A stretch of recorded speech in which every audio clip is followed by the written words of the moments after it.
that the agenda looks like it will take up, I strongly recommend you listen to these. Okay, so we have so the steering committee and myself have put forward a number of recommendations we will be using for legislative council. Once again, we're going to be using the consent vote.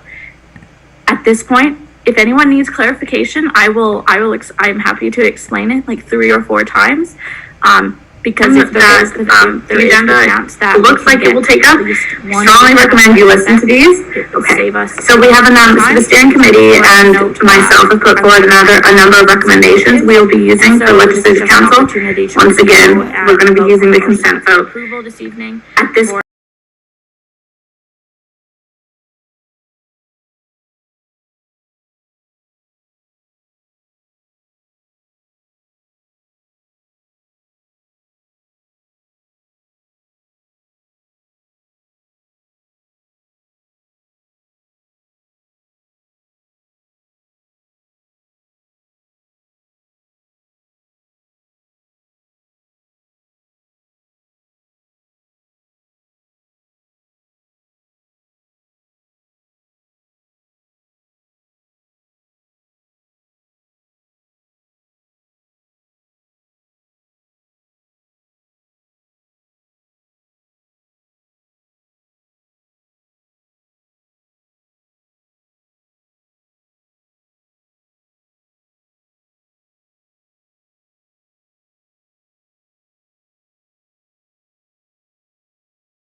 sorry, that got cut off, that have been raised repeatedly. I'm also going to note that I'm going to be setting limits of how many times people may intervene during a given question period or debate. I'm going to be tracking this, so I recommend that none of you go over your 2 minutes, your 2 interventions that I'm permitting, because you may not be called on. I'm also going to note that ad libitum extensions, everyone's favorite, are going to be ruled out of order by myself. No exceptions to this. For purposes of the meeting, we're going to be setting speaking limits. For question period, we'll have a 5-minute maximum. Of course, this can be moved to be extended if we deem it necessary, but for going forward, question period, 5 minutes. It doesn't have to reach 5 minutes in question period, that's fine, we will move on. And debate, similarly, 5 minutes. I understand that there's going to be motions that are going to need extensions on the debate. However, we believe that setting limits on the debate will further encourage individuals to be mindful of their and council's time. As always, comments, questions, and suggestions are always welcome, and they can be sent to myself at my email. We also will have a confidential session this evening. Are there any questions on the report of the steering committee that are going to need extensions on the debate? However, we believe that setting limits on the debate. Seeing none, we will further encourage individuals to be mindful of their and item 7 guest speakers. And with this, we have the nuclear bylaw review. So this was originally moved forward by our VP External. So VP External, if you would like to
to create basically what are the outlines of our formalization, which are these bylaws.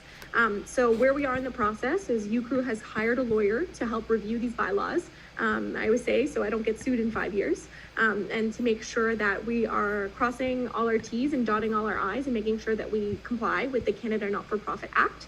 But now what we are doing, that we have these draft bylaws that each of the 10 schools has kind of worked together to create. We're doing a tour of all the student meetings. So here I am today at the University of McGill to let you know what's going on in our bylaws and to let you know that you have until February 25th to give us any feedback.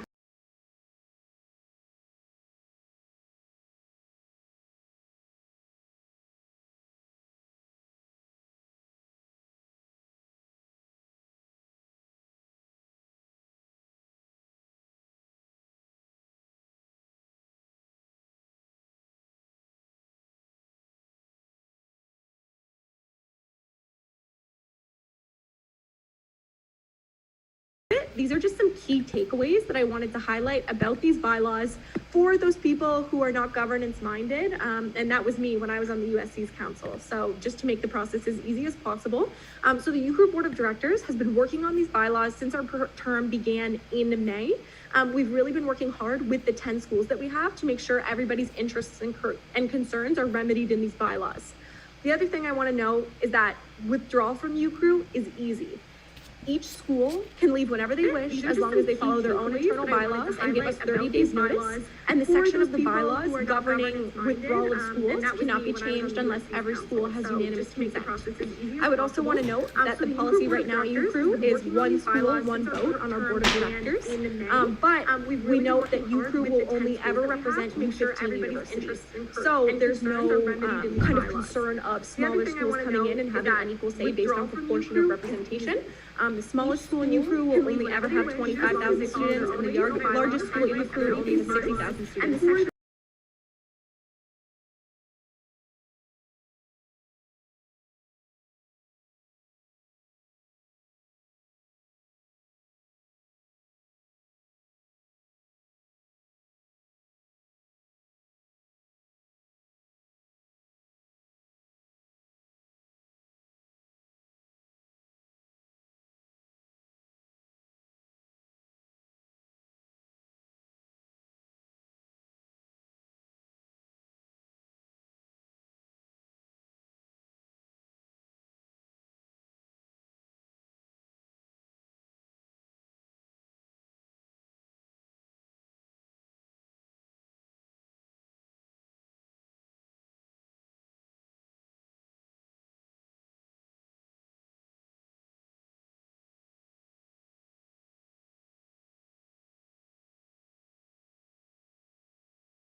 With the lawyers trying to understand these bylaws as in-depth as possible. So I am here to answer any questions if necessary. So with that, that's the end of my presentation. I'll do a quick pause to see if AO has anything to add. And then I'm not sure what is next if you guys do a question period. Great, thank you very much, Mackenzie. So I would just add briefly, I will share these, so I believe these bylaws are now within the shared drive. I will send an email to all the councils tomorrow with these bylaws, just so you have them directly. Then I'll also lastly mention that the Comprehensive Governance Review Committee is going to be reviewing these bylaws as well. So yeah, they're going. We're taking it through as many of the relevant decision making or studying bodies that we have at Smith. So that's it really. And then yeah, we can take any questions. Yeah, just quickly, one thing I want to add that I highlighted in my presentation at the beginning of the year, but I'll forgive you all for not remembering.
Ao and Tim from the University of Ottawa. So give bilingual communications. It's just based on who happens to be in our organization based on a given year. And why we're really hoping to build out this formalization is so that eventually we can work towards having staff and having an executive director. And when we hire those people, we can make sure that they are proficient in both English and French, and we can really strive towards those bilingual communications because we understand that it's really important for any Canadian advocacy organization. Perfect, thank you very much. Are there any other questions at this time? Based on who happens to be in our organization based on a given year, and why we're really hoping to build out this formalization. May you remind so me, that the rest of council, what the financial requirements are to be part of the group, if there are any? And when we hire those people, great question. So make sure that they are proficient bylaws. There are no financial requirements of being in group. Any costs incurred by youth group will be allocated as they currently are. And what the current process is we take whatever cost comes and we divide it by the 10 schools, and everybody takes that out of their federal advocacy budget. But I'm going to say that cost has never been more than $1,000 to operate how we have been operating, and that's always at the discretion of the vice president, external, and vice president of finance at any given student union. So that's one of the reasons, again, why we're looking to formalize is so we can get those structures kind of in place. And then the other thing is I want to be completely transparent that UCRU intends to work towards a fee, but you will note that there is no mention of a fee anywhere in his bylaw, and his bylaw does not make that commitment of the University of McGill or any university. It's really a first step in figuring out what this organization is going to look like. We've identified we don't have the capacity to do the kind of advocacy that we want to do, and quite frankly, the kind of advocacy that students from our universities deserve. And in order to get that, we need full-time staff so that we can have bilingual communications, so that we can do research reports that we can send to government based on our universities and what our students need. We don't have the capacity to do that. So working towards a fee in the next 2 to 3 years is going to be something that's really important, but I also want to stress that it's not something that will be done in my term, in Ava's term, and potentially in the next term, but as a member who, if McGill signs, you guys will have people say just as all the other schools, as well as the opportunity to leave if you don't like how it goes. Full-time staff, so that we can have bilingual communications, so that we can do research reports that we can Great, thank you very much. Are there any other questions at this time?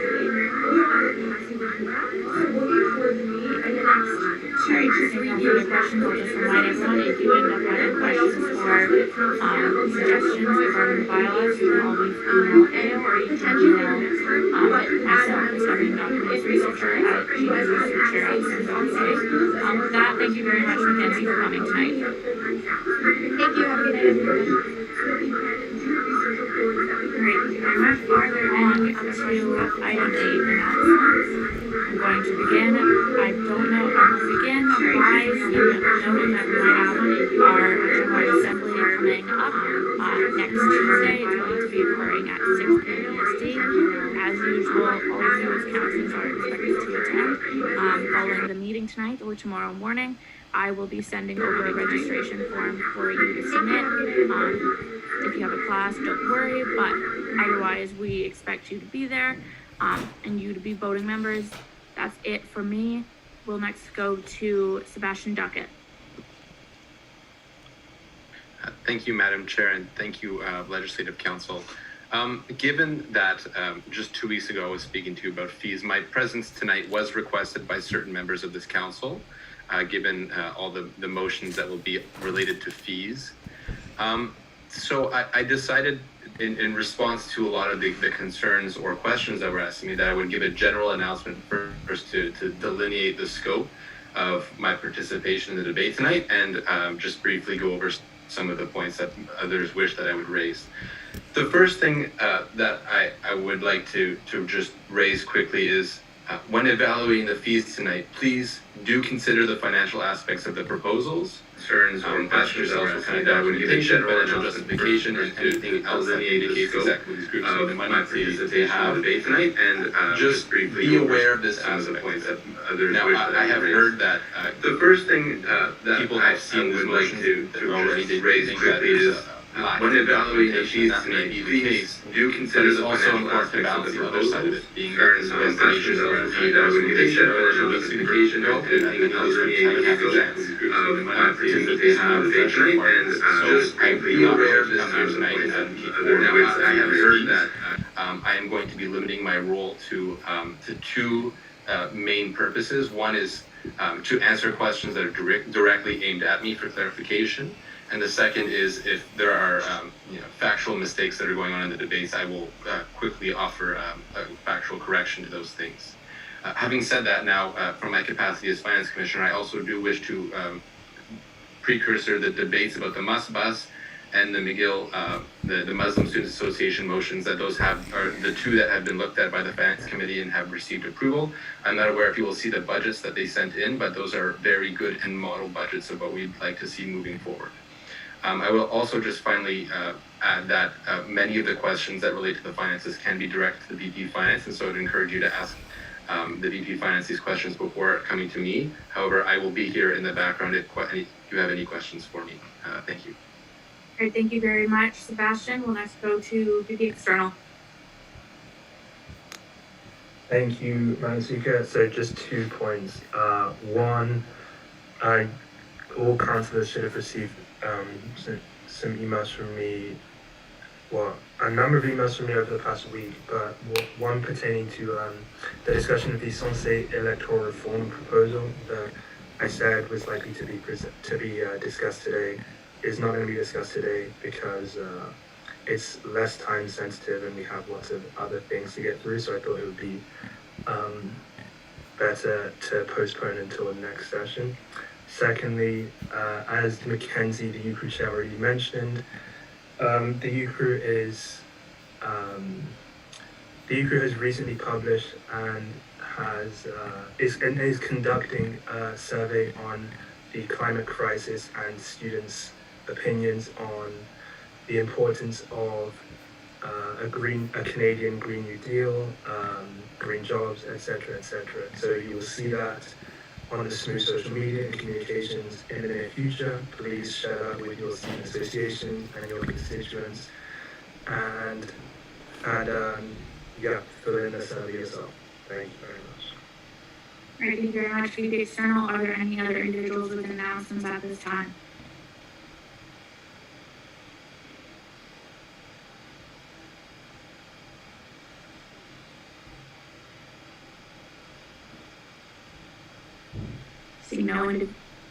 Seeing no individuals with questions, we will move on to recess and consent items. Before moving into recess, are there any individuals that would like some clarification on consent? Madam Speaker. Councilor Smith. We just concluded announcements, we go to a question period, then recess and vote. I went to quote, did you guys not hear me go to quote? Okay, sorry, I said it, my internet must have, okay, but yes, I did say question period. Are there any individuals with questions at this time? Thank you very much. We'll begin with Councilor Smith. Merci, Madame la Présidente. J'ai une question très vite pour le Président.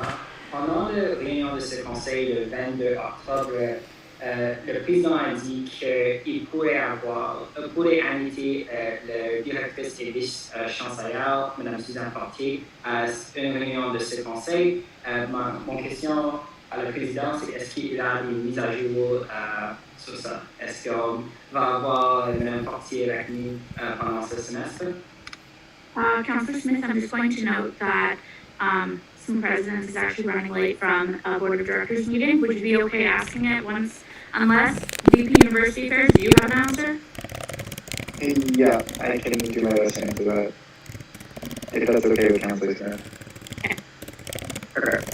So unless there is pressing new information that I have not been aware of, to my knowledge, there are not currently any hard plans for Principal Fortier to attend our meetings. More likely, we might be joined by the Deputy Provost Student Life and Learning at some point before the end of the semester. The DIPSL has expressed interest in attending, although to my knowledge, there are no hard plans for any upper McGill administrators to attend the Legislative Council, although I can say that it is something that the President and I ask about regularly. All right, thank you very much, VP University Affairs. That will move on to Councilor Juan Medicine. Thanks very much, Madam Speaker. So I have a question specifically for the VP Finance or Commissioner Duckett. So given the new Finance Committee report that was released a couple of weeks ago, which included findings on rollover revenues and provided some recommendations that might have a potential impact on the motions provided tonight, do you two have any potential suggestions for the motions presented tonight? In particular, should there be any amendments made to some or many of them that you think could be beneficial based on that report? Thank you. Thank you very much. VP Finance? Sure, yeah, I can answer that. So given that the report was presented to council 2 weeks ago, kind of the time frame was a bit tight between now and then. Between now and then, we had to have all of these motions submitted to the DIPSL by February 1st, meaning that after council, or after we consulted council on the actual report, we had 3 days to put the motions together, meaning that to get the actual documentation that the report asks for, we would have had to work with services in a 3-day time frame, which, like, at the end of the day, I'd like to remind council that the services are run by students. They're passionate, fantastic, and incredibly hardworking students, but they're students nonetheless, and they have other obligations beside the service finances. Therefore, like, the time frame was too tight to actually implement the processes for all the renewal motions.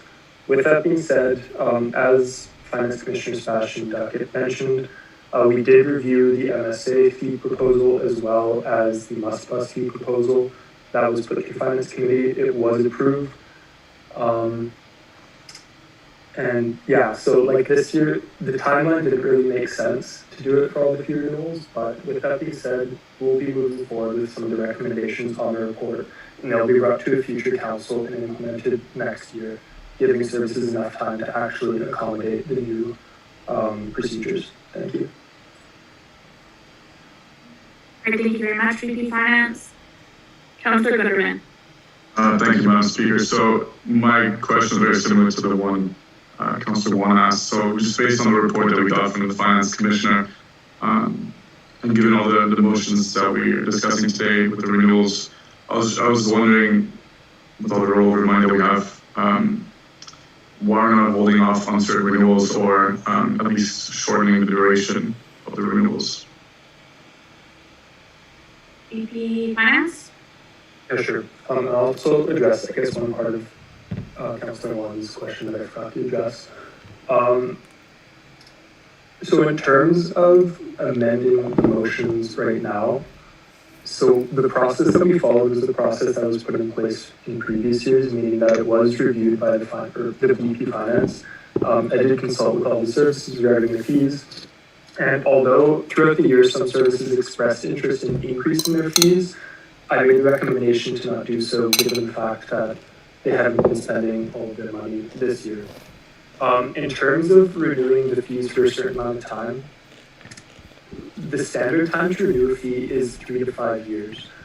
And with that being said, although it will come back automatically within 3 to 5 years, they can still be amended in the meantime, meaning that next year, if I guess some of the recommendations are fully implemented, then the Finance Committee or the VP Finance can move forward with reducing or changing those fees as necessary.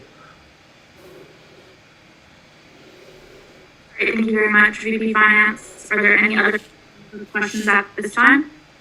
We're going to the arrival of SSMU President at 1842. Seeing no more questions, we will move on. We will now move on to our favorite time of night, recess and consent items. Are there any individuals that need clarification on the consent items and on the consent vote form? Okay. Seeing none, I'm going to open it. I think we're going to extend, just given the amount of motions that are up for approval, we'll do an 8-minute recess instead of a 5.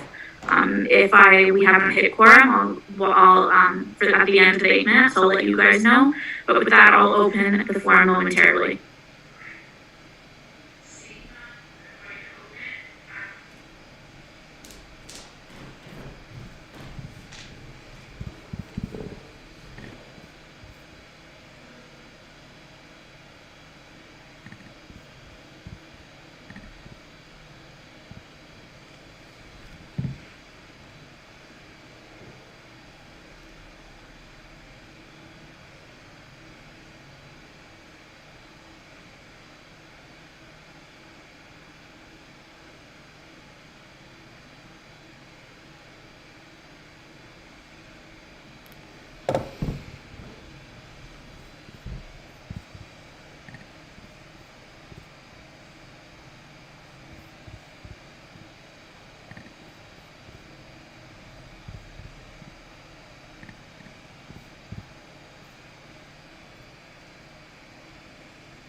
consent this evening, and they were the motion regarding the creation of the Gender and Sexual Advocacy Committee 2021-02-11,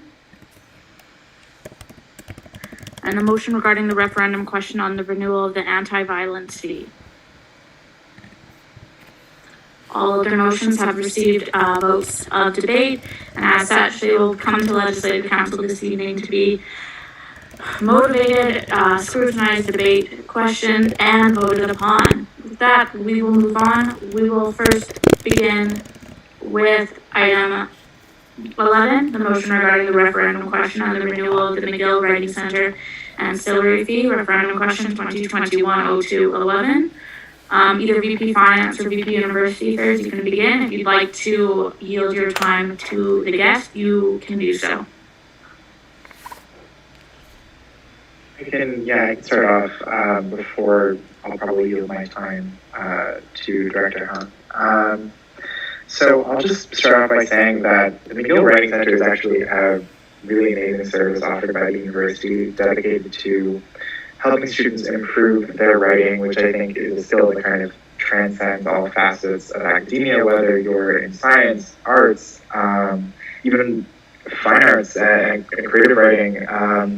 It's something that really impacts all of us and something that isn't really taught in many classes. I think many courses assume that you have an established skill set for writing or that you'll kind of learn it on your own, and many don't really offer an opportunity to hone your skills as a writer and to explore facets of writing that you might, like I as a science student, I'm probably not going to have any experience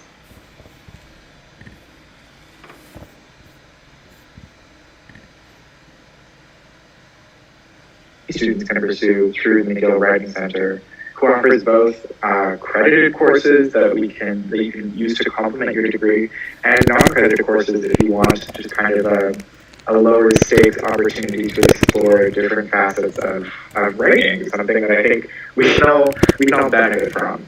So I think this as a service is something that we can all access as students, and like I said, something that we can all benefit from as individuals. So with that, if I have any time left in my motivation, I'd like to yield that to Director Yvonne Hung from the McGill Writing Center, who's here as well. Hi, good evening. Thanks, Madam Speaker and legislative councilors for inviting me and giving me this opportunity to talk to you about the fee for the McGill Writing Center. As your fellow councilor just shared, I do think that writing is the shared activity across the university. And our philosophy really is that writing is a skill, like any skill, and it benefits from practice and feedback. And I'm not going to suggest that any of you have gotten to McGill University by not knowing how to write. That is far from the truth, and I'm sure that all of you are excellent communicators. I think you might notice that as you go in your career, there are going to be opportunities for you to either expand your audience, take on new forms of writing, learn new genres, and become more and more adept at understanding what your audience and your purpose is in writing and communication. And so, like any skill, it's the kind of thing that also benefits from practice and feedback. So if any of you play an instrument or like to swim, at any stage, however good you get, you can always get better. And so the tutorial service is indeed a nice complement to your academic experience. It offers you a one-on-one time with somebody who's experienced and trained to look at your writing with the sole purpose of trying to improve it. So you sit down with somebody, it used to be face-to-face in the library, now of course we've moved online to Teams, and you share in a dialogue about it. So it's not a proofreading service, because that's not really a credit to your ability, nor that does it strengthen your agency as a communicator, but it is a constructive dialogue, in which case you get both concrete strategies, a sense of confidence about the work that you're putting together, as well as some really actionable tips to be able to improve your writing. Now, this service has been around for a number of years, and we've been fortunate to benefit from the generosity of the student community in terms of supporting it.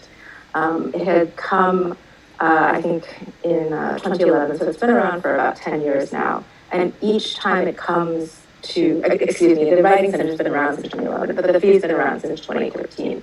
Each time it comes to the student community, it's seen as a value and it continues to be supported. Now, I understand that this question is being considered in the context of many fee questions and an understanding that we are in a very different way of engaging with one another. But I would assure you that the Writing Center's ancillary fee is used solely for creating hours on a schedule, hours that are offered both in the evening, in the daytime, and on the weekends.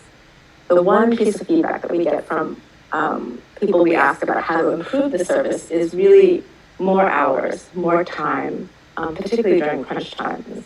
And because we're offered a set amount of funds based on fees that are collected both from PGSS and continuing studies students, we have a limit to what we can offer. But we do the very best that we can. The money that comes in from the student fund pays both for training experienced tutors who typically are graduate students or writing instructors, as well as a tutorial service coordinator. We have like a tiny amount of money that we use for printing, but that was, before. So right now we really concentrate all of our efforts and privilege getting hours on the schedule because we see that that is where the rubber hits the road. It puts students face to face with somebody who will be looking at the writing and thinking about ways to strengthen it. I'm a little bit new to student governance, so I'm not sure if I continue to present and talk or if at some point I turn it over for questions from the group. We can turn it over to questions now if you're just done presenting the main topic, and then we'll take questions as they go. Thank you very much, Yvonne and VP University Affairs. At this point, we'll go into question period. Are there any individuals with questions? We'll begin with Councillor Juan.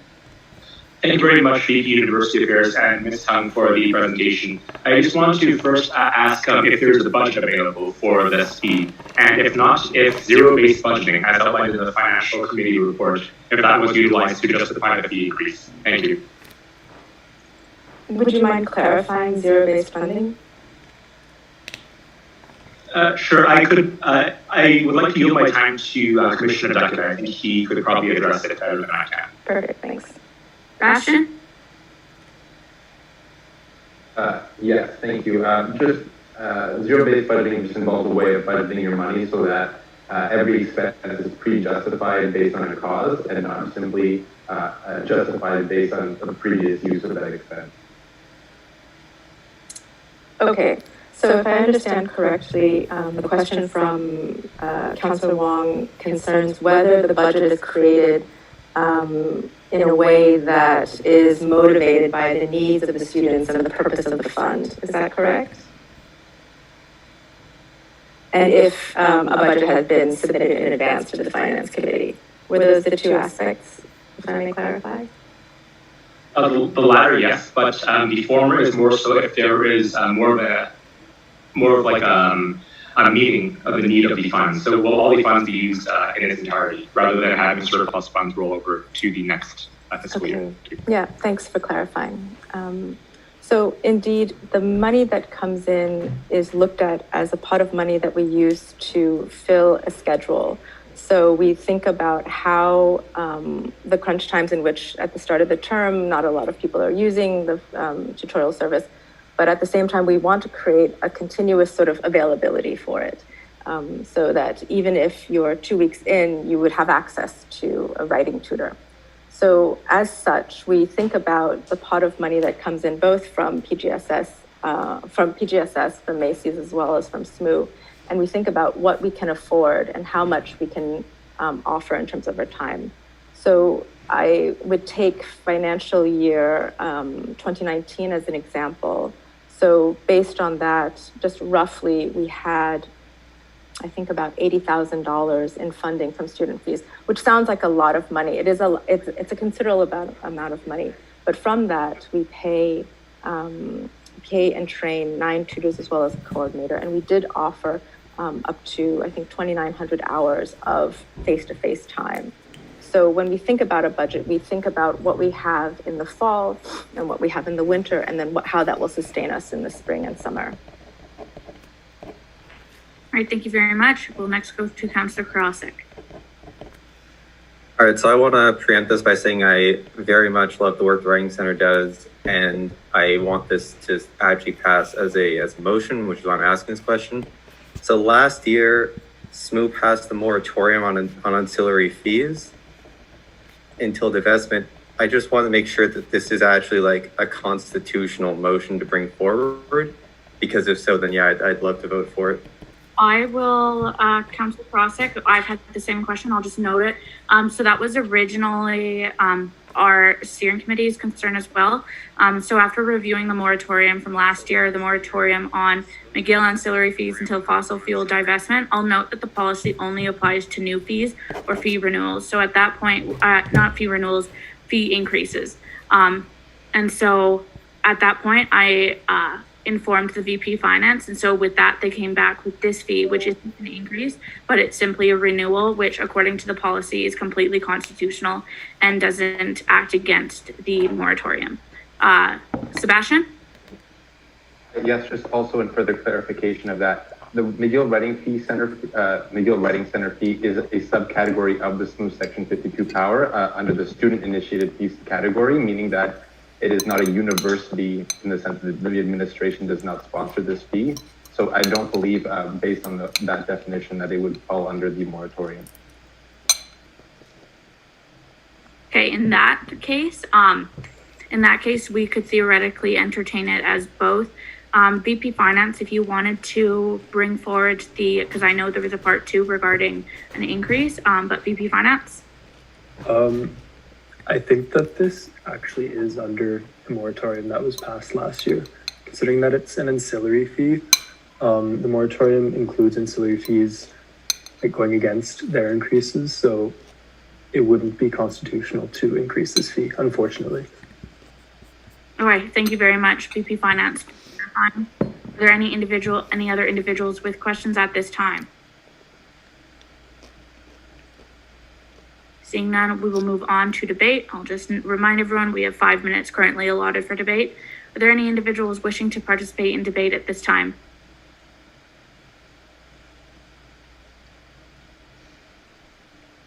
VP University Affairs? Right. I'll keep it quick. I know we have a time limit. In my mind, this should be a fairly quick vote, if not a unanimous vote. I think the Writing Center presents an undeniable service to the student community. It's something that many students have depended on. And I do think that the fee is quite reasonable. I think it's unfortunate that it cannot be increased, but we can do the least and at least renew it. I think the loss of this service would be a tremendous loss to the student body and to the students who depend on its service. I think in fulfilling our mandate for service, it's our responsibility to see this fee renewed. And for that reason, I advise everyone to vote in favor. All right, thank you very much, VP University Affairs. Are there any other individuals wishing to participate in debate at this time? Councillor Wan? I apologize if this is unconstitutional, but I'd like to move to pass by unanimous consent. No, we'll entertain that. Can we have a second? Second. I'll second that. Thank you very much, VP Finance. Is there any opposition to passing it by unanimous consent? Hearing none, we will consider it by unanimous consent. Is there any opposition to the approval of this referendum question? Hearing none, the motion will stand unanimously approved. Thank you very much, Dr. Hung, for speaking to us tonight. Thank you.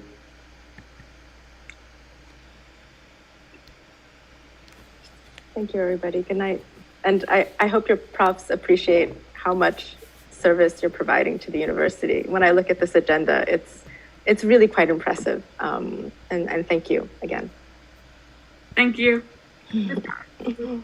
On to the next item on the agenda, and it is moving on to item 12, old business. We currently have 2 motions for consideration, and they are the motion regarding the policy on harmful military technology and the motion regarding a position on public safety.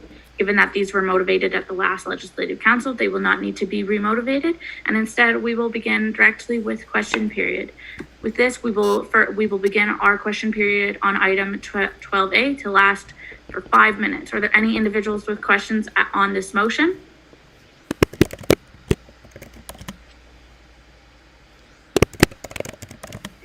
I'm sorry, is this 11A in the agenda, or are we? According to the agenda, it's 12A. 11 is the motion regarding the referendum. It's been the agenda, like the numbers of the actual motions no longer line up just because we did move it around. But yeah, it's the motion regarding a policy on harmful military technology. Are there any individuals with questions?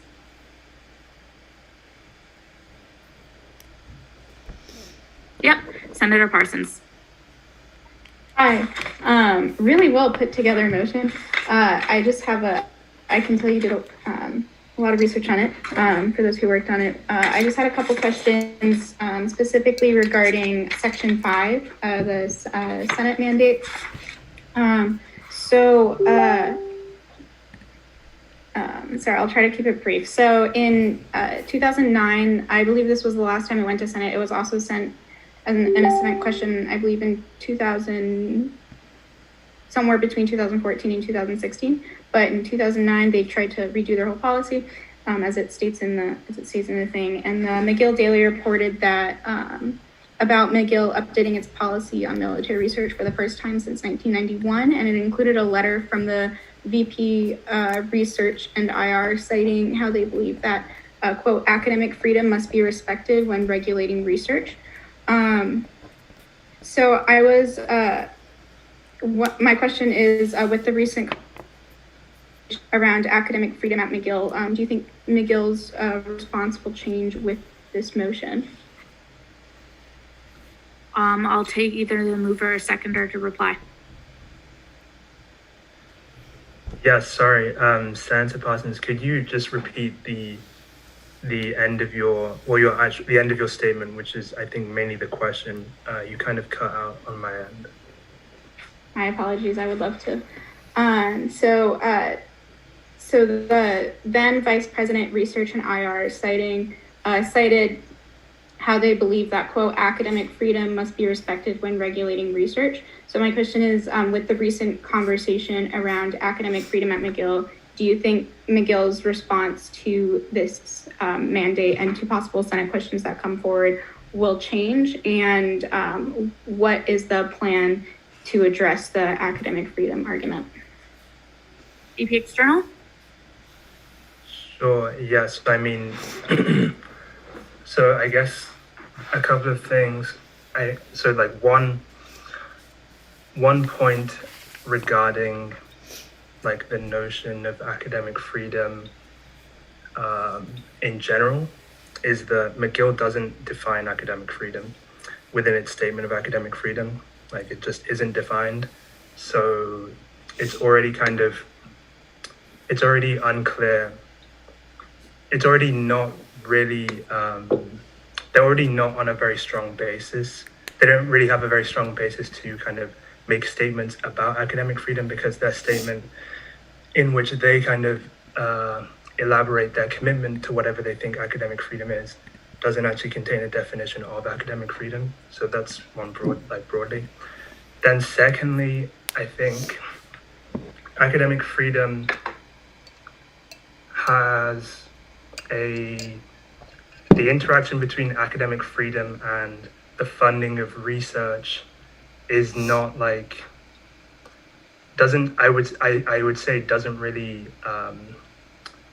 isn't really consistent with the notion that academic freedom is taken to represent or elaborate, which is the freedom of professors and researchers and any university scholar to conduct like research as they to conduct research without like hindrance by external authorities, especially like state authorities, and the relationship between like the funding of research and or I guess I'm trying to say like the funding of research isn't isn't necessarily like a justifiable, isn't necessarily kind of a justifiable or something that can be justified on the basis of academic freedom, because like the funding of research doesn't really pertain to necessarily to the kind of independent scholarly kind of will of any kind of university researcher. Then with respect to the relationship between like this motion, its advocacy, and McGill's stance in general. Motion to extend VP External's time. So by 3 minutes? Will you be amenable to? Yeah, I'm nearly done. Senator Parsons, can you do like 2 minutes? 2 minutes is fine. Thank you very much. Councillor Boner, are you still amenable to that? Yes. Thank you very much. VP External. Yeah, sorry. Lastly, just with respect to like advocacy, the extent to which the passage of this motion will affect McGill's stance is going to depend on the advocacy that follows from the motion. It isn't really going to depend on anything else, I think. So it's up to the individuals mandated in this motion to affect McGill's stance. Thank you very much, VP External. We'll next go to Councillor Boner. Hi, thank you, Madam President. So I just had a question with regards to stakeholder engagement, because I noticed that in the motion there were a lot of like student engagement, but I was just wondering, just because of the impacts that like maybe these statements would have on the lab specifically that were mentioned here, I was just wondering if there was any sort of like computational fluid dynamics lab, etc.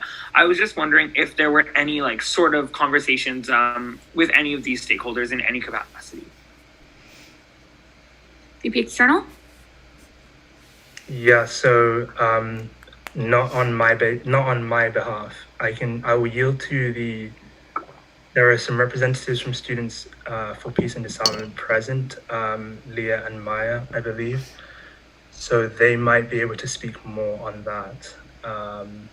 But I guess I would also add that in our consultations with both science and engineering representatives, or at least I was present for the engineering representatives, and that wasn't brought up then. I'm not sure if it was brought up at the science representatives consultation, but if either Leah or Maya want to speak more on that, then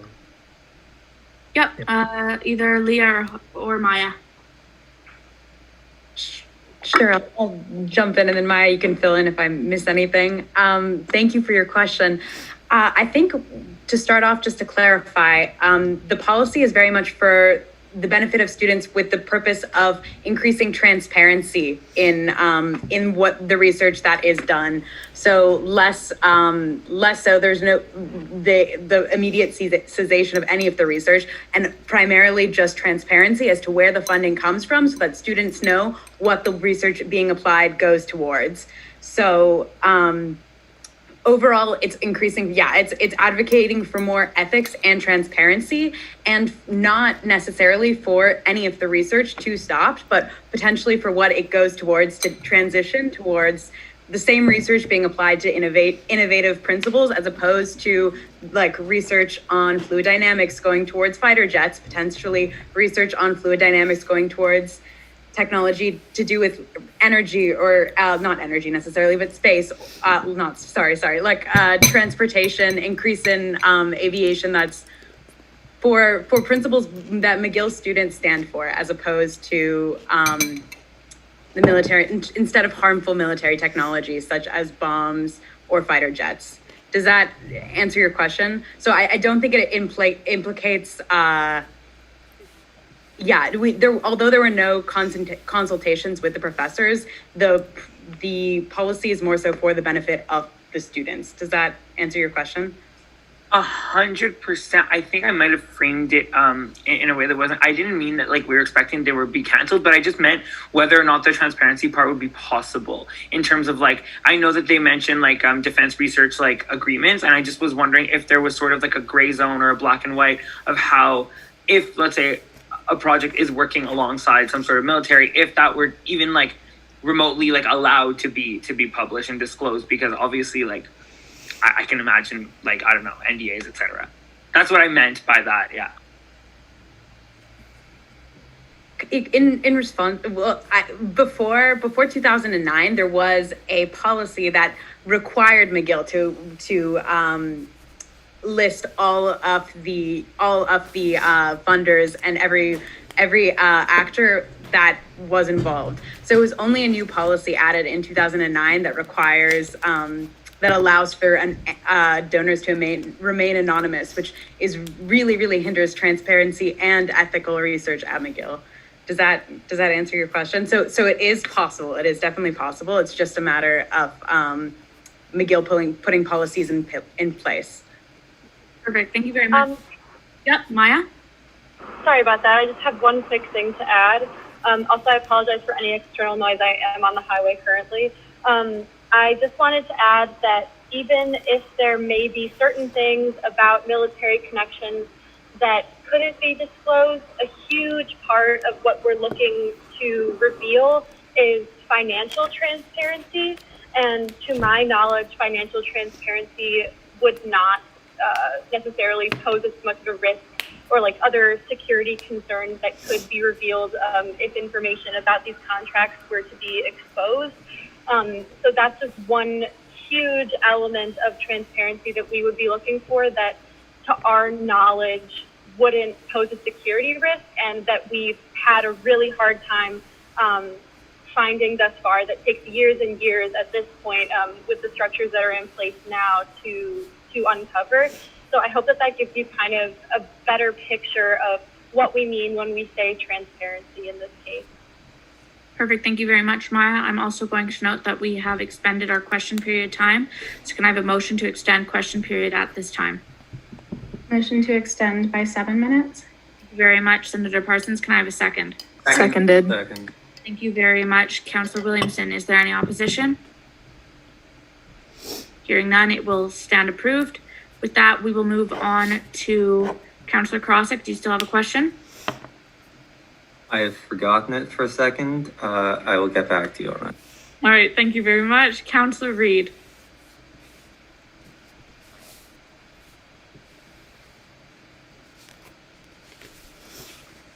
Sorry about that. My microphone was messing up. I wanted to ask the VP External exactly what the policy goals going forward, how they will fit into, whether or not they'll sort of fit more into the role of the VP External, or because it's sort of a direct university advocacy thing, whether there's going to be some crossover with the portfolio of the VP University Affairs. VP External? Yep, thank you very much for the question. So the answer is yes, there will be a crossover. There will be interaction within the University Affairs portfolio.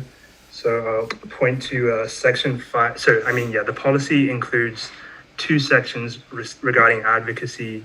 Section 5 is university advocacy, and it includes 4 clauses with some detailed subclauses articulating mandates for the VP University Affairs, the Senate caucus, and the president. Just kind of directing advocacy at various bodies, committees of the university, as well as Section 6, which is external advocacy. Perfect. Thank you very much. With that, we'll move on to Councillor Karasik. Yes, this time I did remember it. Sorry about that. So you talked a little bit before about switching the research from harmful military technology to other topics. But my question is, like, what's stopping a researcher from saying, yeah, I'm no longer doing shockwave physics, looking at thermobaric explosives, but I'm now doing shockwave physics, where I just look at a very broad idea of chemistry, which just so happens to be essentially the same thing, or I'm doing this part of physics research, which is not explicitly going towards that, but like everyone knows it will support X or Y thing. Like, I'm curious how this would actually really adapt to that, given that there's not, as far as I know, that much stopping some just changing the title of what they're doing. Thank you very much. Either Leah, Maya, or VP External. Yeah, I mean, I can begin on this question. So, yeah, it's definitely a valid point, and so that's why this policy is a policy on harmful military technology, and harmful military research. So the point is direct. So yeah, like it's recognized that that research that is not intended to be used for harmful purposes or for the development of harmful military technology can nonetheless lead to or contribute to harmful military technology. And that's why, so that's why this policy defines harmful military research, which is research specifically intended to produce harmful military technology. And so what's the primary target is harmful military research when it comes to the research and development aspects of this policy. So recognizing that like it's not necessarily entirely possible to kind of address the use of research, address research that may eventually contribute to harmful military technology. The policy is specifically trying to target harmful military research, and by virtue of that, like specificity, it enables actionable items for the different actors. All right, thank you very much. With that, we'll move on to Councillor Williamson. Hi there. I just wanted to ask, given the position that this motion takes against military technology and the military industrial complex, I wanted to understand more about the effects it'll have on classes such as Poly 452, which is conflict simulation. And while this class does cover peacekeeping topics, it also extensively discusses how war games can be used, designed, and implemented. VP External?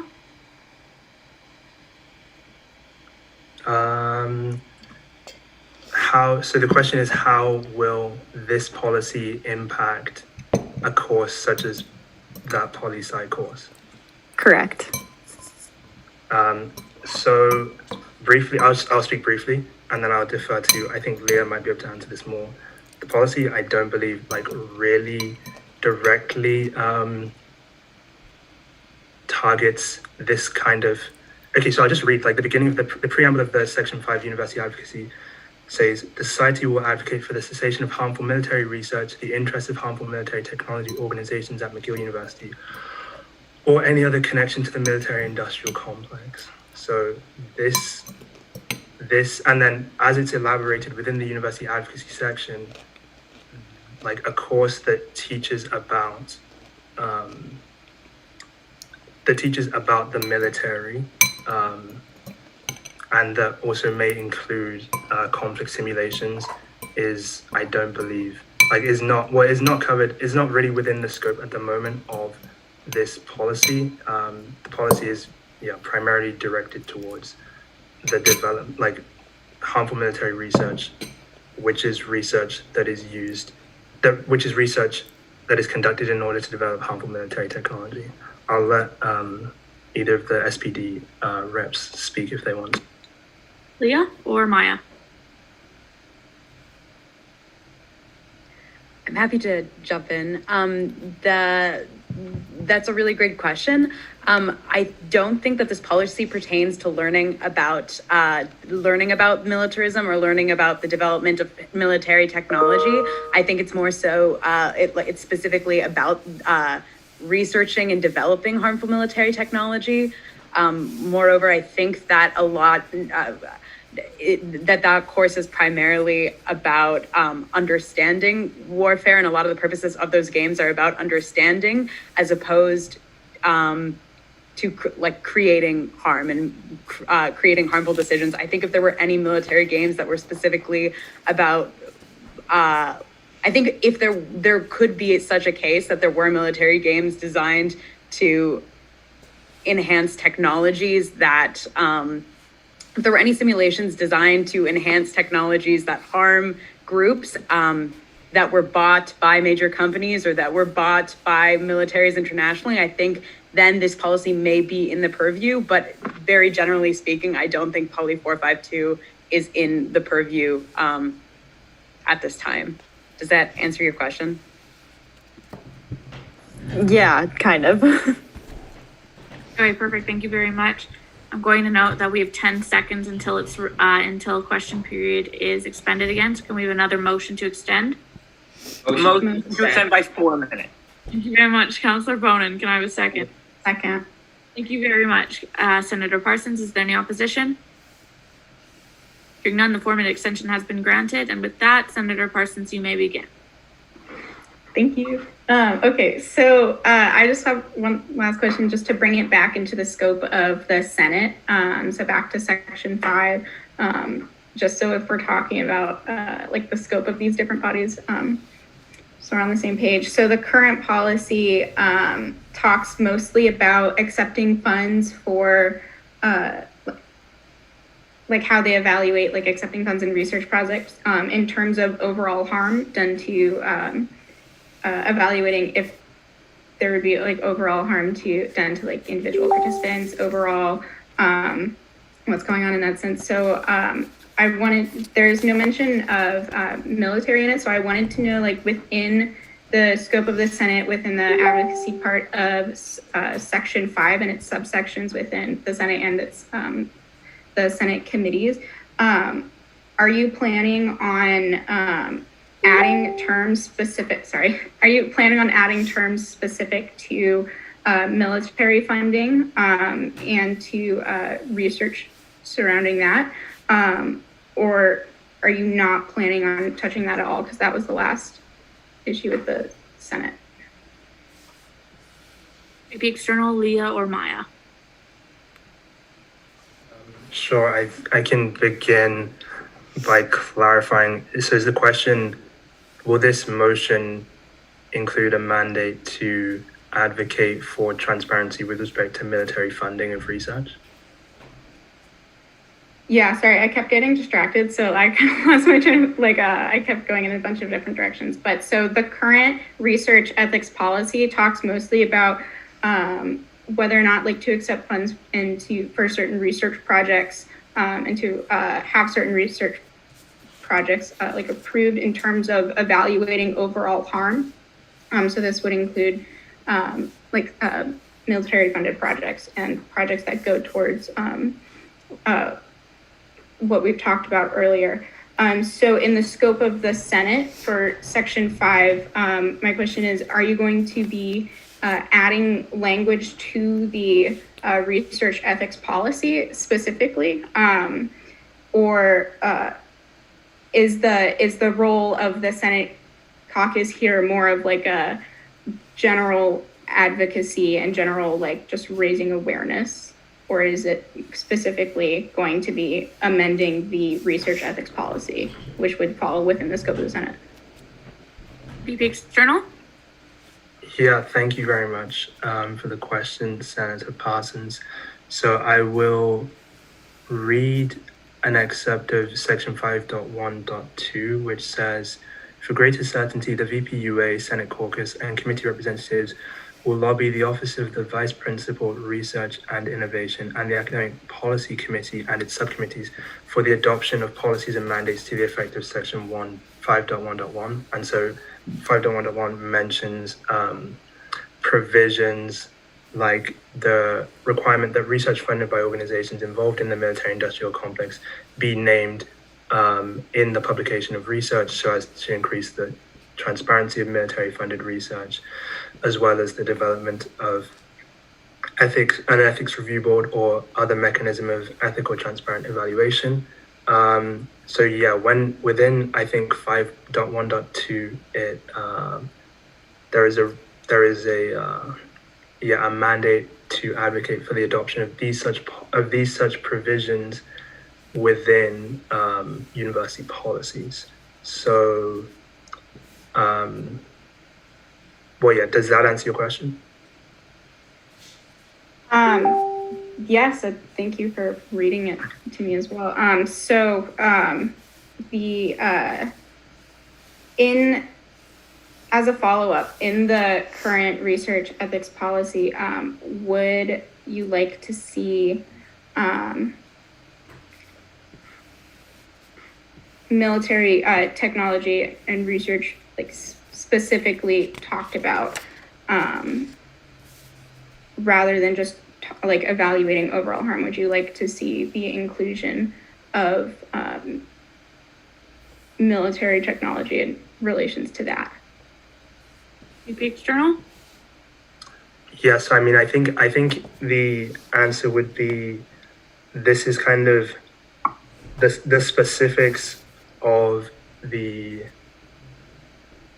kind of, yeah, like the specifics of, say, a proposed revised policy would be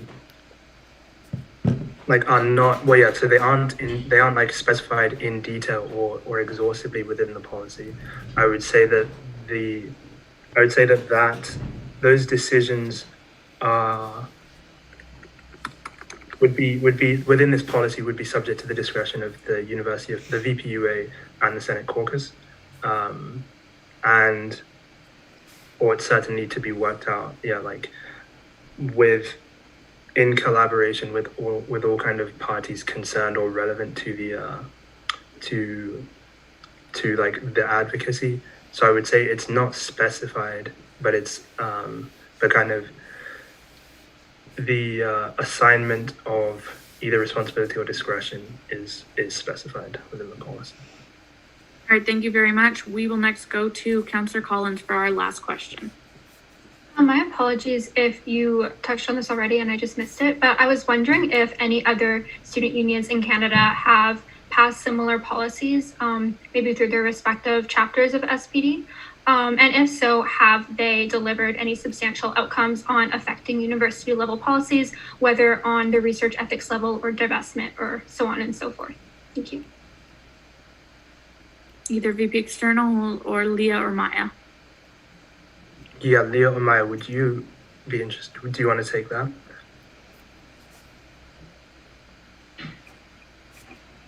I would just have a quick statement, and then Leah, if you want to fill in any gaps, that would be wonderful. To our knowledge, there is not something exactly like this. As we know, as is stated in the policy, we can see that in 2009, the reason that the 2009 policy was revoked and the reason that was stated by the university was because other G13 institutions did not have such a policy that was exactly like the type of regulation that was there. So I don't have any examples that I can think of, but part of the reason that we are spent so much time doing consultations for this policy and really putting so much effort into it is because we not only want this to be an example and a step forward for McGill, but we also see this as a tool that other universities will be able to use in the future. We are very big on working with other organizations across Canada, across North America, across the world, to help develop this sort of research, because it really does take so many hours and so much time and honestly, to be frank, like time and money to get this sort of information that we've gotten. As is noted in the policy, the information that we have, especially regarding financial ties, are from years of effort from past organizations at McGill. And so I think that it, in order to have a complete picture of what peace movements and peace policies such as this look like around Canada, it would be incomplete if I wouldn't mention the fact that it does take so many hours and so many years. So oftentimes when this sort of policy is brought about, the information that would be included could be out of date by the time it's created, by the time it's brought forth. And so we are looking forward to hopefully be able to use this policy as a template for other organizations to use, because it takes so much effort. I wish that I had an example off the top of my head. Leah might have a better idea of that. If you want to chime in there, Leah, thank you. That was really well put, Maya. I think the only thing I'd add is that in in London, not London, sorry, in England, 2 universities worked, because of the work of the student union and groups similar to Students for Peace and Disarmament, 2 universities have made their campuses free from harmful military technology with a policy somewhat similar to the one we have. Not a policy at their student union, but have successfully managed to have a policy in place with their, through their universities. Through working with an expert that SPD has also worked with. And then also, I think one really substantial thing that's a part of this policy that wasn't a part of the last policy is in external advocacy. The VP external will be mandated to, if this policy is passed, the VP external will be mandated to advocate for the adoption of similar policies in other universities around Canada. So we are really hoping for McGill to be, for McGill and SMU to be the forefront. We already have been historically. We were the only university that I'm aware of in all of Canada in the 1980s to have a policy like this, and a policy against harmful military technology, or for transparency with harmful military technology in our university, and we hope to be at the forefront once again. All right, thank you very much, Leah. VP External, our time has been expended. Do you have anything else to add? No, it's fine, man. Okay. Seeing no further questions and our time expended, we will go on to debate. All individuals wishing to take part in debate can raise their hand at this time. Councillor Krosek? All right, so I have two concerns with this motion. My first concern being that, unlike divestment, where we seek to have the university divest from fossil fuels and put the money into somewhere else, this essentially really just seeks to remove the entire branch of funding and provide no alternative. I genuinely can't imagine the university ever being okay with losing that much money. But the second issue I have is that there's a lot of errors with this motion. For example, it mentions, give me a second, sorry. It mentions like whether or not they're detonating nuclear weapons cause, in northern Saskatchewan, Manitoba, highly enriched uranium is mined on Ashton Janvier to be used almost exclusively for nuclear weapons production. Like, this hasn't been true since at least the 1980s. It's now used almost exclusively for nuclear fuel and often for CANDU reactors. The definition of military-industrial complex doesn't really address what MIC is. The nuclear disarmament clause that also seems to include selling uranium for fissile material for nuclear power plants, which I can't think is a good idea to oppose. Also 6.1.1, Montreal is actually a nuclear-free zone as 1996. So I don't think they actually have to motivate for that. All right, thank you very much, Councillor Krosek. SMU President. Yeah, I guess my question or concern is rather with section 5.2 in the appendix, given that the president's role on the McGill Board of Governors isn't to lobby the Board of Governors for, I guess, SMU motions, but rather, I guess, to act in the best interest of the university. So I guess given the way that it's worded right now, it would be mandating the president to do something that their role does not allow them to do. All right, thank you very much, SMU President. VP University Affairs. Right. So, first of all, I think it's important to make some distinctions here. It was a quite intentional decision that this policy does not call for advocacy to completely abandon military research or military technology. Rather, it's quite simply just a play for transparency. I think there's a time and place to advocate for the cessation of military research, and this policy in particular is not that. And while I recognize the concerns over, for example, lost funding streams or the impact on labs that are currently conducting this research, I have yet to see how this policy will directly impact them. frankly, like, if the argument is that by advocating for transparency that McGill will lose funding streams, then I think we can still make the argument that we might not ought to be pursuing those funding streams in the first place, if we can't be at least transparent about them. Especially like as a public institution, if the university is receiving funding, especially from like military sources, that's information that should be public to at least us as students and arguably as stakeholders within this university. So while I appreciate the harms that have been put forward, I have to say I don't agree with them. I see this policy as being quite reasonable, if not quite middle ground. And I have yet to hear an argument against the advocacy for increased transparency. All right, thank you very much. We'll next go to Councillor Reid. Yeah, I agree wholeheartedly. I'm so sorry. I wanted to put down my hand and I muted myself instead. I agree wholeheartedly with the basic premise of this motion and was consulted in advance of it. And I'm pleased to be supporting a motion that has a spirit of increasing transparency in the way that that McGill's research components are utilized. And so while Councillor Karasik brings up some fair points with respect to like specific facts that are held within the background information, I would also say that the motion does not advocate for unilaterally ending all military related research without any alternative recourse. First of all, it doesn't necessarily involve, it's transparency based, it's not necessarily directly advocating against all military research. And secondly, there are contents of this motion that speak to a need for having a transitional spirit in which McGill is meant to take a glide path out of having a heavy military research component.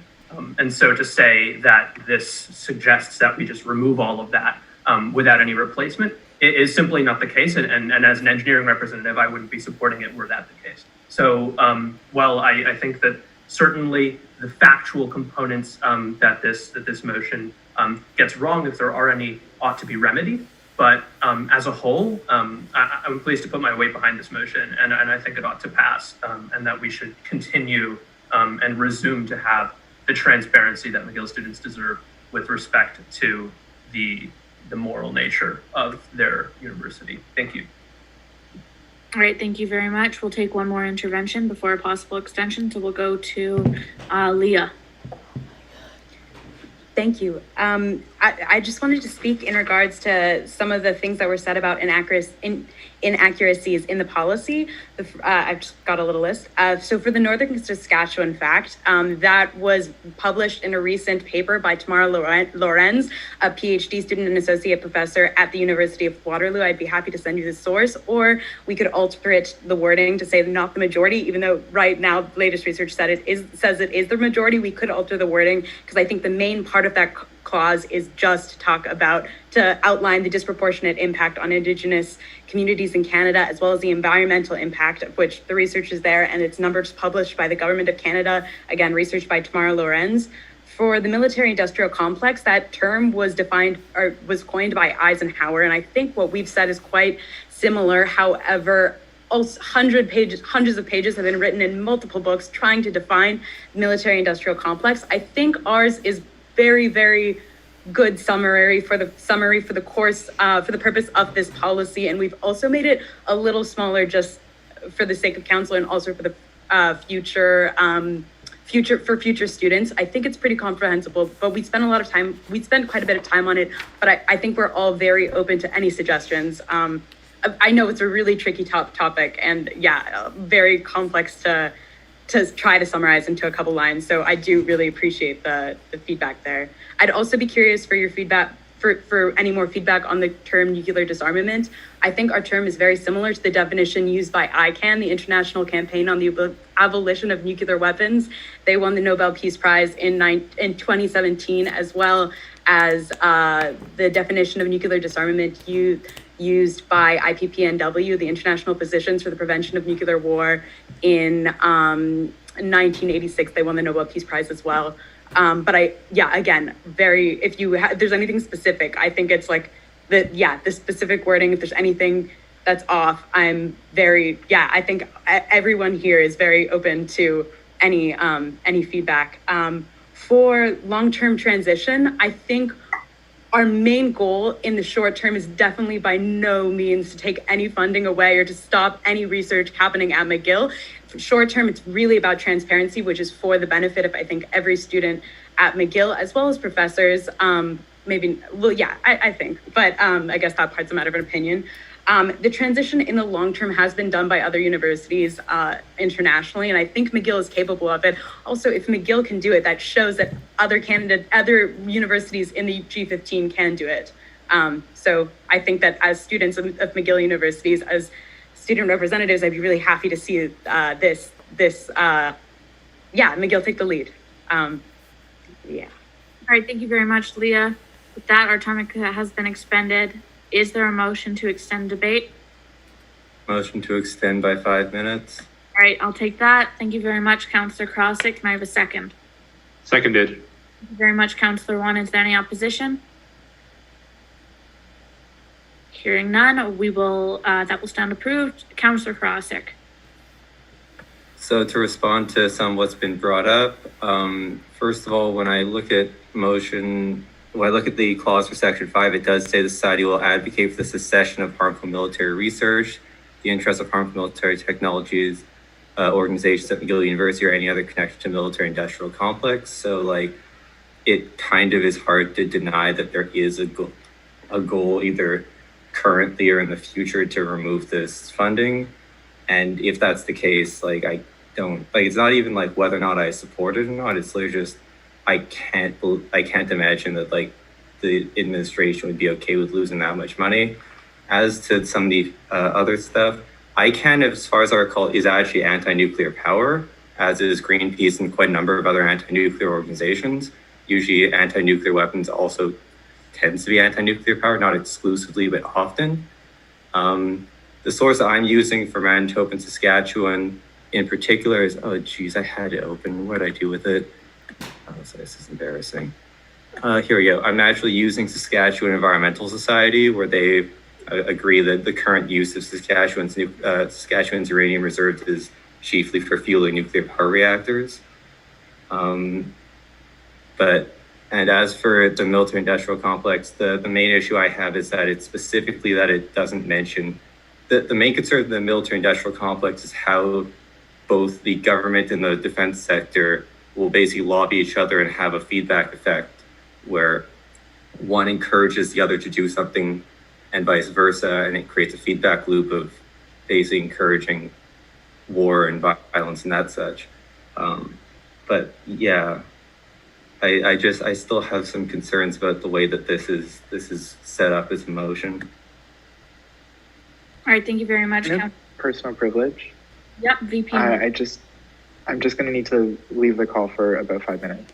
Okay, we'll note the temporary departure of VP University Affairs at 1953. VP External. Okay, yeah, thank you, Madam Speaker. So to respond to, I would try to respond to a couple of Councillor Karassik's concerns.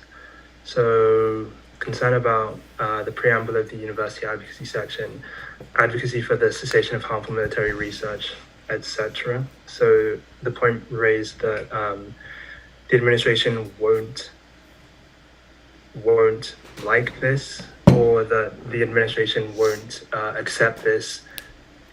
I don't think the standards that the university applies to its sources of funding, or just its standards in general, ought to be the standards that we think that the university should be held to. I think we can set our own standards for the university, for the university's operations. I think that we can also affect the university standards. So if the concern is that this is not something that the university will not simply not like, but will not kind of that doesn't seem likely to be feasible. I mean, I don't think that concern needs to be taken too seriously, because the point should really be about what we think the university should, the standards we think the university should be held to, and the extent to which we as student actors can affect those standards. Then similarly, like on that preamble section, it is very clear that it's that the advocacy is targeted towards the cessation of harmful military research. That's not in dispute. And so what was raised kind of in response, I think, to the original question about the great source of funding that the university receives from from military funding, I would just point again to the framework section 4, which at 4.2 speaks to the just transition orientation of this policy being to prioritize the transition away from military funding or funding of harmful military research towards more equitable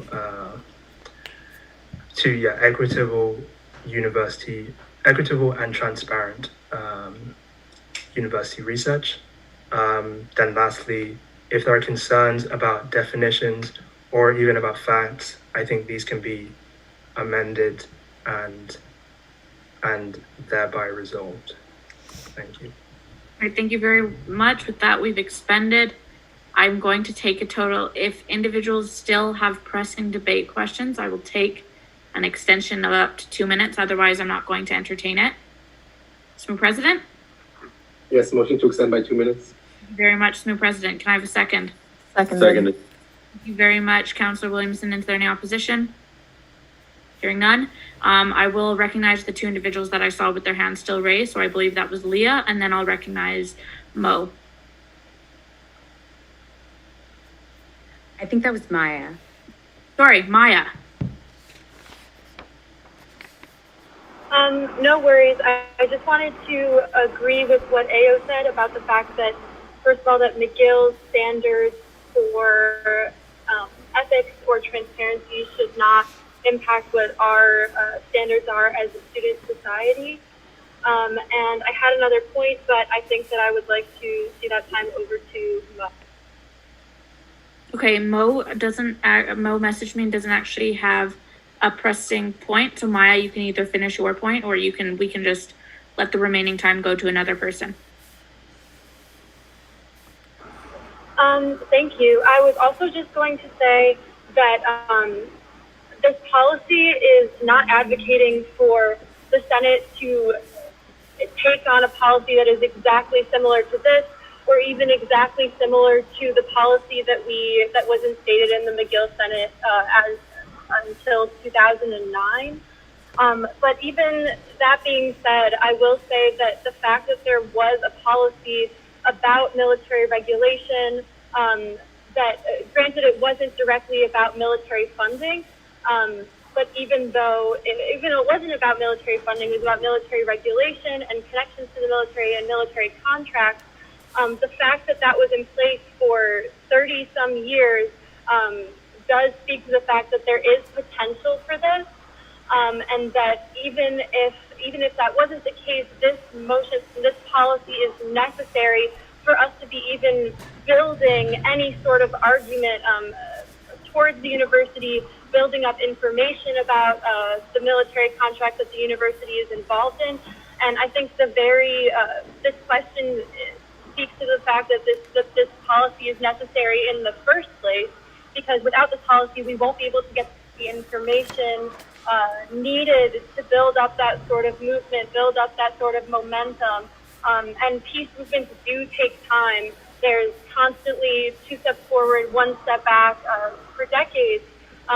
but this is hopefully going to be one very important step for the university, for the student body, so that we can build up the resources that we need, build up the knowledge that we deserve as a student body, so that this can be just one important step towards eventually a more just, a more ethical, a more transparent university research apparatus. Thank you. All right, thank you very much, Maya. We'll take intervention from one more individual. SMU President, is your hand up from before, or do you have a point? This is a point. Thanks. So I guess, yeah, this is just further to the point I made before because it wasn't addressed, but I guess I'll make an amendment at this time to strike 5.2 and 5.2.1 from it because it's outside the scope of the role of the president.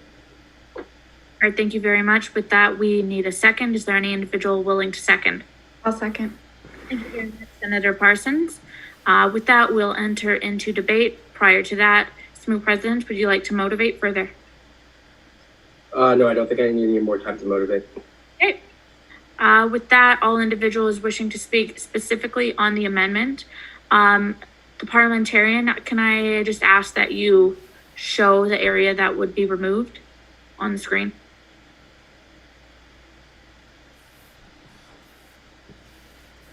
Perfect, Yep. thank you. Refer to the section. SMU President, can you repeat it again? 5.2 and 5.2.1.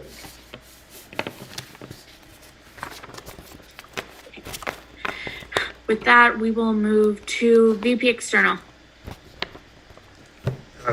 Yeah, thanks. So I will just note that it is not like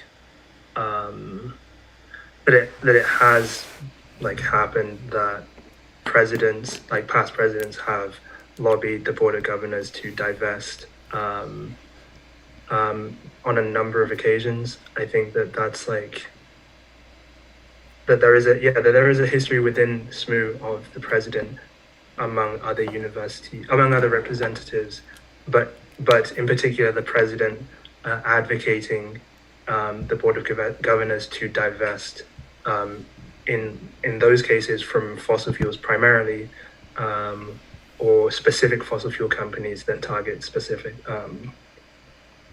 fossil fuel companies.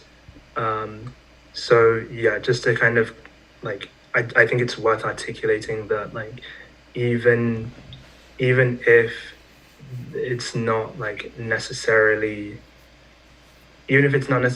like within the defined mandate of the president to advocate to the Board of Governors, it's nonetheless possible. Then secondly, I would say that kind of chimes similarly with the mandate of student associations themselves. So student associations are kind of the definition of a student association legally with respect to like the Accreditation Act, and also I think it might be outlined within SMU's letters patent, like primarily to represent students' interests on educational matters and matters relating to the university administration. So an argument can be made that like a lot of our commitments to equity, social sustainability, social justice beyond the walls of the campus are not within like our mandate. So, but nonetheless, we take them to be within our mandate and we accept them as legitimate. So I just wanted to add that. Thank you very much, VP External. With that, we'll move on to VP University Affairs and then SMU President.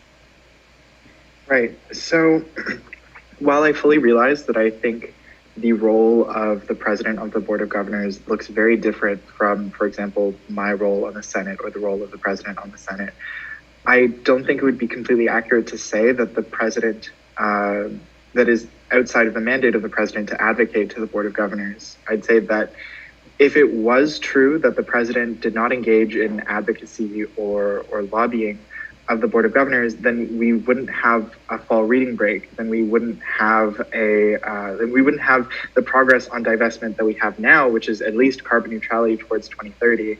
I think that past SMU presidents have established a precedence of making, at least representing the views of the society to the Board of Governors. Whether or not we want to call it advocacy, lobbying, or just simple representation of the views of students, it is fully within the mandate of the president to represent the beliefs of students to the Board of Governors, including our established policies and positions. And while yes, like it definitely does not look the same as the kind of advocacy that we conduct in the Senate or privately with McGill administrators, I think there is definitely a space for representing the views and beliefs of students to the Board of Governors. Although I will fully agree with SSMU president that there is special care that needs to be taken on the Board of Governors as a fiduciary body of the university. As such, I would like to move, and I'm so sorry to everyone, I would like to move an amendment to the amendment. Rather than striking 5.2 and 5.2.1, I would like to add to the last sentence of 5.2, comma, in a manner consistent with the Code of Ethics and Conduct of the Board of Governors of McGill University. So, unfortunately, given that the original amendment is to strike 5.2 and 5.21 in its entirely, that amendment to the amendment that you have suggested would be running counter to it, given that that amendment would just doesn't work in overseeing the original amendment. If assuming that the original amendment would be approved, would remove the 5.2 and 5.2.1. So we're going to have to move into that. If this first amendment fails, we can move into that at that following, once we've returned to debate on the regular item, on the item at large. SSMU president, and then Councillor Bonin for the last intervention. Yeah, I was just going to say that although how minor it may seem, there's a big difference between lobbying, advocating, and representing student interests. Like it might seem minor, but as someone who sits on the Board of Governors, the difference is quite significant. So yes, I agree the past presidents have successfully advocated for issues, but it wouldn't go so far as to say as lobbying, and yes, they're representing student interests, and yes, they bring the student interests to the table when the Board of Governors is discussing certain things, but lobbying in particular is not within their role, and irrespective of past presidents who have, I guess, engaged in lobbying tactics, not to say that they shouldn't have, but it's outside of their mandate. All right, thank you very much. And last intervention goes to Councillor Bonin. Hi. Just based on, since we're in debate, and just to bring up, since we're on both sides, like I know there have been conversations about the fact that we're not trying to do certain things and have like tangible impact on research and just transparency. I just want to note that like it is in risk factors and resource implications section of the motion. They do talk about the risk of limiting research opportunities by advocating for the cessation of harmful military technology is anticipated. So I just want to say, like, where people are talking about these losses in research, they're not coming from nowhere, and they're coming from the actual motion. I just feel like that wasn't brought up yet. Okay, thank you very much. We do have a bit of remaining time, so Senator Parsons, if you want to squeeze your debate in real quick. I just wanted to make an amendment to the amendment, if possible, to in terms of also talking about lobbying, to for 5.1.2, to either strike the word lobbying and say advocate to, or to delete 5.1.2. This is also going to be a normal amendment, given that the amendment itself is on 5.2 and 5.2.1. Once we enter back into normal, debate on the motion at large, we can return to that. With that being said, VP External and Councillor Bonin, the time has been expended. Are either of you wishing to extend debate at this time? My hand was up by accident. VP External? What I have to say will take like 15 seconds. There you go. Okay, just with respect to Councillor Bonin's statement about risk factors and resource implications, yes, it is anticipated. And so the sentence in full says The risk of limiting research opportunities by advocating for the cessation of harmful military research is anticipated and addressed by the framework section of the policy, which articulates a framework of solidarity, anti-oppression, and a just transition towards alternative research opportunities for students. All right, thank you very much, VP External. With that, we are going to end debate. We're going to enter into voting, and following the voting, we're going to break for our first 10-minute break. With that, I'm going to first ask, we're going to do it by unanimous consent, and if not, we're going to do it by the Zoom poll. Okay, so firstly, is there any opposition to SSMU presidents? VP External, is that up? No, okay.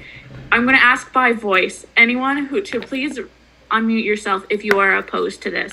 Is there any opposition to the amendment to strike 5.2 and 5.2.1? Yes. Hearing that, we're going to launch into a Zoom poll. Okay, we're going to do it differently because launching a Zoom poll takes a while. What we're going to do is we're going to do a raise by hand. So I'm going to ask all individuals in favor of the amendment will raise your hand through Zoom. Following that, I'll ask you to lower your hand. Then we'll do the same thing for people opposed. We haven't started voting yet, everyone. I'm just explaining. And then we are going to do the same thing for abstentions. Okay, with that, all individuals in favor of strike of the amendment, which is to strike 5.2 and 5.2.1, can raise their hand at this time.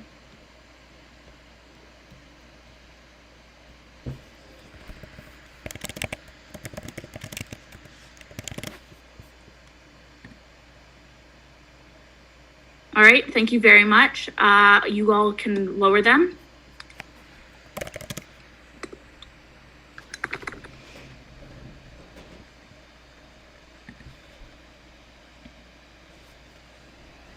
I'm just going to lower the remaining two. All individuals opposed.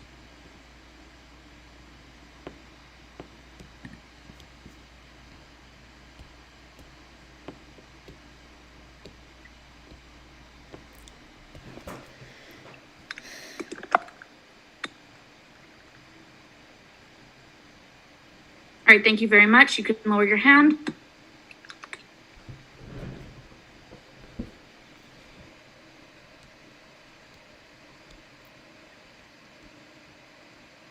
And lastly, all individuals wishing to abstain.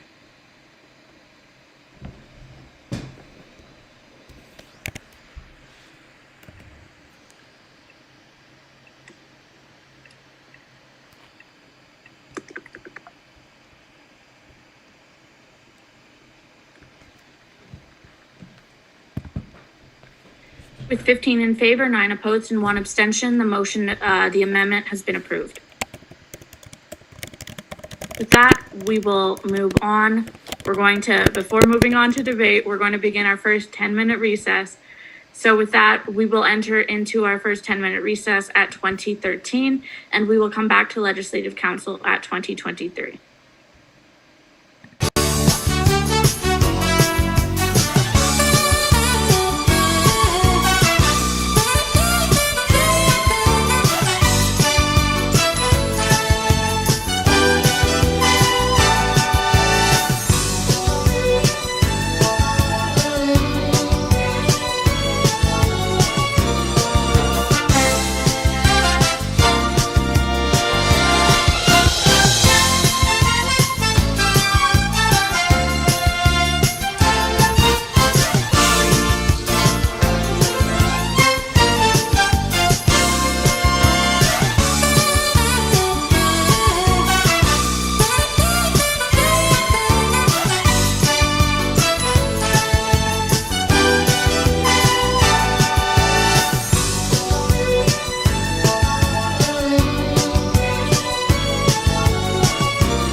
right, everyone, with that, we will move back to debate on the main motion. So all individuals wishing to put forward either an amendment or wishing to participate in debate can indicate so at this time. VP University Affairs. Sorry, just a point, but rather than the main motion, weren't we debating the Senate Caucus Representatives' amendment to the motion? No, because the Senate Caucus's amendment, because the Senate Caucus is Senator Parsons' amendment was originally amendment to the amendment, but because it didn't fit within the amendment to the amendment, I ruled it out of order temporarily. In order for us to entertain it, it would need to be, Senator Parsons would just need to move it again. So Senator Parsons, if you'd like to. Yeah, sure. Yeah, I will move to either sorry, I just need to find the section again. I got it to make dinner. My bad. Oh, Wayne just highlighted it. Thank you. So 5.1.2, I would like to amend the section to exclude lobbying and instead advocate, and instead either say advocate for students or to delete the policy. Not delete the policy, just delete the 5.1.2. More to match the wording of 5.1.3 that says advocate rather than lobby. Senator Parsons, you have to pick one or the other. Yeah, I'm sorry, I'm really indecisive today. Let me think this through. Okay. And committee will advocate on behalf of students for the adoptions of policies and mandates. So deleting the Office of the VP Research and Innovation and the APC and its subcommittees.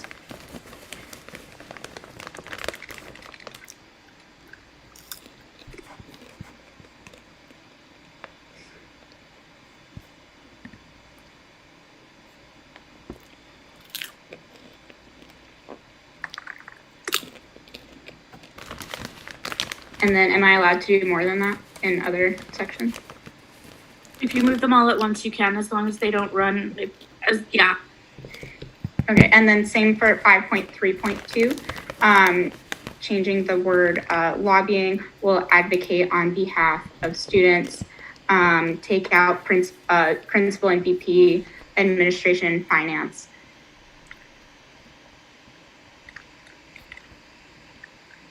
And then again, 5.4, instead of lobby, will advocate on behalf of students, take out VP research and innovation.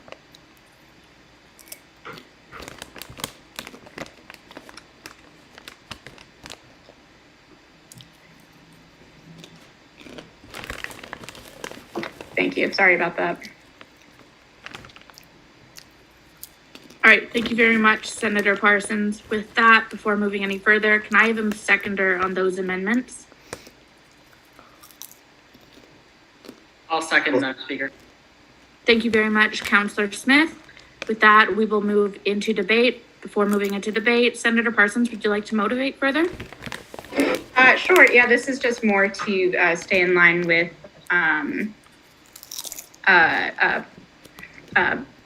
President Earl's amendments as well, just to say more in the scope of our positions of advocating on behalf of students rather than lobbying for a specific cause or purpose or policy being mandated to that with this policy, but rather advocating on behalf of the interests of students. Yeah, thank you. Thank you very much, Senator Parsons. With that, we'll enter into debate. We're going to begin with VP University Affairs. Right. So I think it's one thing to talk about the role of the president on the Board of Governors. I will say, however, and I like not to pull rank, but like I don't think we can argue about what the role of representatives to the university are like, whether you use the word advocate or lobby, I think that's kind of a semantic difference. It's in effect the same practice. In terms of what it looks like, it looks identical. It's meeting with these individuals and pushing a specific agenda. Whether you call it lobbying or advocating, I really think it's a semantic difference. I don't think between the word advocate and lobby, I don't think it changes what the actual execution of the policy is going to look like. What will change the actual execution of the policy is the removal of, for example, like the VP Research and Innovation, the APC, the VP Finance. In effect, by removing these individuals, this policy just becomes much less effective because in terms of advocating on behalf of students for the adoption of these policies, those are the people that we're going to be meeting with. We're going to have to meet with the VP Research and Innovation. We're going to have to go to the APC and its subcommittees. We're going to have to go to the principal and vice principal finance and administration. Like, in terms of executing this policy, there isn't a way that we can achieve our goals without doing that, without meeting with these individuals. And by, like, in terms of advocating for students, that's just our job. So frankly, I appreciate like wanting consistency in the wording, but I don't see there as being a justified reason for these amendments, especially when I see them as being quite detrimental to the effectiveness and enforceability of this policy. Because in terms of like student senators advocating for students, like that's what we do every day. But to adopt the policies, to adopt the goals outlined in this policy, to achieve like the purpose of this policy, like we are going to have to do what is already said in clauses 5.1.2 and 5.3.2. Like it's just kind of unavoidable. All that we're doing here is making the policy less accurate and less effective. I don't think it's going to change the actual execution. And I will say that I think, I guess I appreciate the intent, but I see this as posing more harm than good in this situation. All right, thank you very much. VP External and then Senator Parsons. Yeah, thanks. So just as a point of parliamentary inquiry, can I ask a question to the Senator Parsons who are motivated? Yep. Okay, yeah, so I mean, the question is really following on from the VPUA's comments. So less to do with the change from lobby to advocate. I'm very comfortable with that, and that would be a friendly amendment to like use a synonym for the word lobby. But yeah, the question is just what is the purpose, for what reason is the specificity with respect to either the actors or the bodies being removed? Senator Parsons? Yeah, thank you for the question. To answer first, the Vice President External Affairs, there's no intent in deleting or retracting the principal and vice principals of each position in each amendment.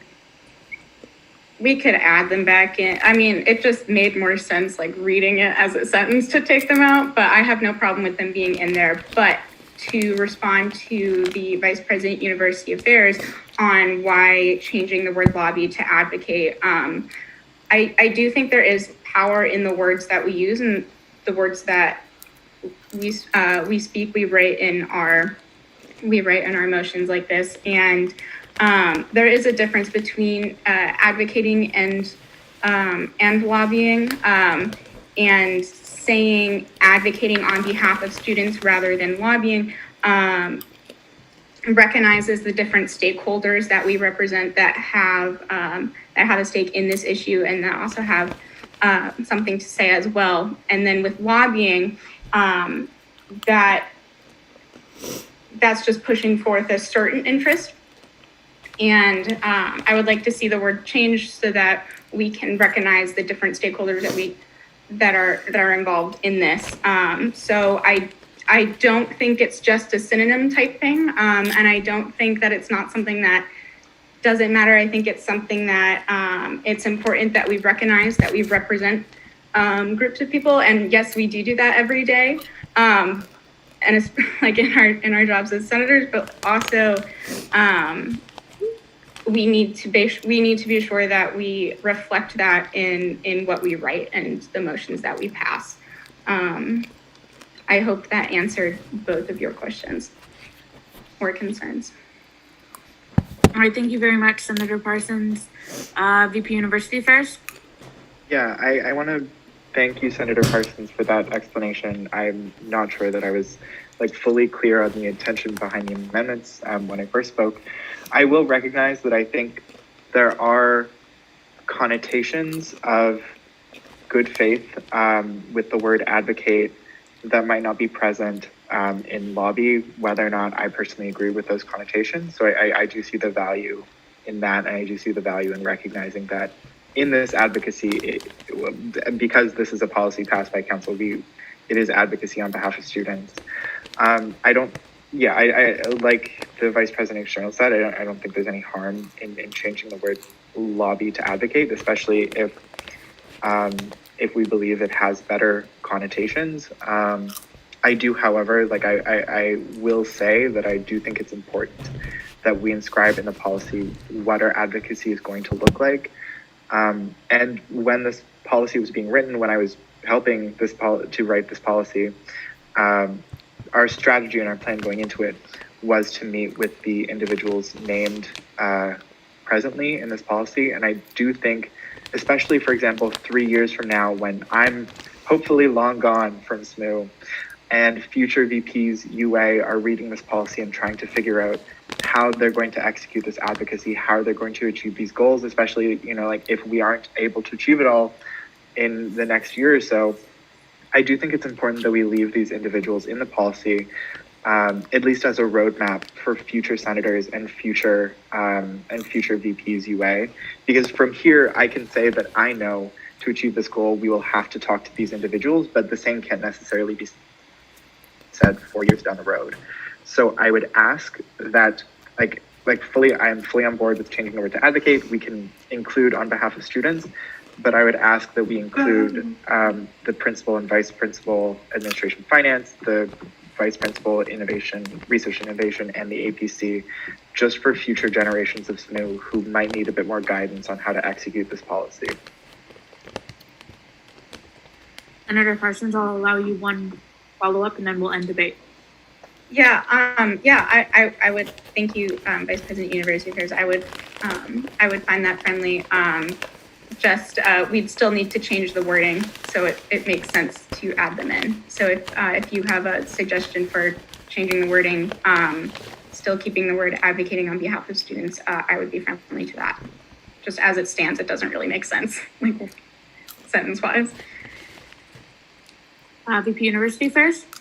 Yeah, if I could make a suggestion, since I don't know, as we said, I don't know if if the amendment involves striking, I think we might have to withdraw this amendment and then run another amendment, but I would suggest changing lobby to will advocate on behalf of students to these individuals or whatever for the adoption of policies and mandates to the effect of 5.1.1 or whatever it says in 5.3.1. If it doesn't cancel out, so to speak, so would you be moving the lobby, the office of the vice president, would you just be moving that down? Yeah, so, the office of the vice principal research and innovation would stay, hopefully, and would be after advocate on behalf of students. Yeah, so we can't do that amendment, so we can either vote it down, but with that, I will enter into a vote. We're going to be doing, just a point of parliamentary inquiry. Would it not be possible for Senator Parsons to withdraw the amendment rather? Because it's property of the floor, no. It would only be able to be withdrawn if it hadn't yet received a seconder, so to speak. Okay, with that, we're going to do an approval in the negative. Is there any, so an approval in the negative would mean to basically to nullify the amendment and it would just revert back to normal. Is there any opposition to nullifying this amendment? All right, hearing none. Senator Parsons? Sorry, do you mean like, so I'm like, it would basically pretend that like your amendment was not moved and it would go back to normal. It's just faster than going if there's any opposition, because we want opposition in this case. So I don't want to vote for that. Okay, thank you. Are there any individuals wishing, is there any individuals not wishing to nullify this at this time? Hearing none, the amendment has failed. We'll just get the VP, the parliamentarian, to change it back momentarily. VP University Affairs. Okay, I'm happy to move this amendment. So we would strike lobby from 5.1.2 and replace it with will advocate on behalf of students 2. And the same for 5.3.2, I believe. Yes. Or yes, yeah.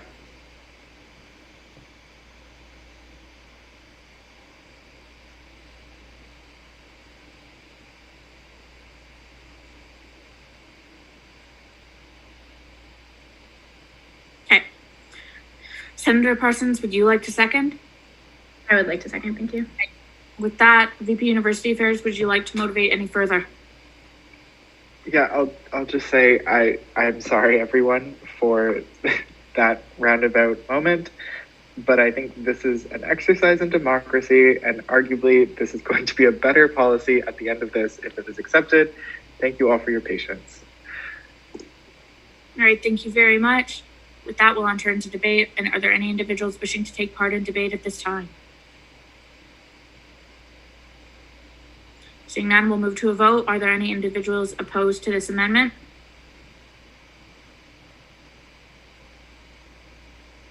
Hearing and seeing none, the amendment has been unanimously approved. With that, we will move back into debate on the main motion. Are there any individuals wishing to take part in debate on the main motion at this time? Can I amend one more time? I'm so sorry. 5.4, same amendment, will, for the word lobby, will advocate on behalf of students too. I'm sorry, I missed that. Okay, we'll just wait momentarily. 5.4, Wayne.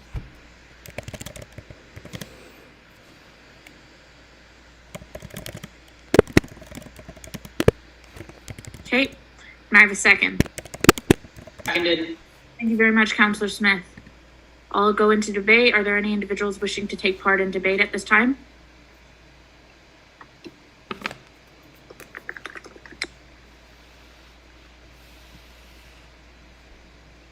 Seeing none, we'll go to a vote. Are there any individuals opposed to this amendment? Seeing none, the motion has also been the amendment has been unanimously approved. That we return to debate on the main motion. Are there any individuals wishing to take part in debate on the main motion at this time? Councillor Smith. Motion to call the question. Thank you very much, Councillor Smith. That is very much in order. Can I have a second? Seconded. Thank you very much, Councillor Williamson. Is there any opposition?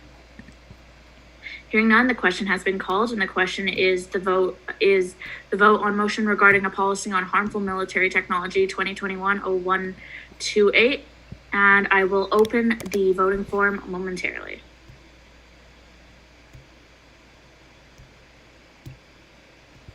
The voting form is now open, councillors.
Okay, everyone else can ignore me when I'm just speaking to the new residents' representative. Okay, so Councillor Nelson, so how you're going to navigate how you need to vote is, so you're going to go, when you go into your Google Drive, you're going to go into the shared drives folder, which is on the left. When you get to the shared drive, there's going to be a drive called Legislative Council. Once you hit Legislative Council, you're going to get to the folder, and it contains two subfolders. It's going to contain 2019 to 2020, and it's going to contain 2020 to 2021. You're going to want to click on the later of the two folders, so the 2020 to the 2021. Then you're going to hit Meetings. You're going to go all the way into Meetings, and then you're going to hit 2021-02-11.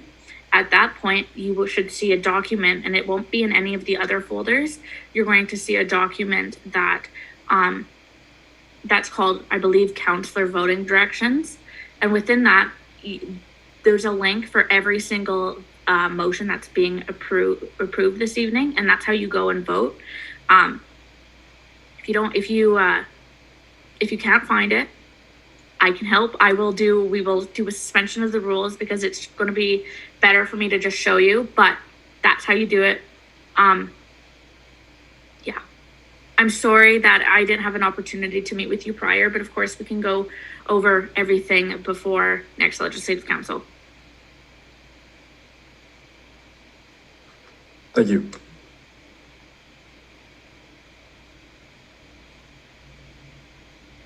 Out of order, but welcome to council. Yeah, we'll take it. Thank you. It's an honor.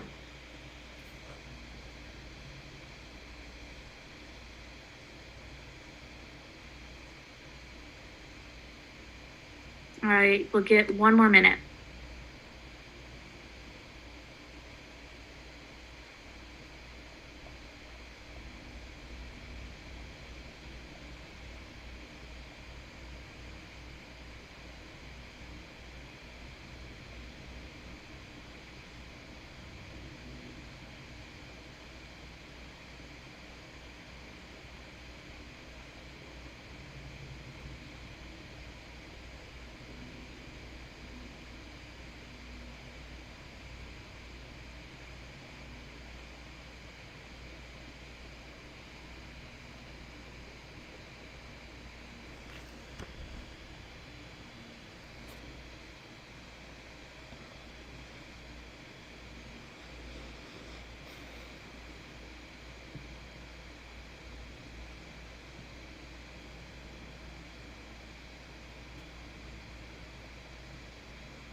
Point of inquiry. So sorry, just to remember what you said. You said from the 2021 folder, there were several subfolders. Which one contains the voting? Wing, it would be easier if we can just share the screen. So Wing, can you go just go back to, yeah. Okay, so we'll start at the beginning. So Wing, just hit share drives, because Wing, we're going to start from the beginning. Oh, okay, yeah. Yeah, so basically you go into share drives, Legislative Council, 2020, 2021, meetings, today's date, which is February the 11th, and then there should be like the voting directions file here, and then you can just click on each of the links there that's provided for each motion. Okay, perfect, thank you. Yep. Thank you, Wing.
All right. Well, with that, we are going to announce the closure of voting. With 22 in favor, 7 opposed, and 2 abstentions, the motion has been approved.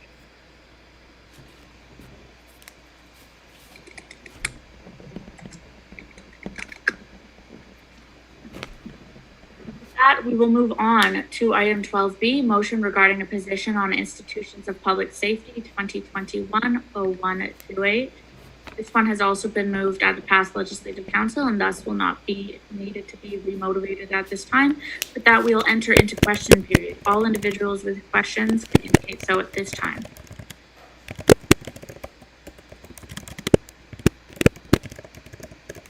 Seeing no questions, we'll move on to debate. All individuals wishing to participate in debate can indicate so at this time. Councillor Wan. Thank you, Madam Speaker. I'd like to suggest an amendment. Speaker, I will message you on Facebook if that's the preferred way of suggesting amendment. No, wait. Can you email and CC me and the speaker, please? Yeah. Sure, I will do that. But essentially, under Article 4, I'd like to amend it where it says that neither equitable representation of marginalized peoples in the police force nor greater sensitivity training, etc. I'd like to strike neither.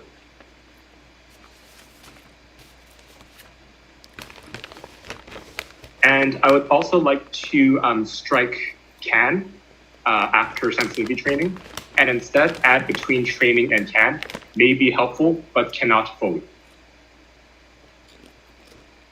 Okay. Is that the limit of your amendment? Yes. Thank you. What's the last word, Councillor Wong? Fully.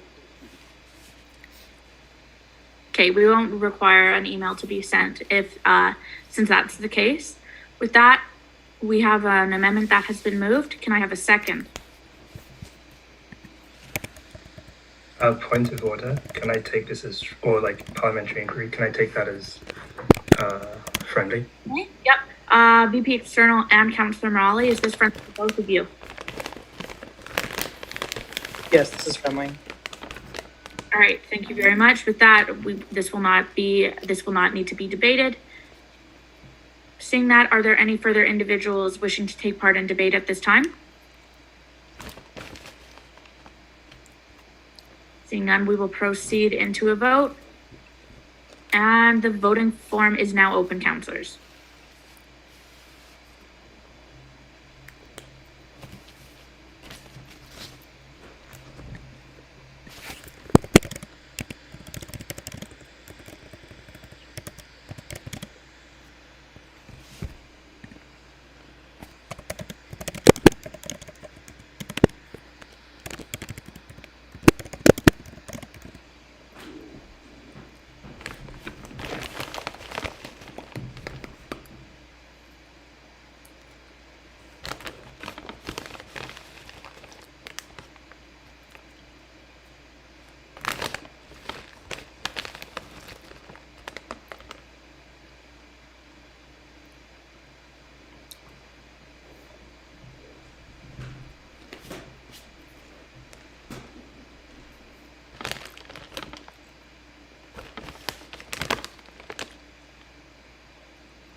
All right, councillors, I'll give you 30 more seconds.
I think the speaker might have disconnected. No, I'm here. Oh, you're still here? Oh, okay. All right, no worries. It's just having, okay, so with that, I'll announce the closure of voting. With 29 in favor, 0 opposed, and 1 abstention, the motion has been approved.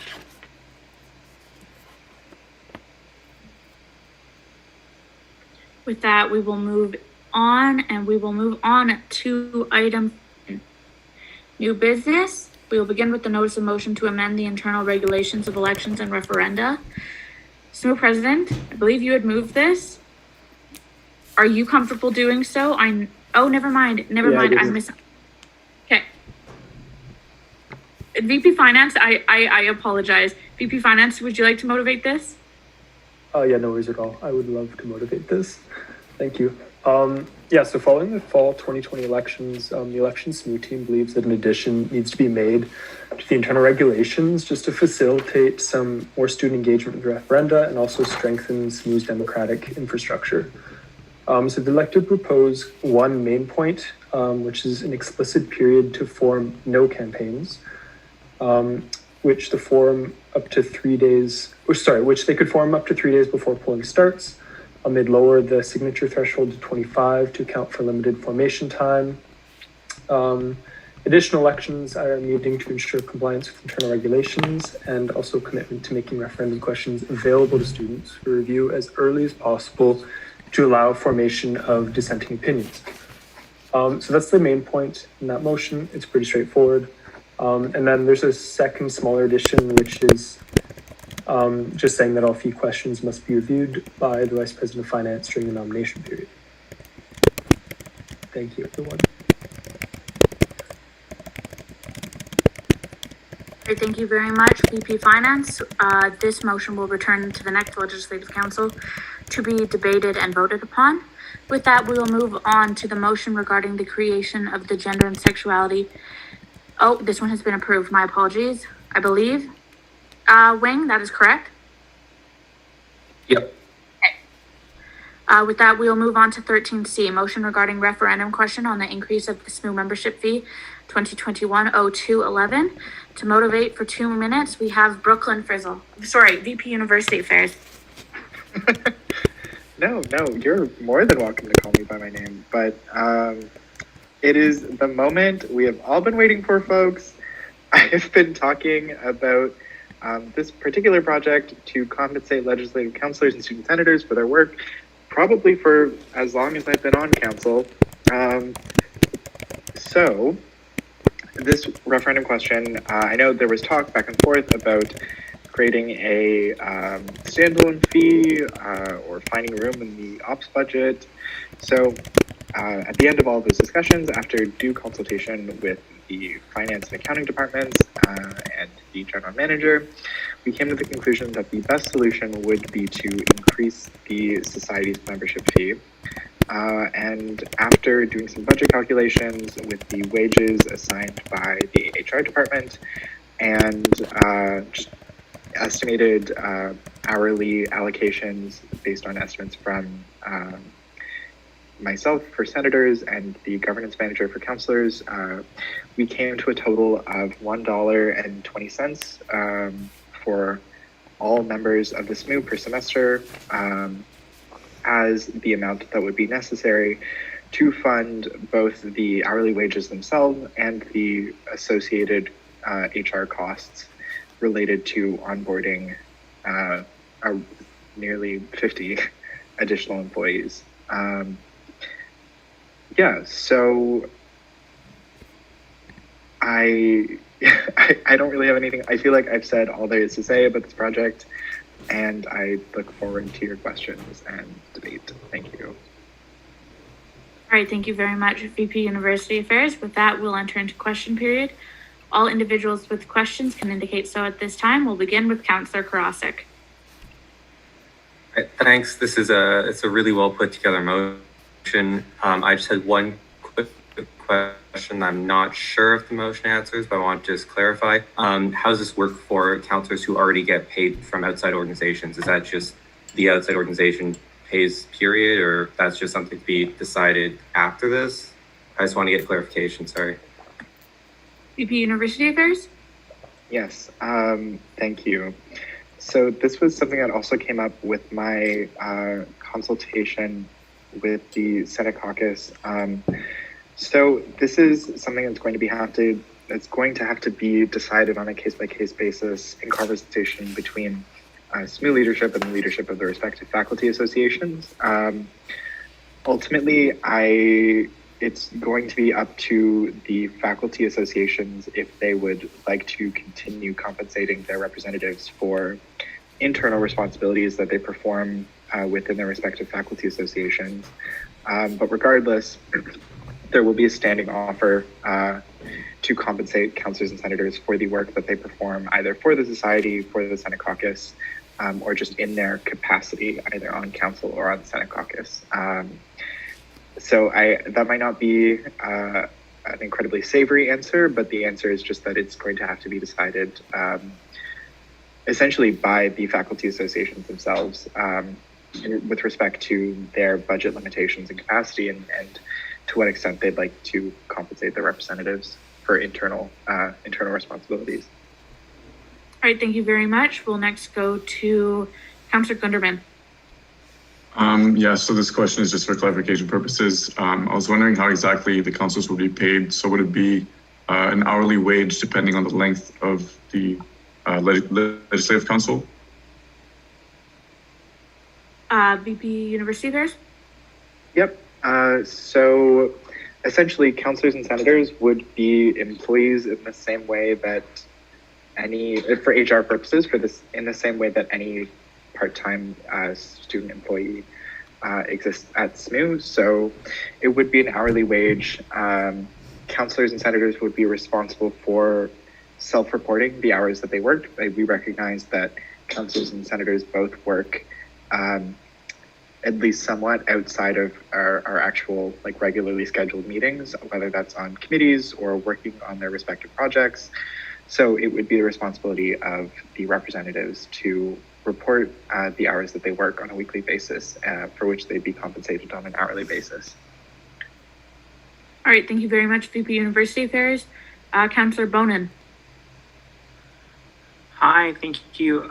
Yeah, very detailed motion. I just was wondering, in terms of a lot of people on council, for example, LSA, and I know that other associations work similarly, they're one of their execs is on legislative council, but they have a lot of other execs and no one is, let's say, paid. So I'm just wondering if the disparity of running for that specific VP external position versus something else was taken into account with consultation. So for example, I'm not paid, nor are any of my other execs on the Law Student Association.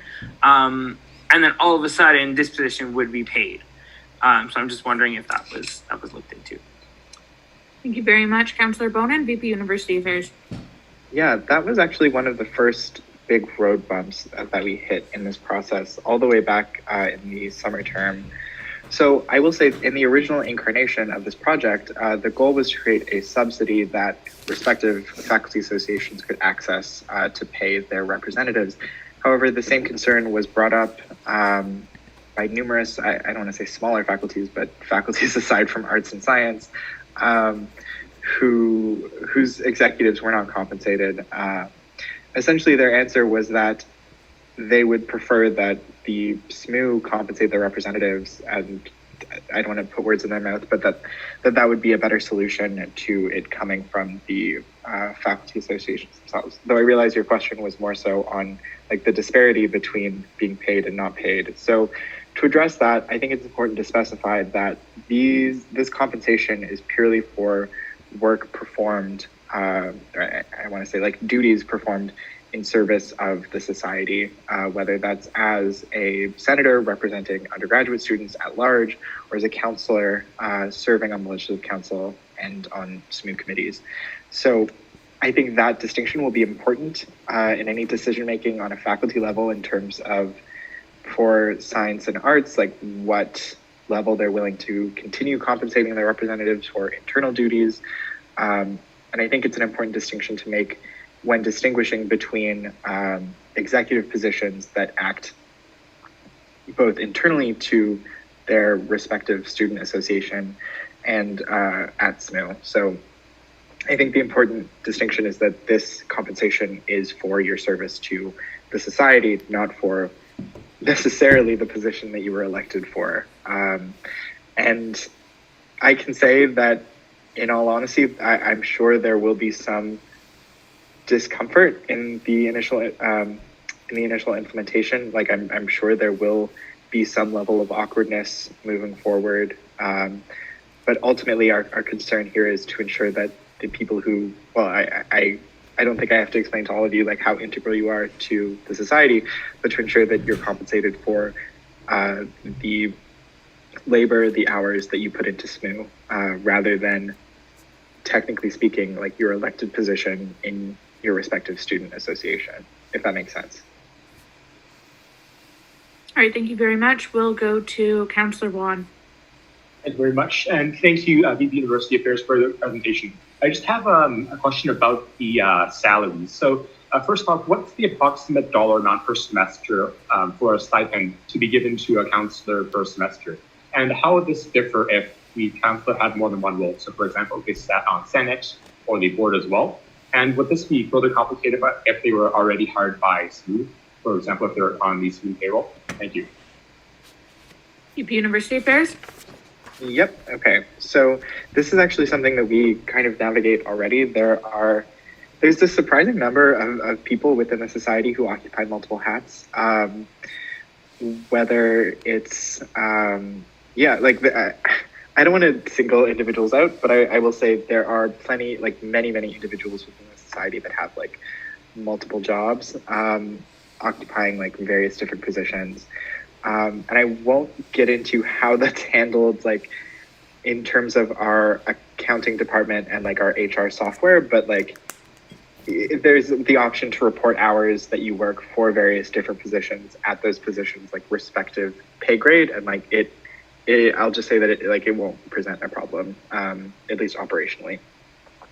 In terms of like, for example, like the senators who also serve as Senate caucus representatives on council, or like councilors who serve on the board, I think that's the easiest one to address. Unfortunately, as members of the board of directors of a nonprofit, board members just can't be compensated. Like it's just an operational technicality that unfortunately, like I don't have a solution to currently. With that in mind, and this is like written into the respective job descriptions and will be communicated during the onboarding process, but this compensation is purely for your work in your capacity as a legislative counselor.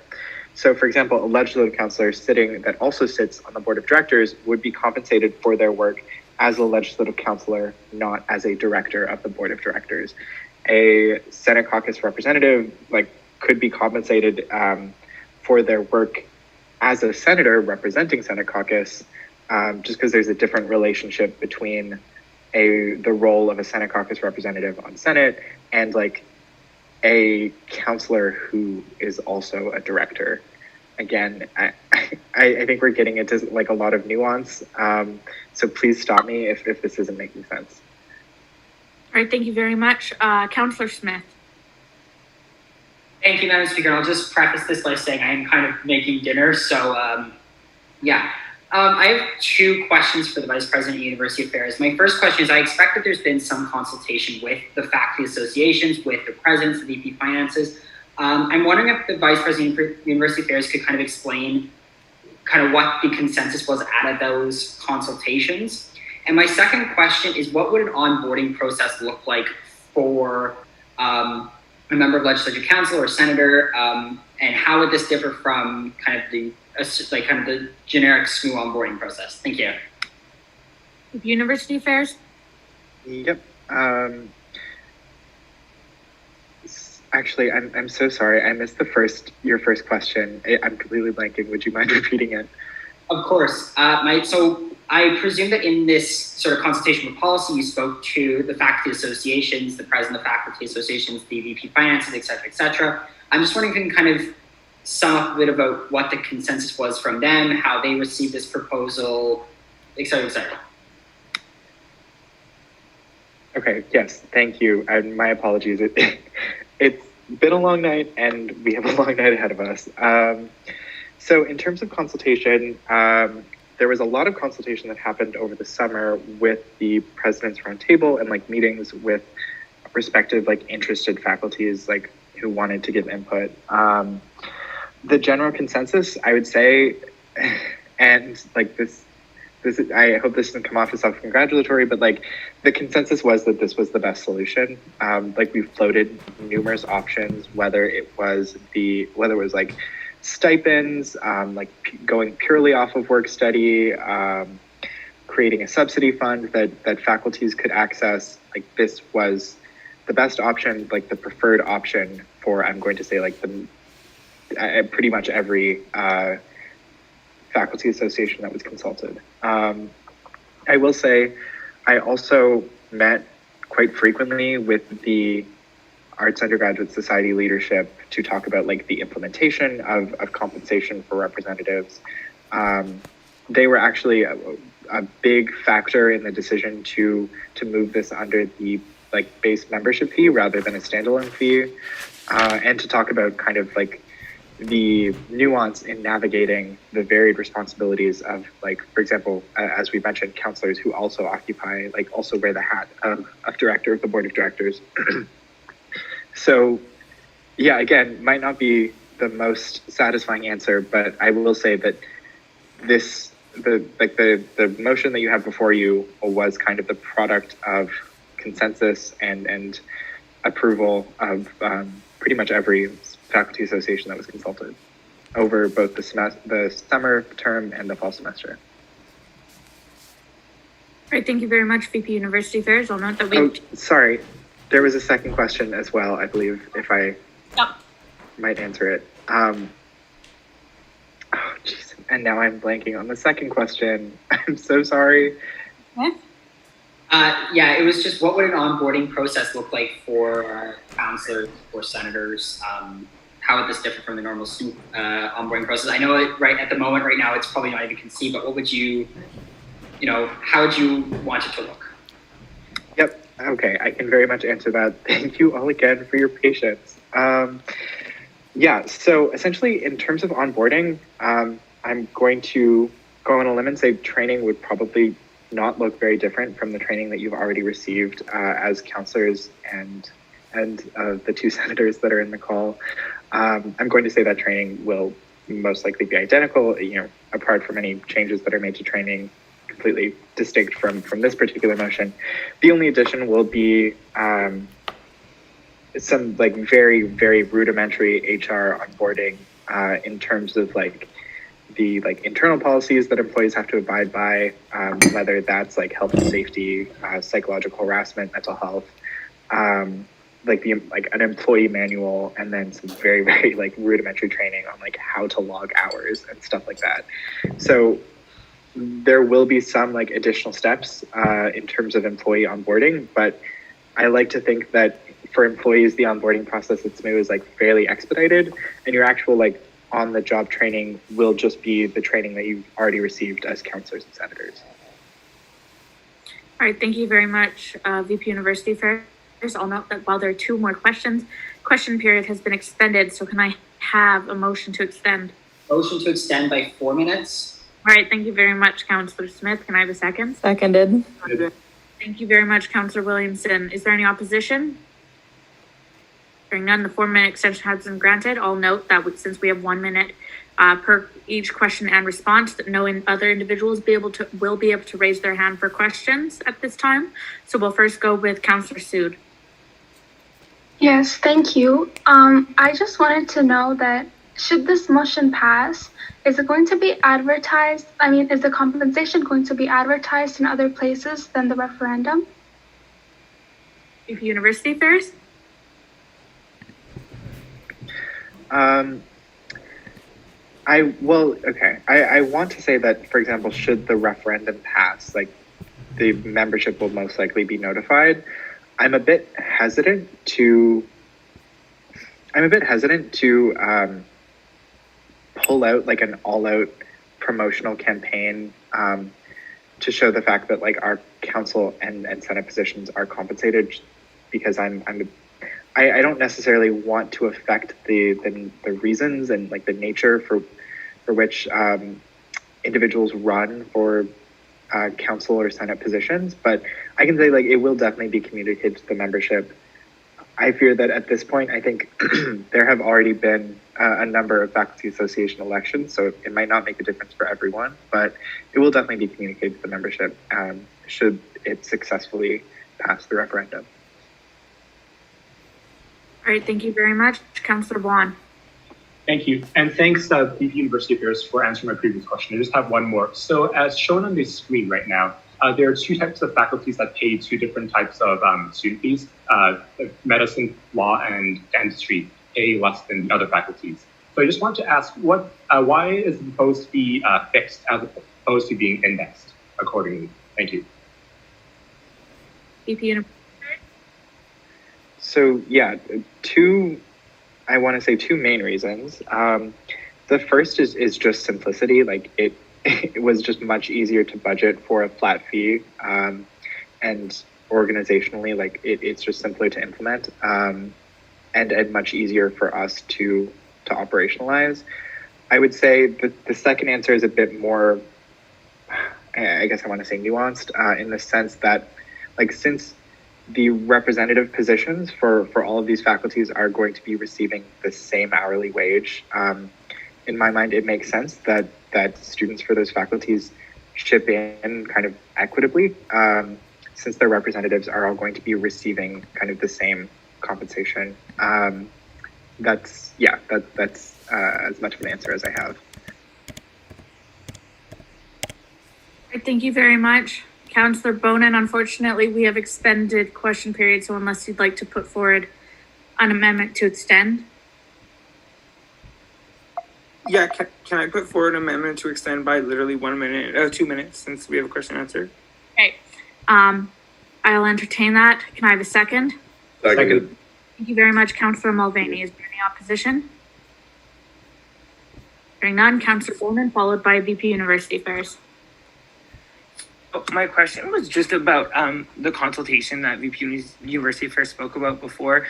They mentioned that like this was kind of like the overall like agreement. I just wanted to like understand if that was like from all faculties, from just because from my president's perspective, when I was coming into the meeting tonight, I asked her questions and like it didn't seem like that. So I just wanted to see if that were the case, like, or was it like most of the faculties?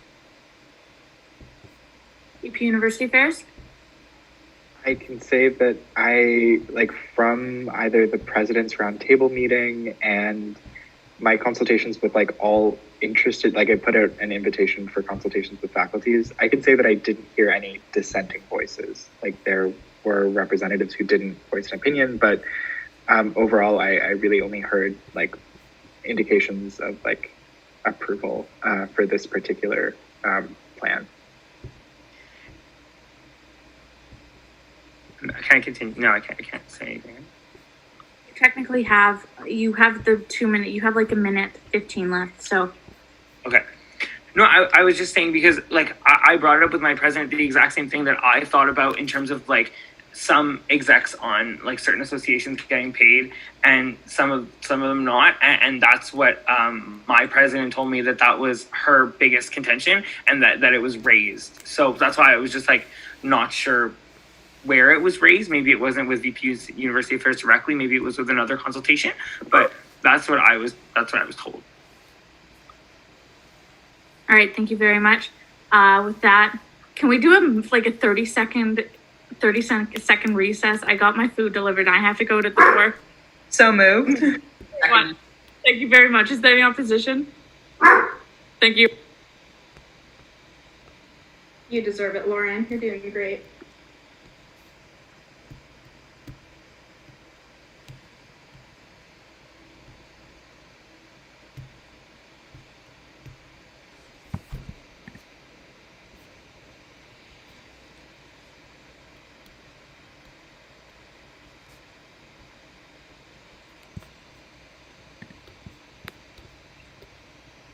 All right, with that, we will end. Thank you very much for granting me that recess, everyone. With that, we will move on into debate.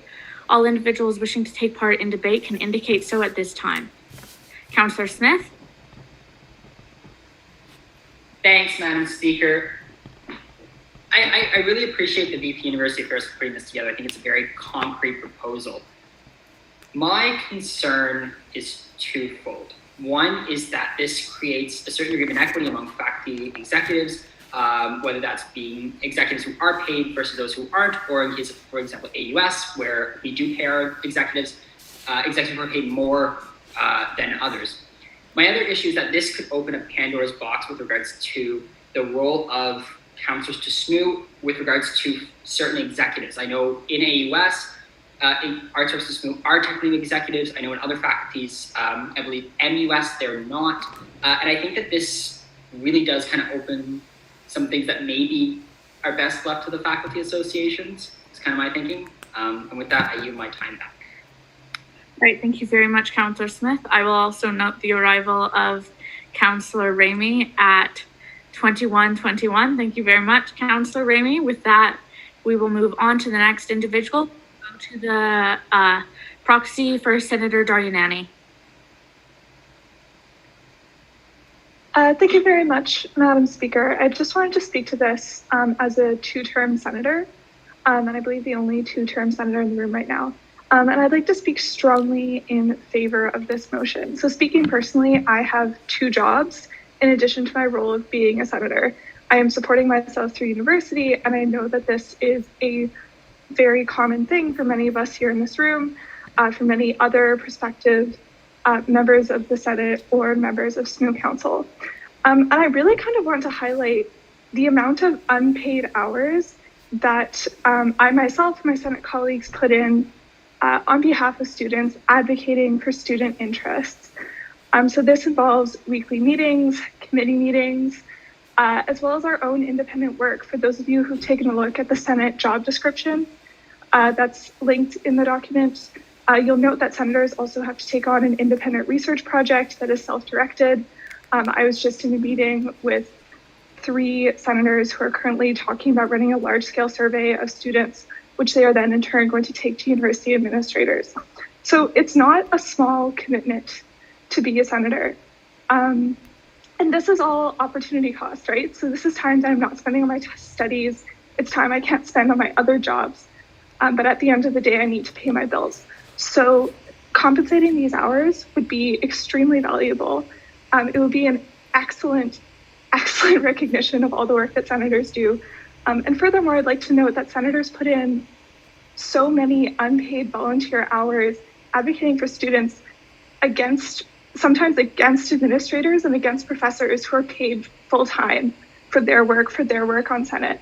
So students are sitting in these meetings for hours, not being compensated for this labor when administrators, and in fact, like paying to be there because we pay to be students, whereas for administrators, that's part of their job.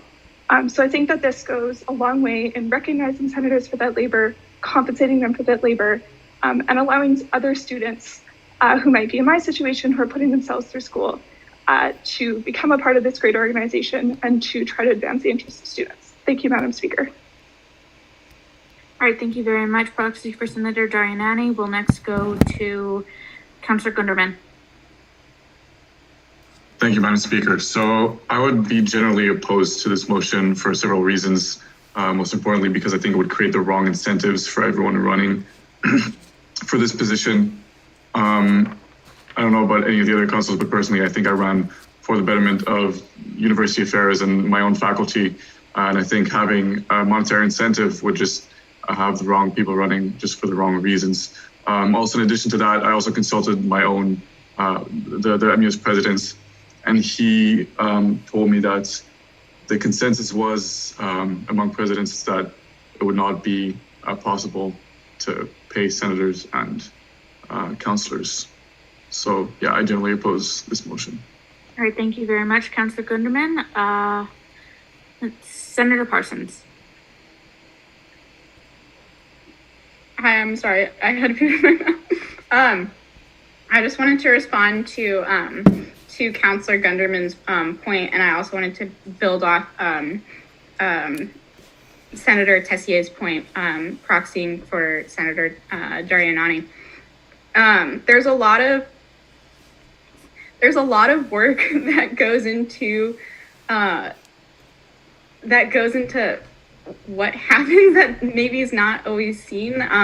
So for example, fall reading break, that wouldn't have really happened if it weren't for senators and counselors and the fact that they're not getting paid for countless hours of work. Another one that's most recent in my mind is the SU policy from last semester. Senate caucus put in countless hours trying to get that passed on Senate and to even get it to Senate. And that's not something that would have happened if it weren't for Senate caucus. And to also build off what Senator Tessier said, before COVID hit, I was working 3 jobs. I'm also paying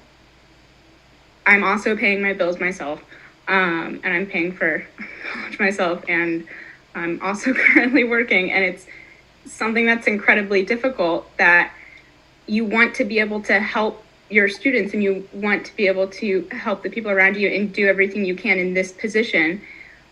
And that's why you're here. However, not being compensated for it leads to intense anxiety. It leads to not knowing if you'll be able to finish your schoolwork. It leads to piling up midterms, piling up school, and it's not being compensated for the hours that you work. It makes it feel like it's less valued, to me at least, and it makes it feel like my time necessarily isn't being valued for the work that I do, even though I do it because I want to help other people. But I want to respond specifically to Councilor Gunderman saying that compensating the work that we do for the people around us would make people run for the wrong reasons. I can't imagine someone wanting to work this many hours and to work this hard for just for this, like just for this kind of money. I don't see it as you're running for the money or you're doing this for the money. I see it as you're running because you want to help, but you're also getting compensated for the work that you're doing. It feels to me like almost like running for public office and then expecting not to pay your MPs or your representatives, or if that makes sense of what I'm saying. But that's just my ramble. It's just but thank you for letting me respond to you, Councilor Gunderman. And thank you, Senator Tessier, for really just all the great points and bringing up just how hard Senate caucus works. And just one more thing before I end. For societies like arts and science, it's a lot easier to get the funds to pay your executives, but for smaller faculties, it's less realistic to be able to pay for the work they do. So I come from the Faculty of Music, and it's pretty small, and it would be a lot less realistic for us to implement a policy like this in the next year or something. Like I think it's like 600 to 800 students or something. Like it's just less likely. So having this as a policy at least gets us part of the way there, if that makes sense as well. But thank you very much, Senator Parsons. I'm going to note that debate has been expended, but I know there's quite a few people wanting to participate. Can we have it like I'll go for a longer. I'm going to try and get everyone who wants to speak for the first who hasn't spoken at all in debate yet. I will at least try and get you, bring up the opportunity for you to speak. Is there a counselor willing to put forward a 10-minute extension on debate? So moved. Thank you very much. Can I, there's a mover and seconder. With that, is there any opposition? Hearing none, we'll move on. Counselor Reed. Thank you, Madam Speaker. I come from a faculty that presently does not pay any of its executives, and it is considered largely kind of against the basic principles of the U.S. to pay its elected members. That being said, I couldn't possibly oppose this on the basis that I think it would get people into these positions for the wrong reasons. For one, many members of this committee are already paid. I don't think any of them are doing it for the wrong reasons. I don't know what reasons they're doing it for, considering this is a 12-hour meeting, but I guess that's their business. All that being said, I don't think that I think on the contrary, in relation to what Senator Parsons was saying, paying elected members of SMU is actually something that increases the number of people that are able to run. I think we can definitely frame it as an accessibility issue and an accessibility concern, because not only are there members who are elected officials who have to face anxiety because they're unpaid for their work, but there are also certainly many other members of SMU that would happily run for a position were it financially feasible for them. Opening up that kind of pathway for those students is nothing if not mutually beneficial. So on principle, I think it's absolutely important, and it's an amazing initiative on the part of the VP University Affairs to be expanding this specific component of SMU in the interest of properly compensating the people that do a great deal of work for it, and hence increasing the accessibility of those opportunities towards the student body. I do think that ultimately some kind of further consultation and agreement, a lot of it needing to happen within individual faculties, possibly even just without even having SMU even involved there, it would need to take place in order for this to happen. And I think I would have liked to see a further consultation with faculties that are understood to not pay their executives on principle, just to see how that would have played out. But on principle, I support this. Thank you. With that, we'll move on to Councillor Collins. Sorry, I'm not quite ready. Can you move on to the next person and come back to me? Thank you so much. Councillor Morali. Yep. Hi. So Councillor Reed said a lot of what I wanted to say. I just wanted to reiterate that it's important for council to view this motion not simply as a reward for being elected or as an incentive for people to run in elections, but rather as an accessibility measure and an equity measure. SMU has had a position for the past while against unpaid internships, specifically because they provide an advantage to those who can spend the time and who can afford to take on these opportunities without being compensated for their labor. And so I think that this motion fits very well into SMU's existing positions regarding the fact that people should be compensated for their time, and that not doing so provides a strong disadvantage to those who don't have that financial capability. Thank you. Thank you very much, Councillor Morali. With that, we will move on to Councillor Kunzen. I think the point on accessibility is a very important one. What worries me personally is, so in management we study a lot the power of incentives, right, and intrinsic motivation too. And financial incentives aren't always the best ones to actually achieve better performance. So because I think here we're dealing both with accessibility and actual performance. I think those are the two big issues at hand. And so I was personally wondering if other types of rewards have been considered, other types of incentives. Perhaps it could take the form of additional training that is being recognized. Off of the top of my head, I'm just wondering if there wouldn't be an alternative to something that would be purely financial.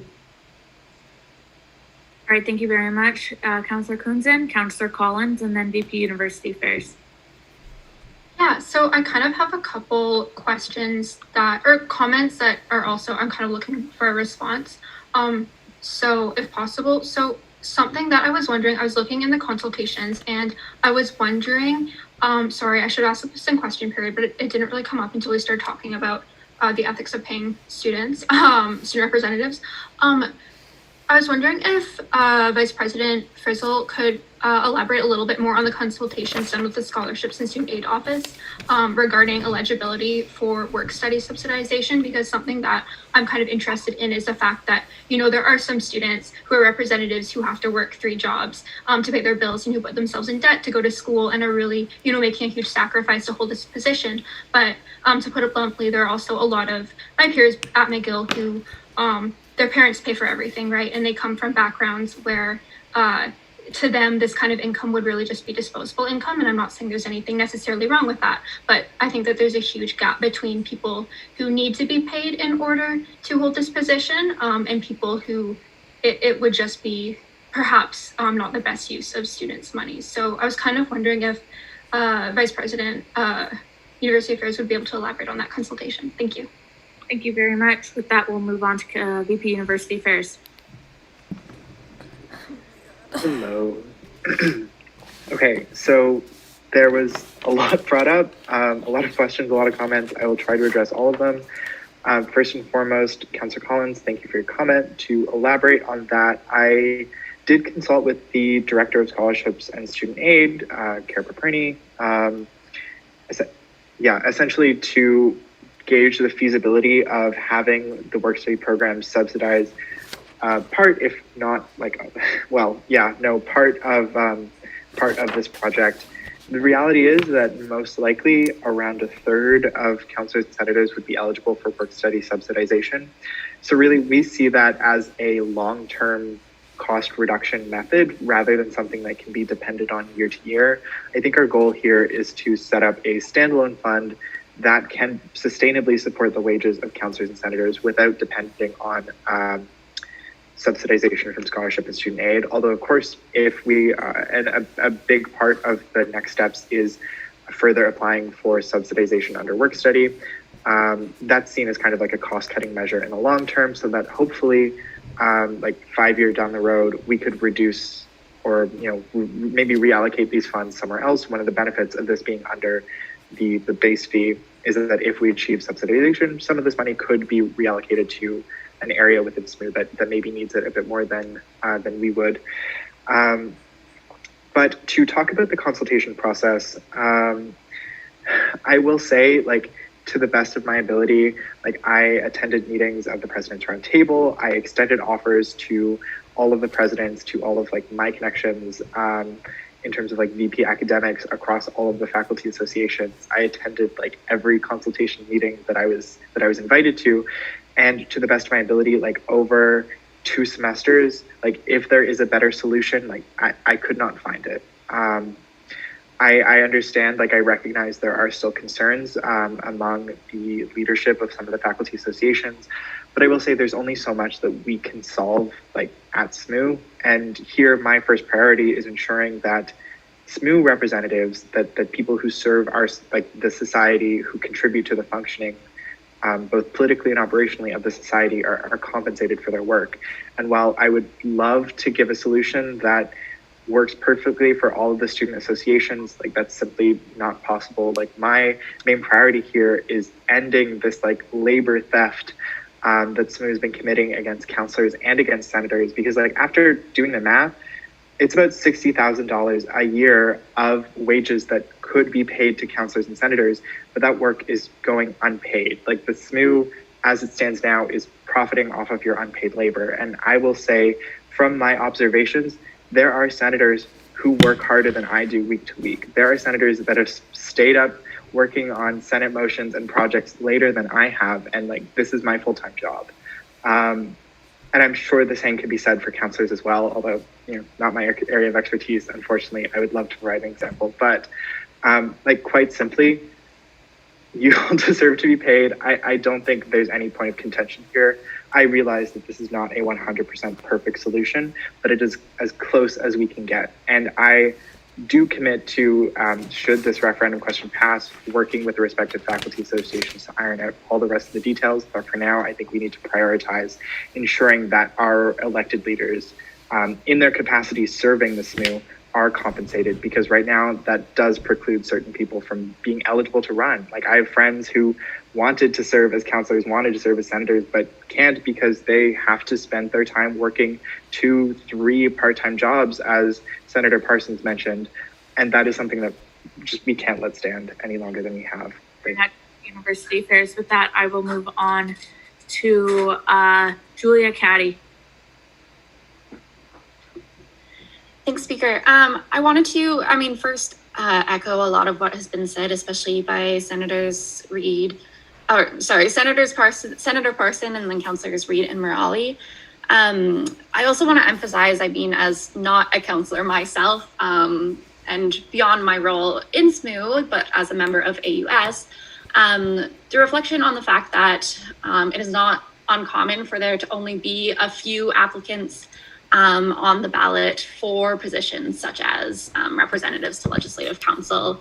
And I can say quite bluntly, like, it sucks to only have 2 options to vote between when there's 2 available positions. And as much as I appreciate everyone's efforts, I also want to feel like I'm making a democratic choice in terms of choosing between people. And so in that way, I think it should definitely be echoed what's been said about the equality of opportunity and the ability to open this up, especially to populations who are currently not represented in this group.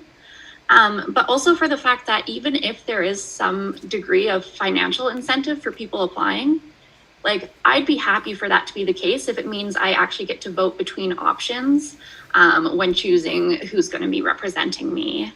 And another thing I did want to mention as well, that I think reflects what some people have said, is that my understanding, at least since it goes off an hourly wage, is that just getting the position wouldn't necessarily get you the money.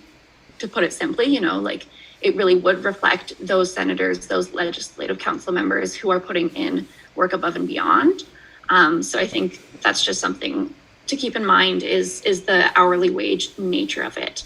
I did have one point of clarity that I wanted to ask for, though, and that is in the legislative counselor job description. It specifies as a qualification fluent communication in both English and French, whereas in the senator job description, it's essentially fluent in English, French as an asset. And I was unsure if that is an intentional decision, and if so, the reasoning behind that. All right, thank you very much, Julia. With that, we have time for currently 3 more interventions.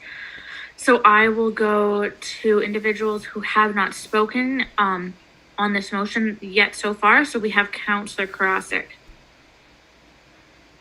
Thanks. So I just want to kind of bring what I knew from my time at the Concordia Student Union because we had a very similar debate on this back then.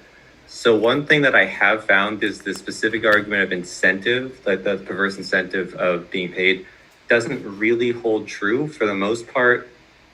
To be like, I want to be clear, this is not something I'm accusing SMU of, but it was more so something I saw at CSU. If someone desperately wanted to get money from a student union position, they would almost always go for an executive position because they always thought it paid better. That's nearly universally what I encountered.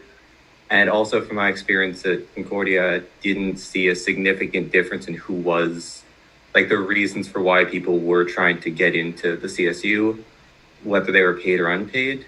It was just like a bonus thing for them. Oftentimes people were usually going to go for the position anyways. It's just getting paid made it easier in the long run.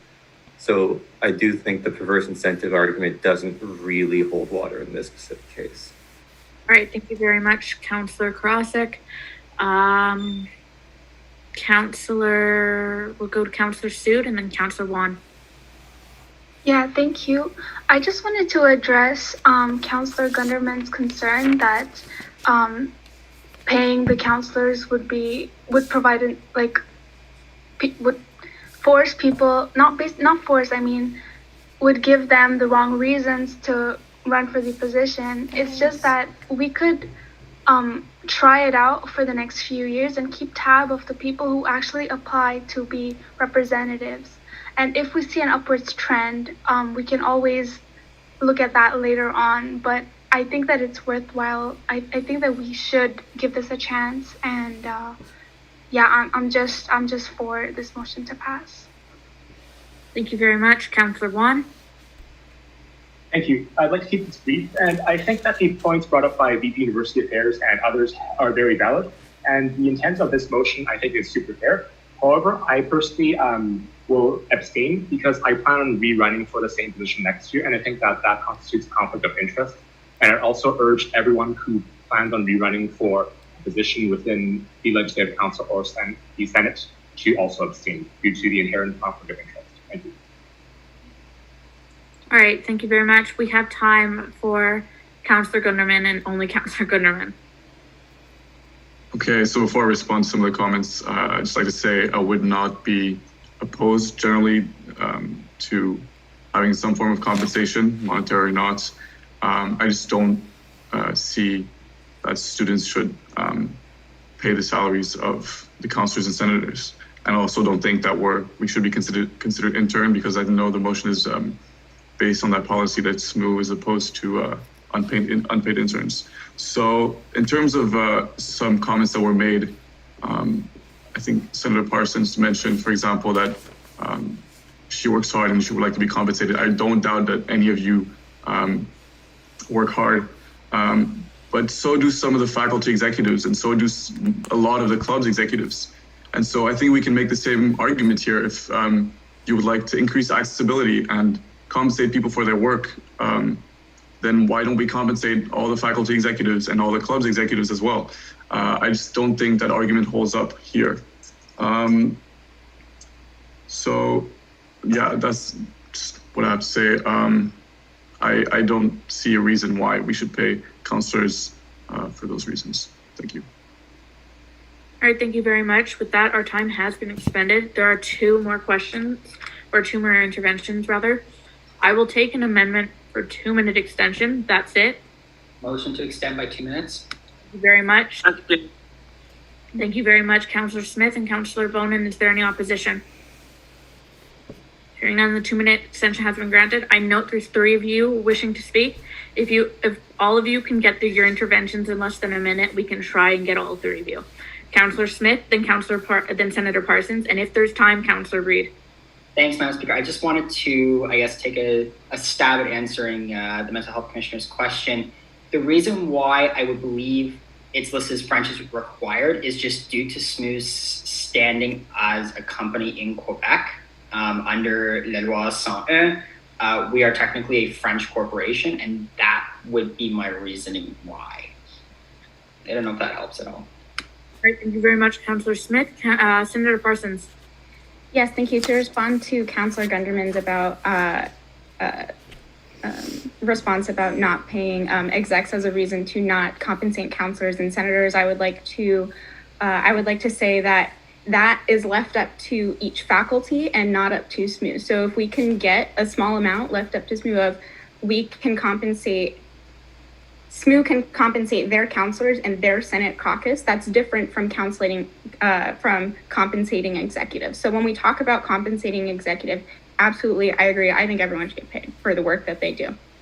But that's not the issue at hand right now. The issue at hand right now is paying employees of SMU who do this work for SMU, under SMU, not under faculties. So I would love to work with you on making sure that execs in different faculties are being paid. And I think we should talk about that more and do more work in that at the end of this year or next year to come or whenever. But the motion at hand is paying employees of SMU, doing work for SMU, not for these faculties. Thank you.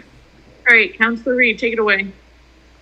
Yes, just to add to, thank you, Madam Speaker, just to add to Senator Parsons' comments. I think suggesting that it isn't exactly logical to suggest that because faculty executives aren't paid, then SMU representatives shouldn't be paid. I realize that SMU representatives are elected by their faculty constituents, but ultimately SMU has a policy against unpaid internships, and this qualifies, the situation we have at hand qualifies as a misapplication of that policy.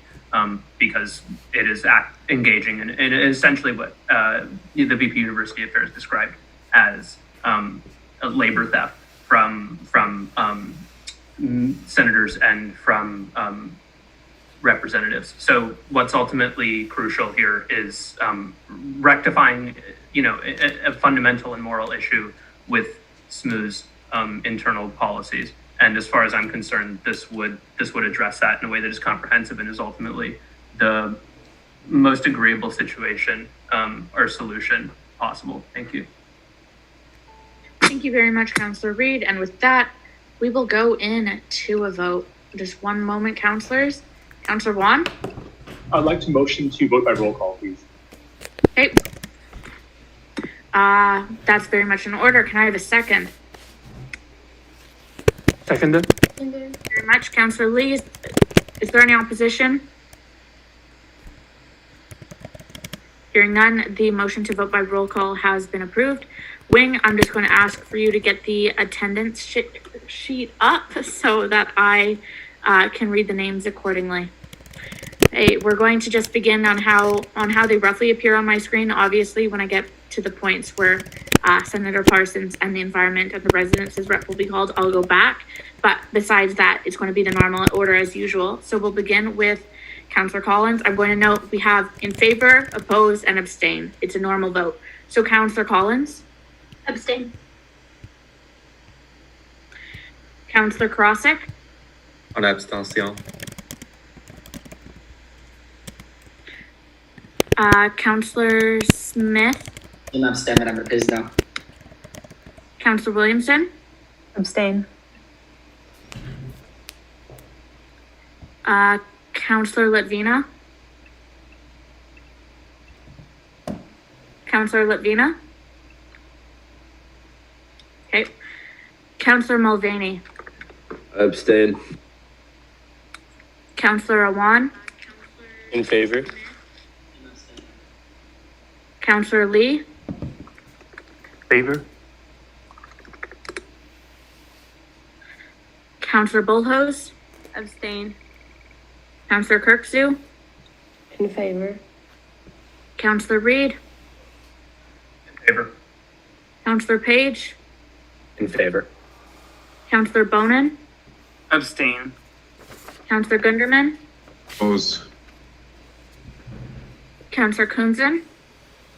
Sorry, Councillor Gunderman, can you repeat your vote? I oppose. Abstain. Thank you very much. Councillor Juan?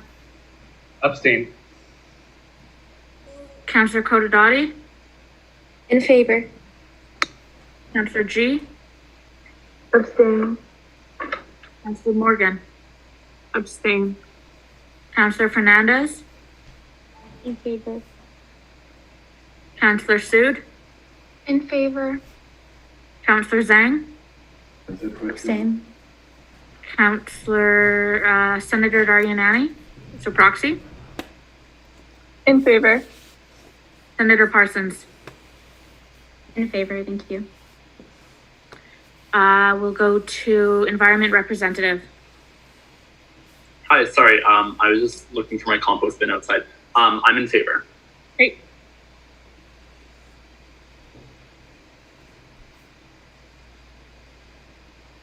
Residents Representative, so Councillor Nelson. En abstention.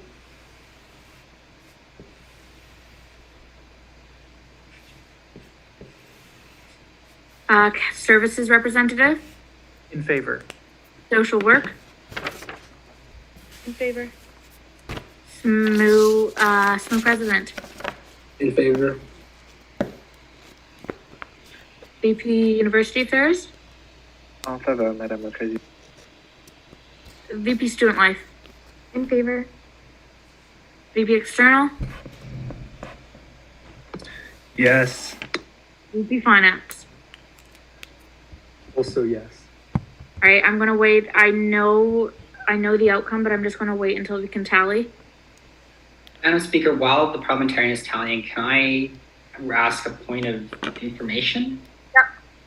seeing that we literally are going to have this debate all over again with the constitutional amendment, it seems like council is relatively in favor of this. I'm wondering if it would be in order to suspend the rules, set the agenda to then re-debate it. Excuse me, I'm sorry. Councilor Latvina? I vote yes also. The voting has technically closed. I apologize. No worries. Sorry, Councilor Smith, can you just repeat? Yes, so given that it looks like council is relatively in favor of this, and we're effectively going to have this exact same debate later on tonight with the constitutional amendment, I'm wondering if council, whether you would be amenable and council would be amenable to suspending the rules to vote on the constitutional amendment now. Okay, we can, what we'll do is we can suspend the rules to move it to immediately. Obviously, if individuals want to have questions and debate on that as well, we're going to have to entertain that. I'm going to announce the voting. So 18 in favor, 13 abstentions. 18 in favor, 1 opposed, and 13 abstentions. The motion has been approved. With that, we have a motion to suspend the rules moved by Councilor Smith to move, I believe it would be, find it. It would be moving 13K into 13 to become 13D. Can we have an extension? Can we have a second on that? Seconded, Mass. Thank you very much, Councilor Ramey. Is there any opposition? Hearing none, that motion will be approved. With that, we will move on to the motion regarding the referendum question on the amendment of the Constitution, 2021-02-11. I'll just wait for the parliamentarian to have an opportunity to open it up. All right, with this, VP University Affairs, you may motivate. Right, okay, cool. Thank you everyone for voting in favor of the past amendment, and thank you to all of the necessary abstentions. I will take you as the favor in spirit. But anyway, for this to work, we also need to amend the Constitution, which currently precludes counselors from being paid for their work. So I'm essentially going to say, if this motion doesn't pass, it's only going to be senators being compensated. In this situation, we really have to pass both. So I hope that is enough of a motivator. Thank you. Before moving further, we're just going to note, VP University Affairs, that we never actually received the revised wording from DIPSL. Give me 1 second to check to make sure that we weren't sent it. If not, we took it as they had no comment, but let me Okay. We have a motion for a 1-minute recess. So moved. Thank you very much, Councilor Smith and Senator Parsons. Is that your position? Hearing none, the 1-minute recess has been granted.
We were waiting on a number of questions for the DIPSL's revision. There were a number that they didn't get back to us on, so we're just taking it, and we did advise them we would just be taking it as though they had no comments. So we're going to be moving forward with the wording that I just sent. Okay, we're just gonna wait there. All right, with that, we will enter into question period. If there's any individuals with questions, you can indicate so at this time. Senator Parsons. Yeah, thank you. Just a simple question. I just if the Vice President Universities could explain why only counselors are included in the amendment to the Constitution and not senators from the Senate caucus. Is that going to be in a different resolution somewhere, or is it just something entirely different? UP University Affairs? Actually, very simple answer. In the Constitution, there's nothing currently saying that senators cannot be compensated for their work. In fact, the sentence in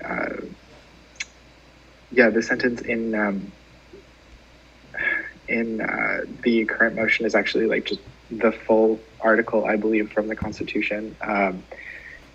So there's no need to include senators because they currently aren't precluded from being compensated in the Constitution. And if you're asking why that is, I have no idea why senators weren't included, but that's just what we're working with. All right, thank you very much. Are there any other questions?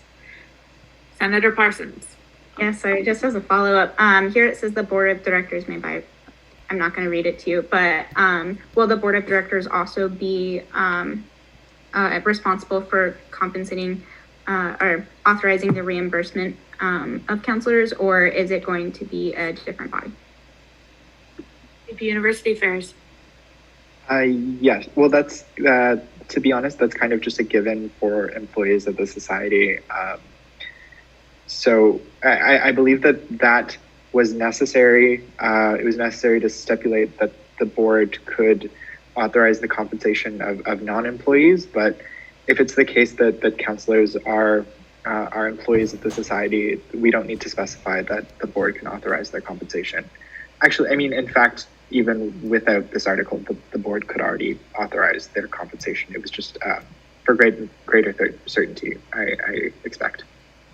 All right, thank you very much. VP Finance. Would it be easier to have the Vice President Finance authorize the reimbursement?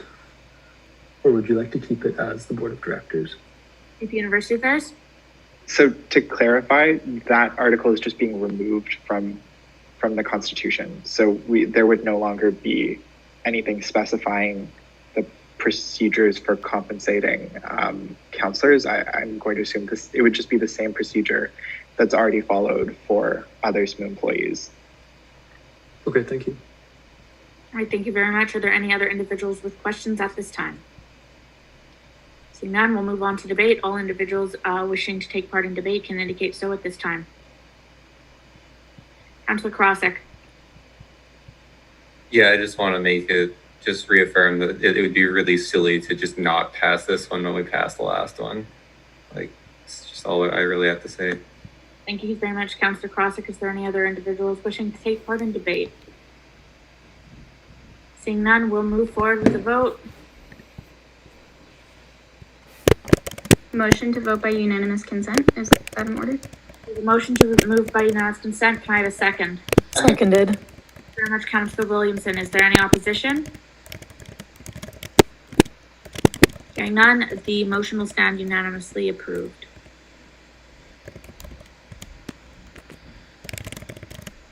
With that, we will move on to the next item of the agenda.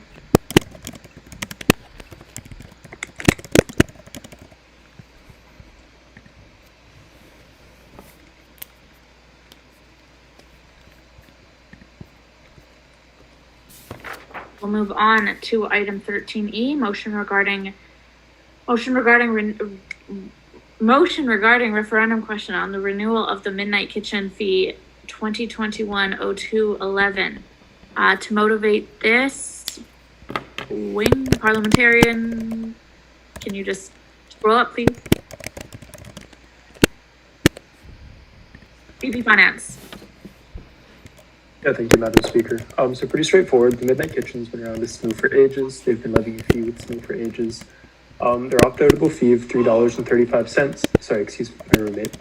The opt-outable fee of $3.35 is up for renewal this semester, and yeah, Midnight Kitchen has done amazing work over the years, and they've continued to do amazing work during the quarantine/pandemic. And I urge all of you to approve this motion. Thank you. All right, thank you very much, VP Finance. With that, we'll move into question period. All individuals with questions can indicate so at this time. We'll begin with Councillor Wan. Thank you. Thank you very much, Madam Speaker. VP Finance, is there a budget available for this fee renewal? Thank you. VP Finance? Like I mentioned before, because there's only a 3-day time period before the motions were submitted to the DIPSL, it wouldn't have been fair to have services draft up an entirely new motion to justify a fee renewal. With that being said, if you'd like to see their budget for this year, I'm more than happy to send it to any councillor or senator or representative on council if they'd like to see it. Thank you. Thank you very much, VP Finance. Councillor Karasik. This isn't like a major question, but I'm just curious if you could mention like some of the stuff they've done during quarantine. I'm just curious to know, honestly. If you know. If you don't, that's fine. Yep. In the background rationale section, it mentions it briefly. They provided emergency food support to student groups and community groups in Montreal through free grocery baskets, prepared meal pickup services, and food donations to like elderly healthcare workers, shelters, etc. Thank you very much, VP Finance. Councillor Wan. Thank you very much, Madam Speaker. VP Finance, I have another question for you. Thanks for the answer regarding the budget, and I look favorably upon receiving the budget if convenient. So my next question is about the discretionary funding. So I want to ask, what's the current baseline allowable discretionary funding for Midnight Kitchen? And what would be the dollar amount difference between this percentage versus the 20% suggested with this motion? And what are the historical and anticipated uses of this fund? Thank you. VP Finance. Yeah, for sure. So the 20% discretionary fund is, like it's always been 20% with Midnight Kitchen. Like as the part 2 mentions, it says, do you support that Midnight Kitchen continues to be able to offer up to 20%, meaning that it's always been the case. Or not always, but like even since the most recent renewal, it's been that way. Some examples of discretionary projects that they like give money to, it's always projects kind of within their mandate. So groups that, I don't know, like help feed the vulnerable, as I mentioned earlier. There's a lot of examples. I'm sorry, I've seen so many check requests go through that like it's hard to pick one. I will say though that the discretionary funding is very much in line with their mandate, and yeah, the 20% makes a lot of sense, and I fully support that. Thank you. Thank you very much. With that, our question period has been expended. We'll move on to debate. Any individuals wishing to take part in debate can indicate so at this time. Seeing none, we will move forward with the debate. I mean, with the vote. At this point, I will open the voting form. UP University Affairs. Sorry, is it too late to move by unanimous consent? If no one's voted, so I'll take it. We have a motion. Can I have a second? Seconded. Very much, Councillor Krosick. Is there any opposition? Hearing none, this motion has also been unanimously approved. Thank you very much, VP University Affairs, for moving it. Thank you, everyone.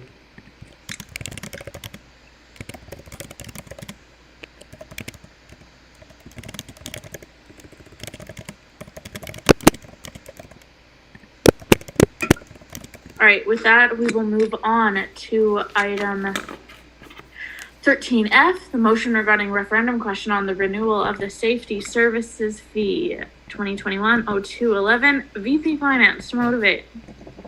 Thank you. Yeah, so the renewal of the safety services fee.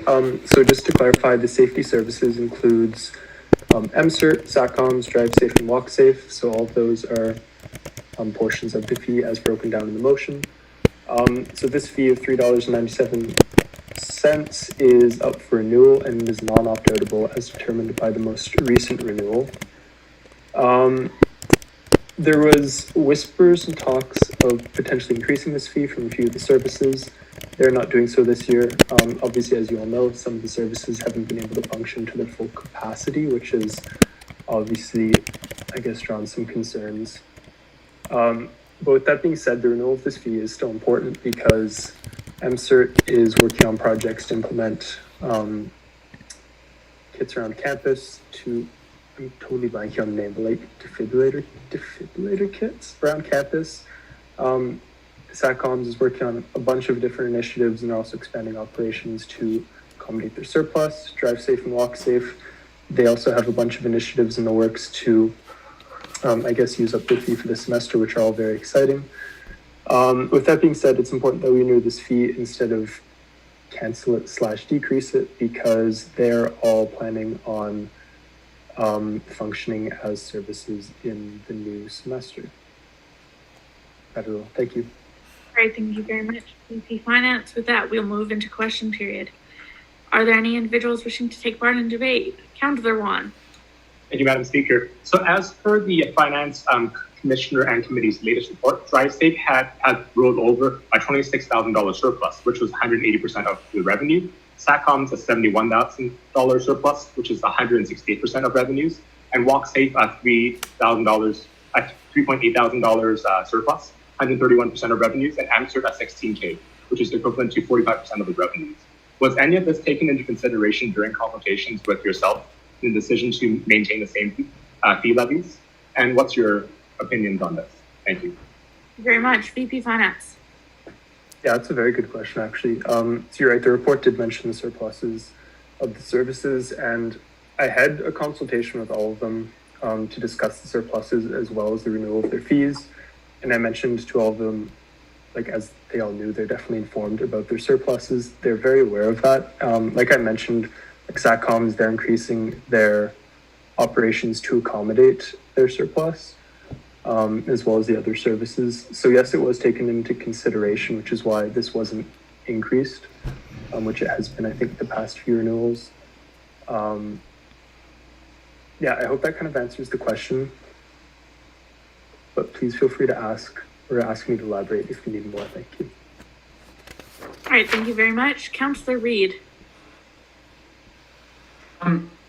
Would it be fair to say that these fee surpluses wouldn't have been the case were it not for the pandemic, and is our finance commissioners in SMU concerned at all about this phenomenon of, rather extraordinary budget surpluses continuing into the next semester, possibly even in the new year?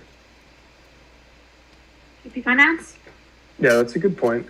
So because the pandemic did start in March of last year, it certainly did contribute to a lot of their surpluses. I'm sure a lot of you remember one of the service representatives did mention that during the last council in context of their surpluses. So yes, it certainly did contribute to that. I spoke with the finance commissioner about this fee renewal, and it's not like the largest concern moving into the new year. Like I said, these services are all taking on larger projects, and I've spoken with them all about their surpluses moving into the next semester. So they're all planning on addressing it, and we will be implementing, I guess, things moving forward to ensure that the surpluses aren't increasing year to year.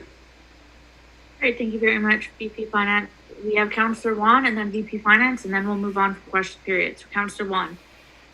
Thank you very much. So my next question is again about the discretionary funding. So I want to first off ask again what the difference is between the current allowable discretionary funding versus the 10% requested by SATCOMs, and why is SATCOMs now requesting a new increase in discretionary funding limit, as this was not mentioned in the preamble? And what are the historical anticipated uses of this fund? Thank you. Thank you very much. VP Finance. I'm actually so glad you asked that, Councillor Juan. So last year there's a committee, I think it was the Ad Hoc Committee on Discretionary Funding, something along those lines. And the reason it was formed is because discretionary funding is a bit of a legal gray area. As a not-for-profit organization, when we levy a fee from the student body, technically we're not supposed to be giving it out to external organizations without the consent or approval of the student population.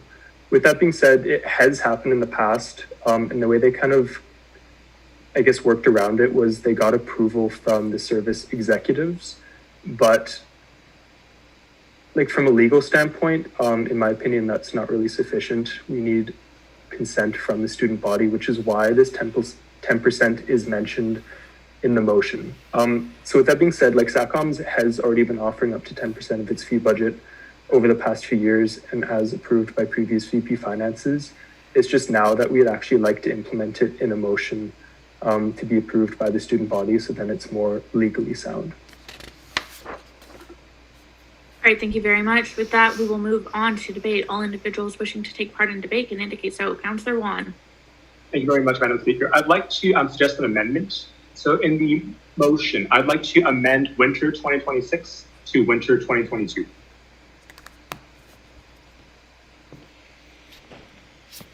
All right, this has been moved. Can I have a second?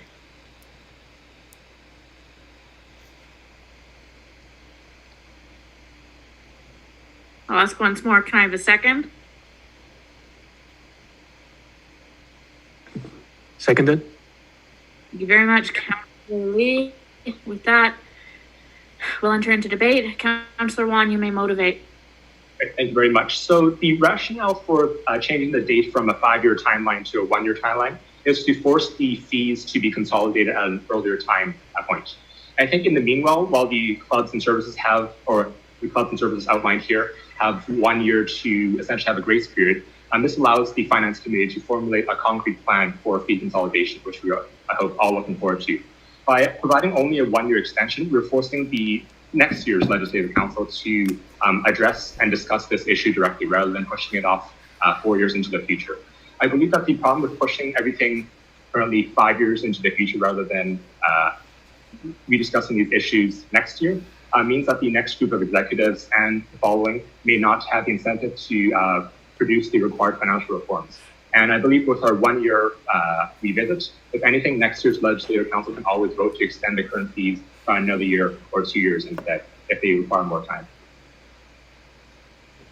Thank you very much. We'll now go into debate. We'll go Mo Raji. Hi, yes, my name is Mo Raji Courtney, R-A-J-J-I Courtney, C-O-U-R-T-N-E-Y. I'm here today as the Mental Health Advocacy Coordinator, but as was previously mentioned in the last Legislative Council session, I am also the Outreach Coordinator for the Union for Gender Empowerment. In this capacity, I can speak directly to the fact that services, every time we have to campaign for our fee renewals, it takes out a significant portion of our resources and energy. This means that, it is entirely standard for fees to be renewed every 5 years rather than it taking 1 year for a renewal. And should it have to be renewed within a year, then that would cause undue effort placed upon DriveSafe, MCERT, SACOMS, and WalkSafe to have to campaign on behalf of having their fee renewed, when that could be put towards doing things like supporting survivors of gendered and sexual violence, or ensuring that students are able to access emergency medical care, rather than calling 911 and possibly alerting police and ambulances, or ensuring that drunk and otherwise inebriated students are able to get home safely.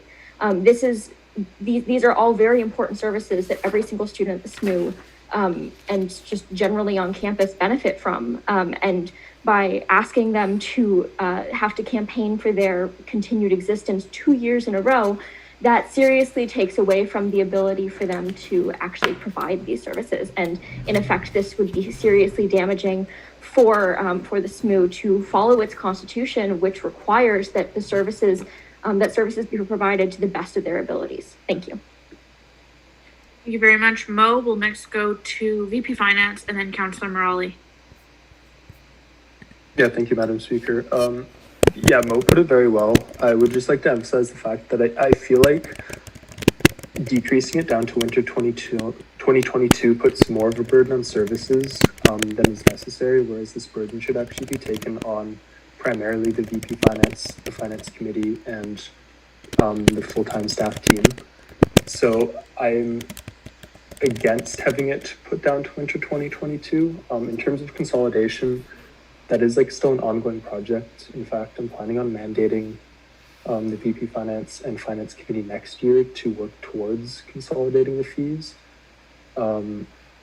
I just don't think that decreasing it down to winter 2022 is the solution for now. Thank you. All right, thank you very much, VP Finance. Councillor Morali. Yeah, I just want to echo what's been said in terms of this period, the winter referendum period, is a very tough time, just not only for students, but for services who are looking for new executives in transition periods, and essentially like taking time away from being able to provide services with all of their capacity to focus on preparing for the next year.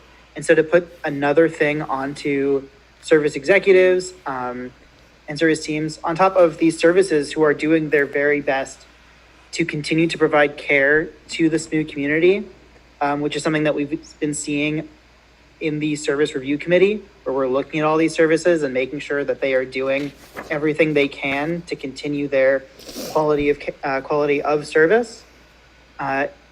It's frankly ridiculous to suggest that we put that on services again 2 years in a row. And I think part of that just comes from this idea that services aren't doing anything, which is very much not the case. Thank you very much. We will next go to VP University Affairs.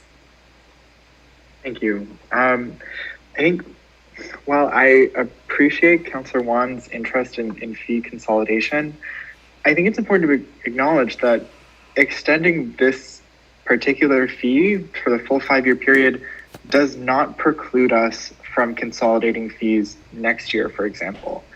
If anything, all it is doing is holding safety services hostage as a motivator for the existence of separate fees to be called back into question next year.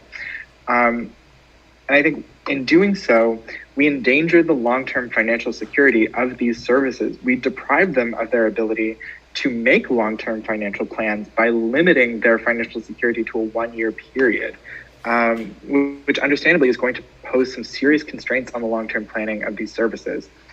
Second of all, I completely recognize, and I want to echo the words of Maraji Courtney and of Councillor Morali, who spoke to the difficulty that services face in terms of campaigning for fee renewals.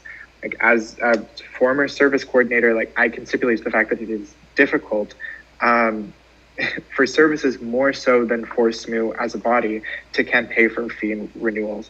And it'll be even more so, like, more difficult to do so 2 years in a row. Like, I can easily imagine students remembering that this same fee came to referendum a year past and that affecting the vote. But all of that aside, I don't think that this fee renewal is the place to advance any kind of political agenda. These are absolutely like mission critical services that are necessary to continue supporting students the way that we have in the past. And while, like, I think without talking about whether or not fee consolidation should be pursued, I'm just going to say, like, this is absolutely not the place to do it. In doing so, we endanger the long-term financial security of services, and we place undue burden on these services, where that burden should be placed on us as Legislative Council and on our finance department. And there's nothing precluding us from doing that in the future, but this is not a vehicle to elicit that change. All right, thank you very much, VP University Affairs. I'm going to note that our time for debate has been expended, but I know that there are still 3 individuals wishing to speak. So can I have a motion for 3 minutes, for a 3-minute extension? So moved. So moved. Thank you very much, Councillor Williamson and Councillor Krosick. Is there any opposition? Hearing none. Mo, would you still like to speak?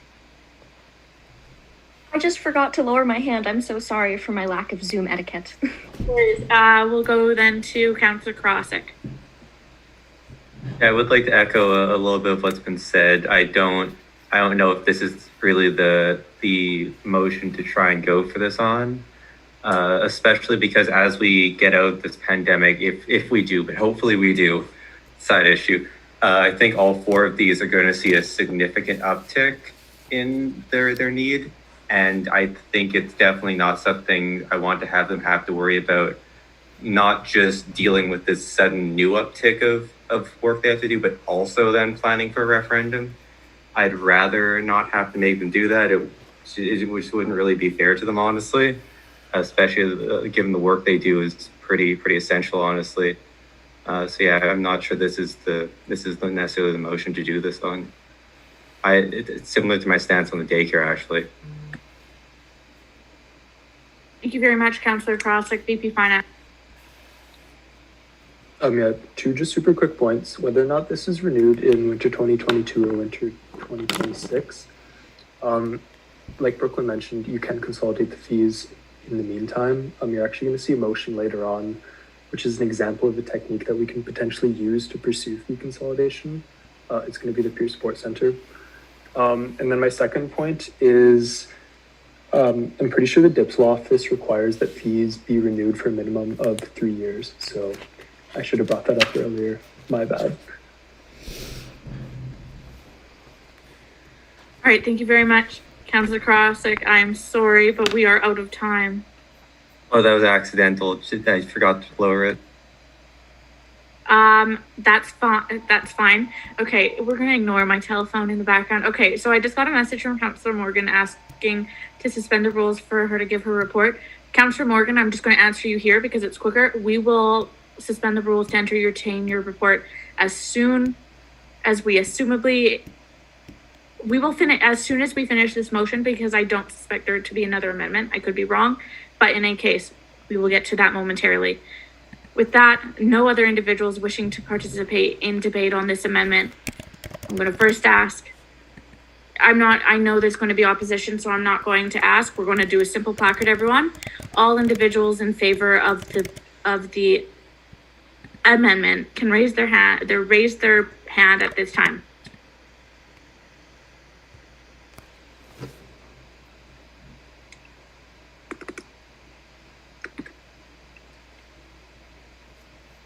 All right, that can be lowered. All individuals against?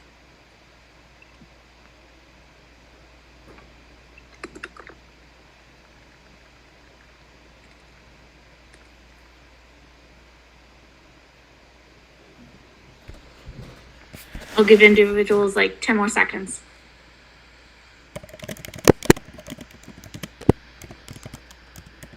All right, you can lower, and all individuals abstaining.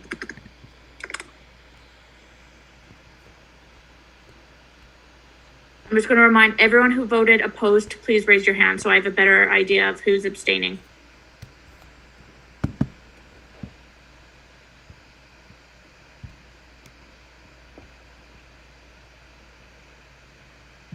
Madam Speaker, I believe there might be some confusion. You said all those who opposed. Yeah, so I finished. Okay. Speaker. Pardon? Oh, I think you meant lower for everyone who opposed. All right, yeah, I got everyone who opposed. You can lower your hands now. Thank you very much, Parliamentarian and VP University Affairs. So everyone just lower your hands for a second, and then all individuals abstaining can raise their hand.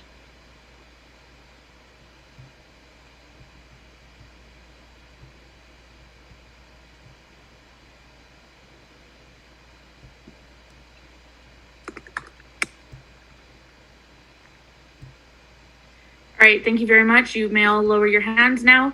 With 2 in favor, 19 opposed, and 8 abstentions, the motion to amend has failed. With that, we will move back on to the motion at large. Councillor Bonin, is your hand just accidentally up? Okay, thank you very much, Councillor Bonin. I messaged the parliamentarian. My button wasn't working properly. Okay, thank you very much, Councillor Bonin. With that, we have returned to debate on the main motion. Are there any individuals?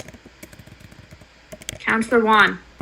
Thank you. This is more of a general point rather than taking a side, so please strike me out of order if that's the case. But I just wanted to maybe start a mini discussion on how different methods we could ensure that future administrations would commit to reform the current fee model. as we have seen from the reports that the current fee models are not sustainable. Thank you. I want to note that's out of order, given that it doesn't refer to the renewal of the student services fee specifically. Are there any further individuals wishing to take part in debate?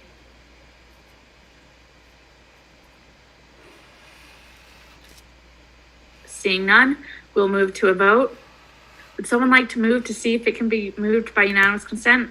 Motion to move by unanimous consent, please. Thank you very much, Senator Parsons. Can I have a second? Seconded. Thank you very much, Councillor Williamson. Is there any opposition? Yes. Hearing opposition, we will do it by normal Google vote.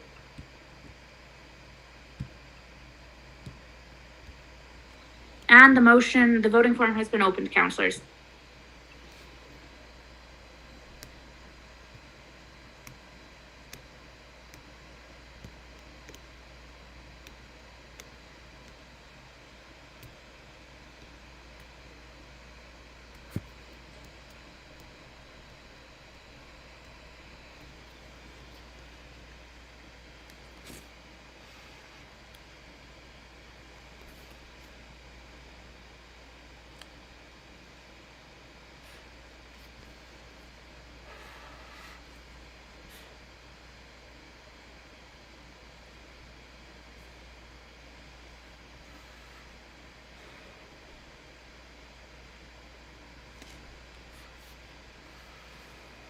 Also note the permanent departure of Councillor Fernandez at 22:31.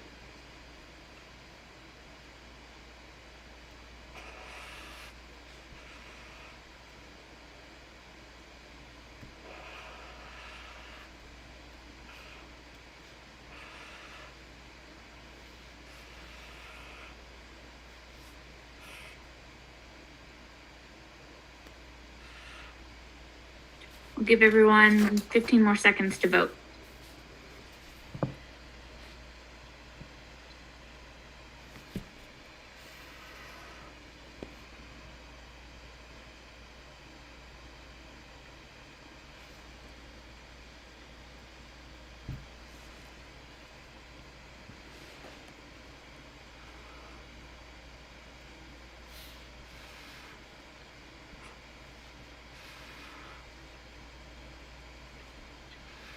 With that, I'll announce the closure of voting. With 23 in favor, 1 opposed, and 4 abstentions, the motion has been approved.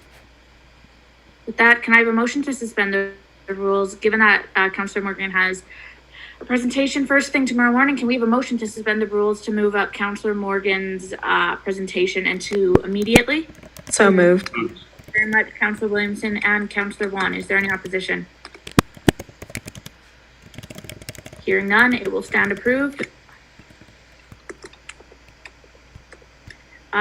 We'll just wait for a second for the parliamentarian to pull it up.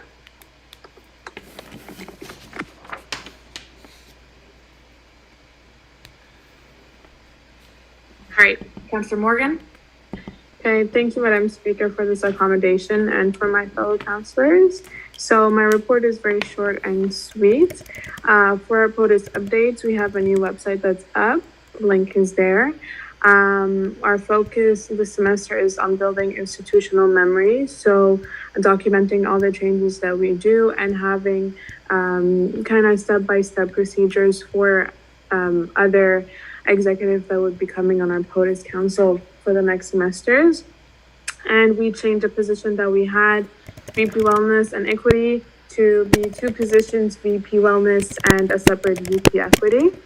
As for the events that we have an upcoming virtual game night, and we have Kinetic sponsor game night, and that game night is to kind of have our sponsor, which is Kinetic. It's a physiotherapy and occupational therapy private clinic to come and introduce it to all our students and introduce students to what Kinetics and other private clinics have to offer within our field. That's it. Thank you and have a good night, everyone. Are there any questions on the report of Councillor Morgan? All right, seeing none, thank you very much, Councillor Morgan. With that, yep, Councillor Smith. Motion to recess for 15 minutes. given we've way past the time of the allotted one that you and the parliamentarian have? You know, I'll take that. Yep. So Councillor Morgan, we will note the permanent departure of Councillor Morgan at 22:34. We have a motion to extend the recess by 5 minutes to be 15 minutes. Can I have a second? Second. Thank you very much, Senator Parsons. Is there any opposition? Hearing none, the amendment to the recess has stand approved, and we will come back to the Legislative Council at 22:50.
agenda, we will move on to item 13G, motion regarding referendum question on the renewal of the Peer Support Center fee 2021-02-11. And to motivate this one, we also have the VP Finance. Thank you, Madam Speaker. So yeah, another fee renewal for you all. This one's a little bit spicier though. So the Peer Support Center is an opt-outable fee of 62 cents per student per term, excluding summer, and it is set to expire after this term. I'm going to cut right to the actual motion because that's where kind of the main content is. You'll notice that in part 1 of the motion, it actually works to consolidate the Peer Support Center fee into the referral services fee. I consulted with all of the referral service finance coordinators as well as the Peer Support Center finance coordinator, and they agree that it should all be consolidated into one as the Peer Support Center is technically a referral service. If perhaps that motion doesn't pass and students don't want it consolidated into that one fee, it will then move to the second part of the motion where you can see it is just a simple renewal as is. I'll leave it at that. Thank you.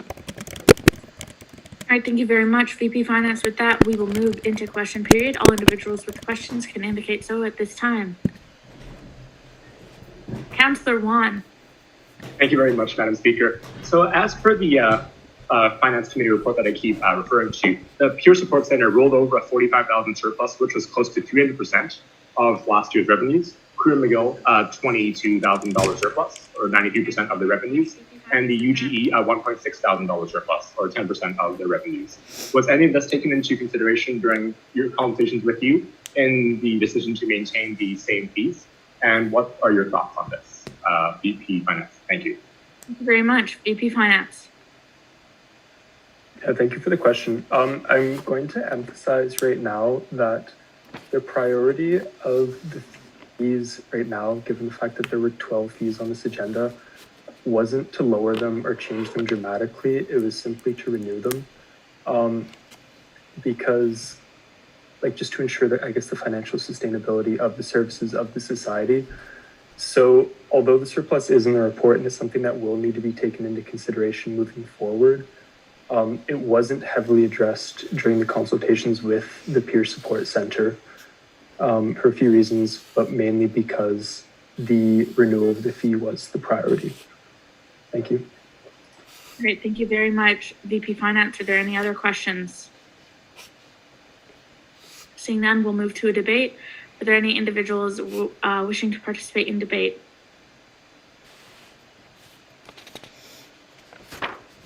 All right, seeing none, move forward to a vote. Is there a desire to approve this by unanimous consent?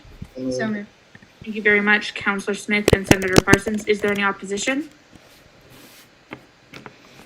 Hearing none, the motion will stand unanimously approved. Thank you. Wing, parliamentarian, if you'd like to update that now. Thank you very much.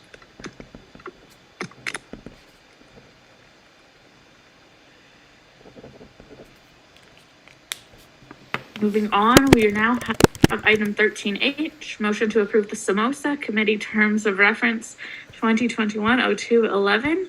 And to motivate this, we have SSMU President. Thank you, Madam Speaker. I'll be brief. So we approved the 5-year plan at the council in December, and as part of the plan, there was to be a committee created. So this is just the committee terms of reference to go along with it, which is outlined in Appendix A. So let me know if you have any questions. Thank you. Thank you very much, SSMU President. With that, we'll move into question period. All individuals with questions. Senator Parsons. Hi, yes, thank you for making this committee, and I must say I really do like the acronym. My question was specifically about the membership of the committee, and if there is a reasoning behind not having a Senate caucus representative, and how you would feel about adding a member of Senate caucus to the committee. Thank you. SSMU President. Yes, SSMU President. That would be a friendly amendment. It was an oversight on my part. Thank you. Okay, we will note it. I'm going to ask Councillor Smith, is that also friendly?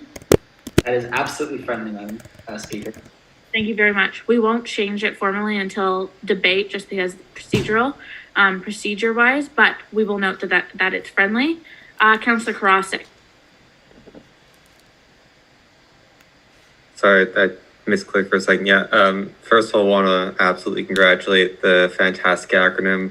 In addition, though, I'm curious, once it's been approved, it says that the president will be in recruiting members. Is that going to be like immediately after this, or it's going to be like coming in a future meeting?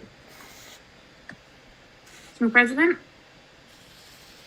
Yeah, because tonight is already as busy as it is, it'll come at a future meeting because the committee for this semester will be operating as sort of like a soft launch, just to make sure that the new executive team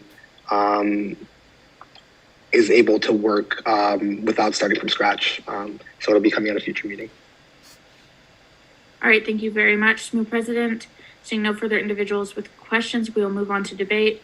As such, parliamentarian, you may make that amendment. Do you need it to be repeated, or?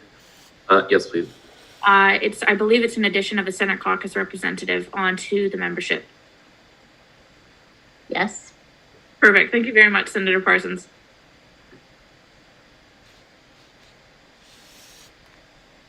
A member of the Senate caucus.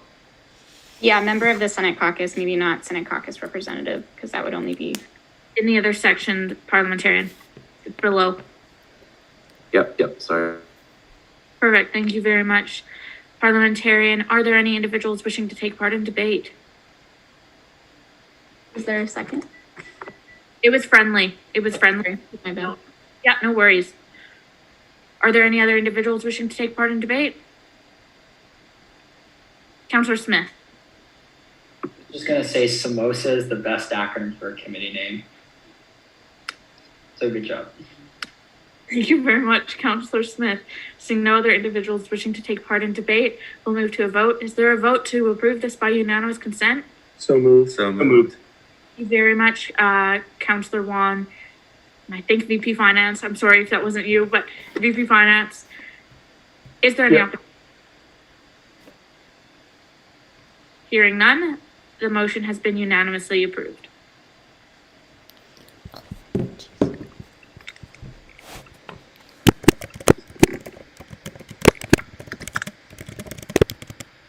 With that, we'll move on to item 13I, motion regarding the referendum question on renewal of the mental health fee 2021-02-11. To motivate this, we have the VP Student Life. Yes, thank you, Speaker. So this is a motion to renew the mental health fee. If you could give me 1 second, I'm just gonna open up the motion on my computer.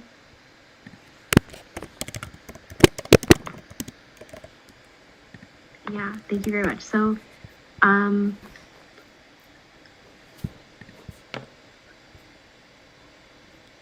just to read out the question that we're proposing, it is essentially a renewal of the current fee as well as a second question, which will make the fee opt-outable to non-opt-outable. And the reason we're doing this is because it is stipulated in the mental health policy and plan that one of the objectives this year is to make the fee non-opt-outable and also increase it. And we can, I guess, like myself and the mental health commissioner jointly decided, unlike the mental health committee, decided that this would be the most like optimal decision for this semester would be to make it non-opt-outable and then consider raising the fee potentially later in the future. I think I will actually yield the rest of my time to Julia, who's our mental health commissioner, in case she wants to add on. Julia? Yeah, thanks, Maheen. I'll add to that a couple of things.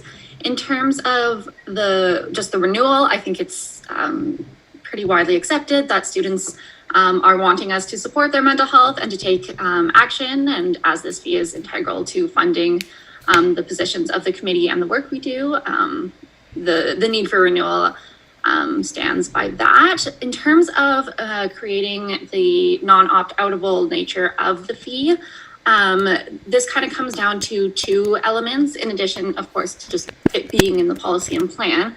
And that really is, on one hand, that this is a fee that is for the benefit of all students and not connected to their specific use of a service. And similarly, the fact that mental health is something we all possess and are affected by, both in terms of the need for help, be it for ourselves or others, as well as the implications of our academic and social environments.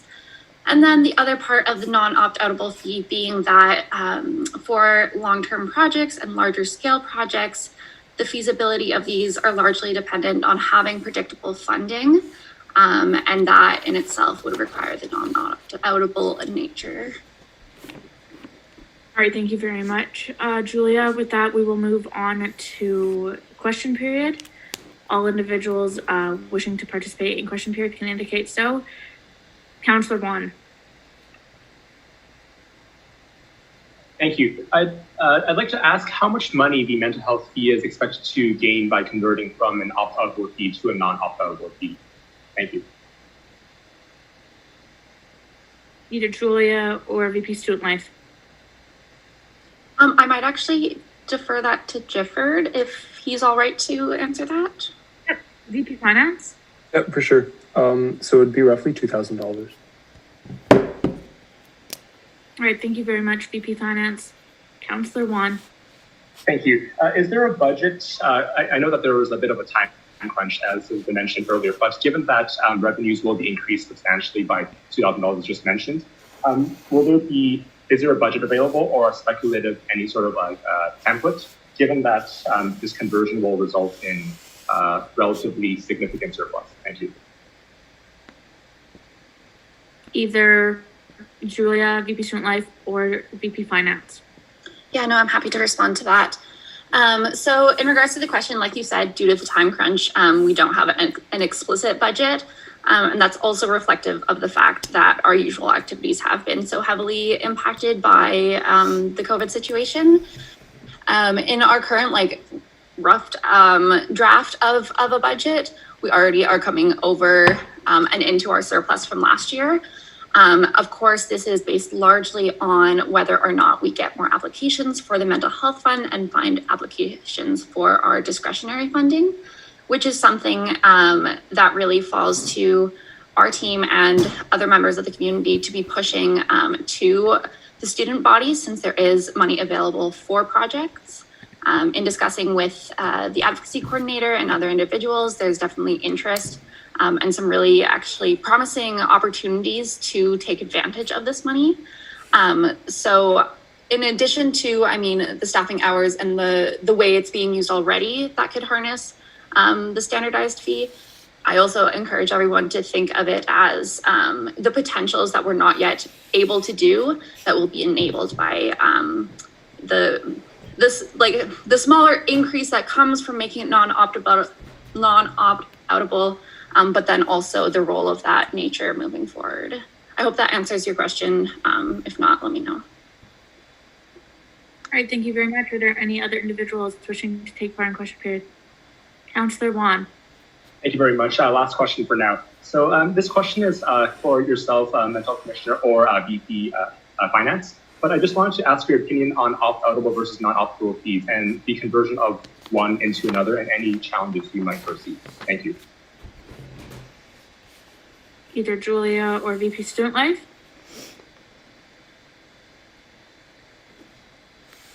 Yeah, I can go ahead and take that question. So you asked about if there are any challenges that we foresee making this fee opt-outable to non-opt-outable.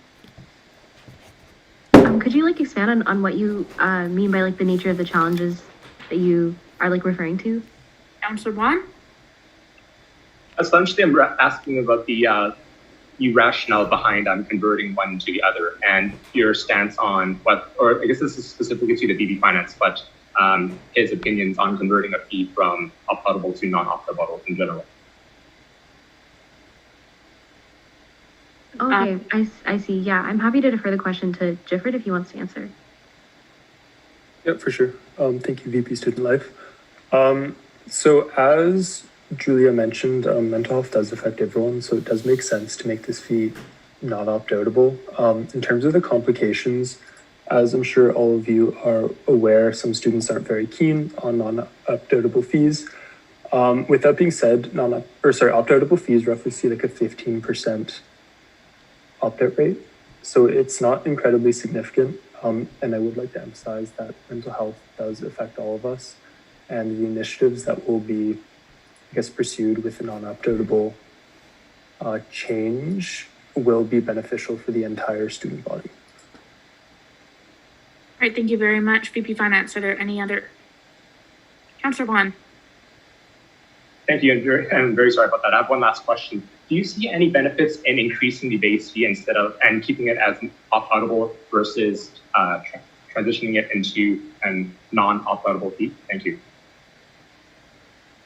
VP Finance, VP Student Life, or Julia? I'll take that one if it's all right, and then Gifford, if you have anything to add.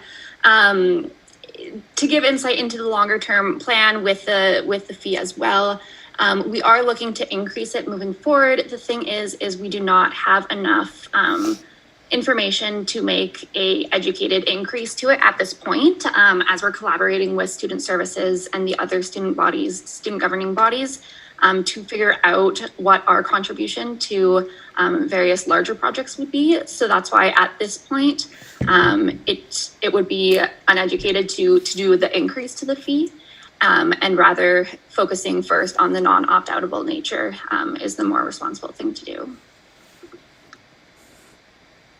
VP Finance, do you have anything else to add? No, not at this time. Thank you. All right, thank you very much. Seeing no further individuals with questions, we will move on to debate. All individuals wishing to participate in debate at this time can indicate so. Yep, Mo. Hi, so now I'm speaking as mental health advocacy coordinator. So I was involved with drafting this motion in collaboration with Julia Caddy and with Maheen, our wonderful mental health commissioner and VP Student Life. And I just sort of want to really emphasize the importance of renewing this fee. This is the first time this fee is being renewed. It was first put forward as part of in I believe fall 2015 to create the mental health fee as part of SMU's first mental health policy and plan. As that policy and plan, because it was originally a 5-year plan, came to its end, we created a new 3-year plan to move forward even more. And I think that I'm not the only one here who can say that students are very dissatisfied with the level of mental health support at McGill. But there is a lot of really good work being done, not just by those of us who, the advocacy commission, the mental health commissioner, myself as advocacy coordinator and outreach coordinator, but also all students involved in mental health at McGill. This includes, for example, Students in Mind, which is a club that recently received money from the mental health fee to have a conference about mental health during Mental Health Action Week. And just there's a lot of great initiatives that are funded by the mental health fee, and we don't want to jeopardize the existence of this fee by combining the the non-opt-outable question with the renewal. But it is our hope that it will not only be renewed and made non-opt-outable. And so I seriously encourage all the councilors and senators here and representatives, I suppose, to support this fee and to I hope it goes with very little opposition or abstention. Thank you. All right, thank you very much, Mo. Are there any other part in debate? Seeing none, we'll move on to a vote. Is there a desire to approve this by unanimous consent? So moved. Thank you very much, Councillor Williamson. Can I have a second? Second. Thank you very much, Councillor Juan. Is there any opposition? Hearing none, the motion will stand unanimously approved.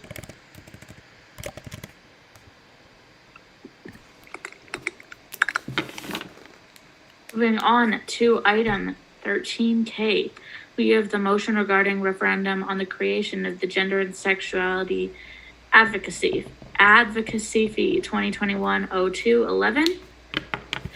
I believe this is VP University Affairs. Yes, it is.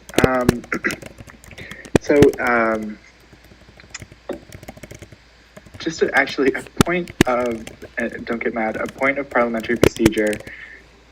Can I withdraw this motion now?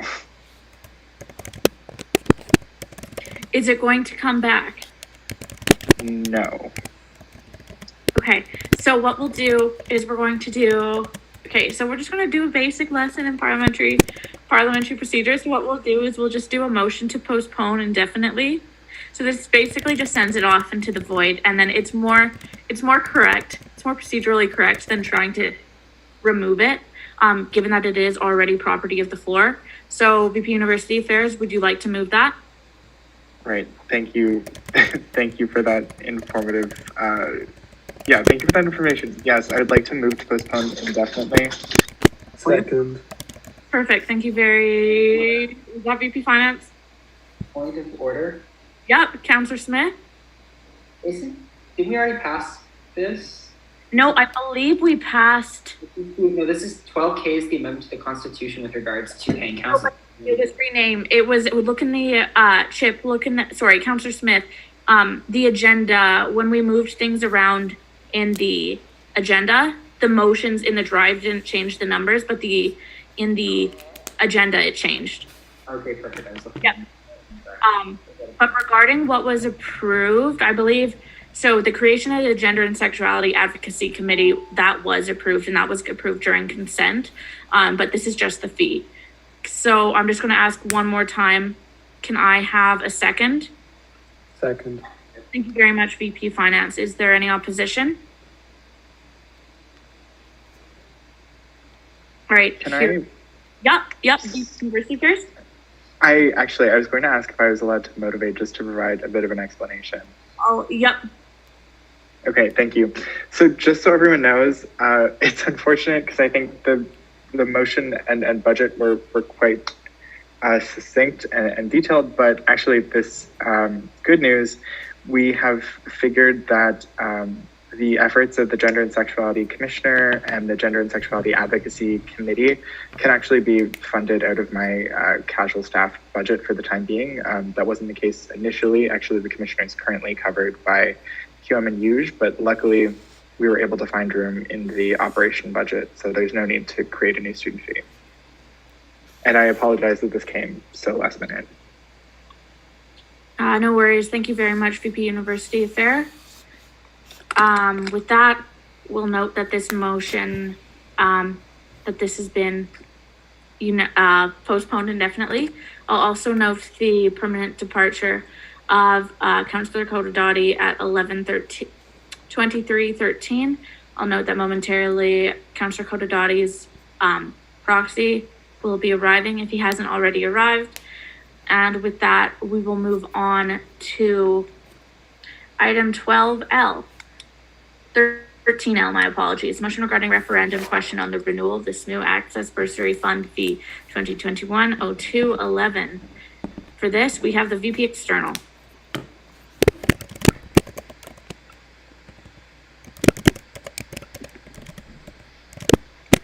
Can you hear me?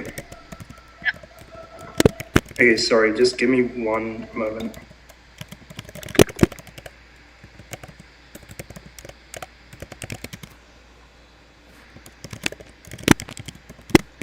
Okay, yeah, so, sorry, you're gonna have to give me another moment. So this motion is, regarding the a referendum question on the renewal of the Access Bursary Fund. The Access Bursary Fund is an opt-outable student society fee that provides bursaries to SSMU members. Since it was, so this motion, or rather this fund, was first approved in 1999 and has since helped fund the university tuition of over 2,500 undergraduate students at McGill. Last year, 367 students received $758,000 in need-based aid from this fund. And so Yeah, pretty straightforward. This motion is just seeking to put this, to put a referendum question to renew this fee on the referendum so that it can be renewed. Yeah, I'll leave it at that.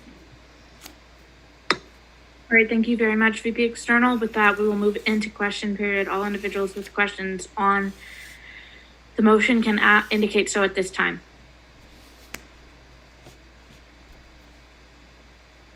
Seeing no individuals with questions, we will move on to debate. All individuals with debate can indicate so at this time. Seeing no individuals with wishing to participate in debate, we'll move on to a vote. Is there a desire by council to approve it by unanimous consent? Councillor Wan? Motion to do it by unanimous consent.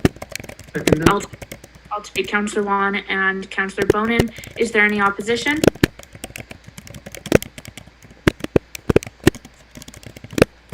Hearing none, it will stand unanimously approved.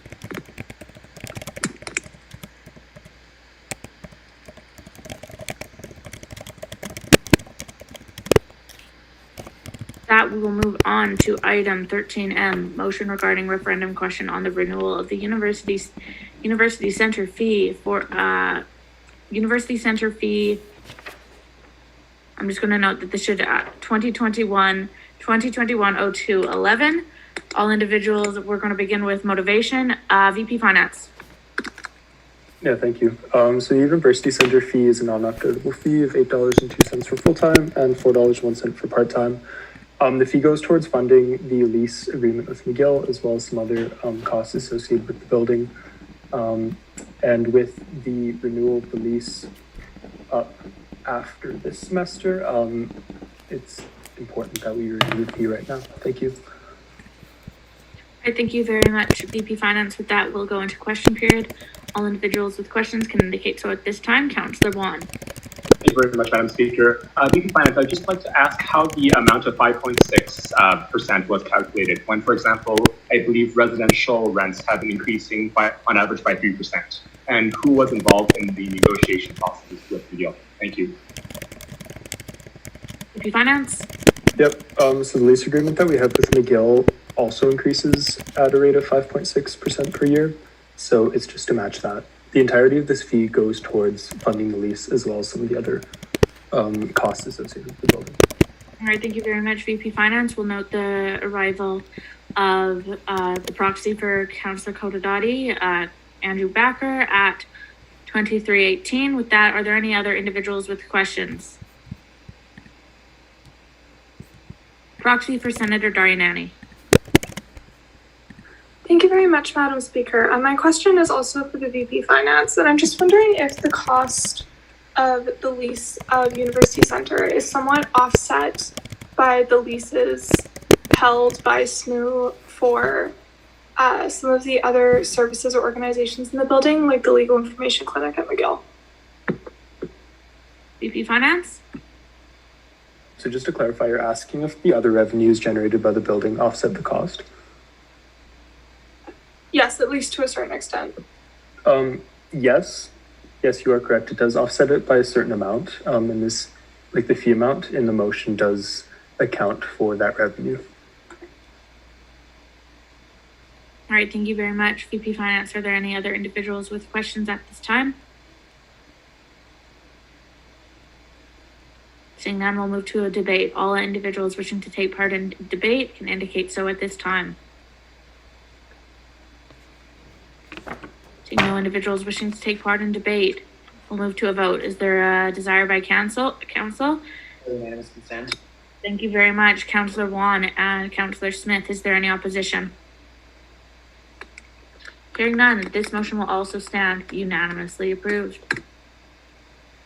With that, we will move on to item 13N, motion regarding referendum question on the renewal of the TVM student television at McGill fee 2021-02-11. To motivate VP Finance. Yep, sorry, me again. Thanks, everyone. So the TVM fee is up for renewal. It's $1.50 for full-time students and 90 cents for part-time students. TVM is an accessible way for students at McGill looking to develop their video production and media skills, something that is not readily available at McGill. I'll leave it at that. Thank you. All right, thank you very much. With that, we'll move on to question period. All individuals wishing to take part in question period. Councillor Juan. Thank you very much. I will use the same format as the questions I asked earlier. So TBM, according to the report, has ruled over a $47,000 surplus, or 151% of revenues. Was this taken into consideration, and what are your thoughts, VP Finance? VP Finance. I guess I'll answer similarly to how I answered before. The priority of these motions is simply to renew it. If you look at the report, recommendation 3 is recommending that we give legislative council new powers. So that means that if in the future, by recommendation of the Finance Committee and VP Finance, should these fees be decreased, they can be, but the priority right now is simply to renew them. Thank you. All right, thank you very much. Are there any other individuals wishing to take part in question period? Seeing none, we'll move to a debate. All wishing to take part in debate.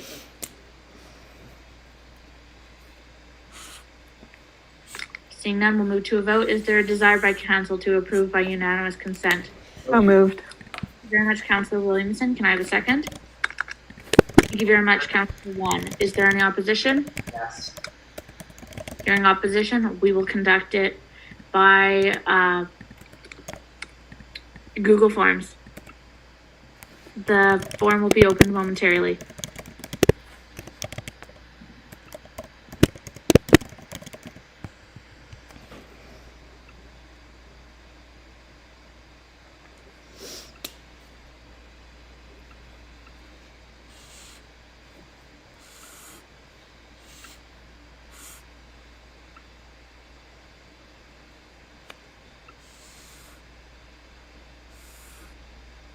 Madam Speaker, for me, it's saying that the form's closed. Just refresh it. It will be open now. Oh, thank you.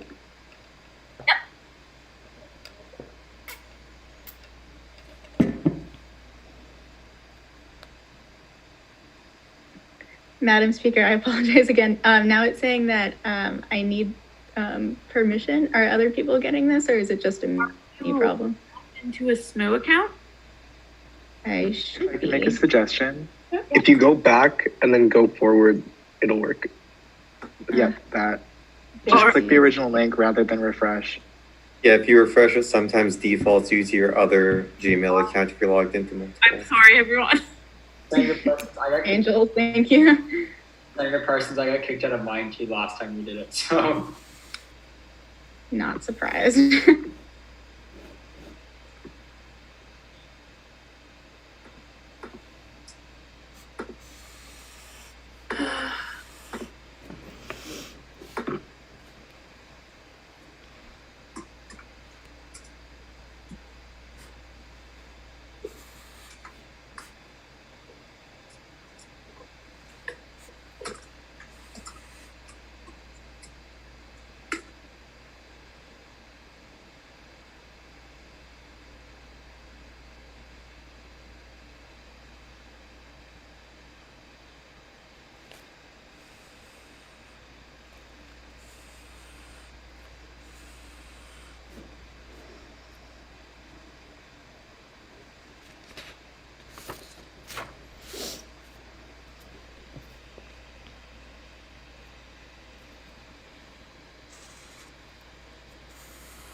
All right, I'll give everyone 15 more seconds for voting.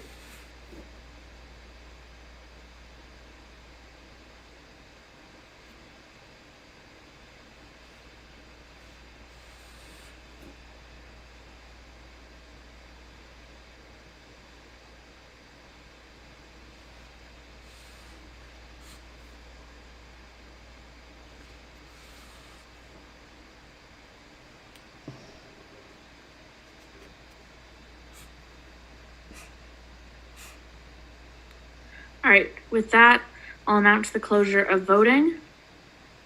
With 23 in favor, 1 opposed, and 5 abstentions, the motion has been approved.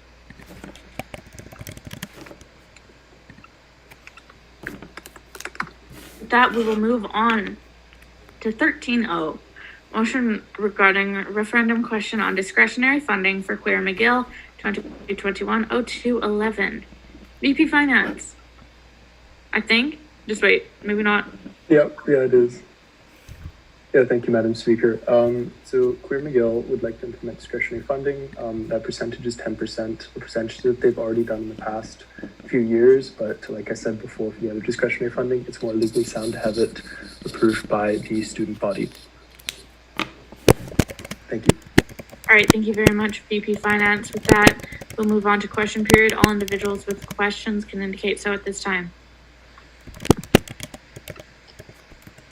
Councillor Wan.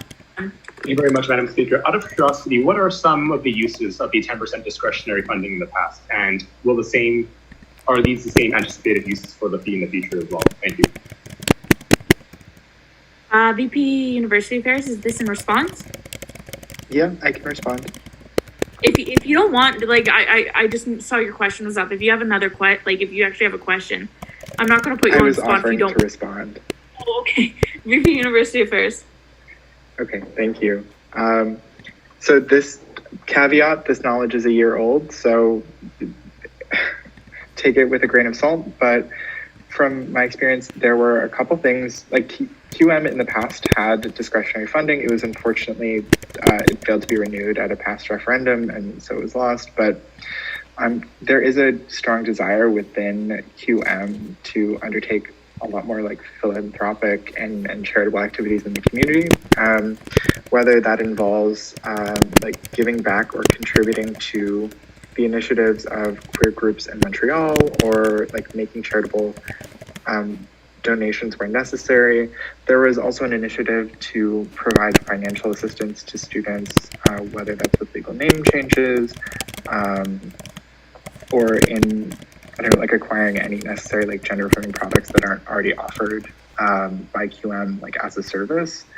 So like there are many uses that QM had for discretionary funding, and like past projects that were undertaken in the past when QM had discretionary funding. But I can testify that like should this pass and should it pass referendum, it will be put to good use. All right, thank you very much, VP University Affairs. Are there any other individuals with questions? Seeing no further individuals, we'll move on to debate. Are there any individuals wishing to take part in debate? Councillor Wan.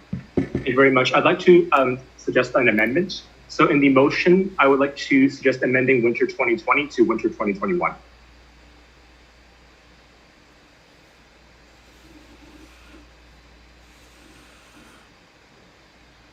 That's going to be friendly. Yeah, that's going to be friendly. That's just purely grammatical. VP Finance, I'm just going to assume that that's friendly. Yep, totally friendly. Are there any further individuals with wishing to participate in debate?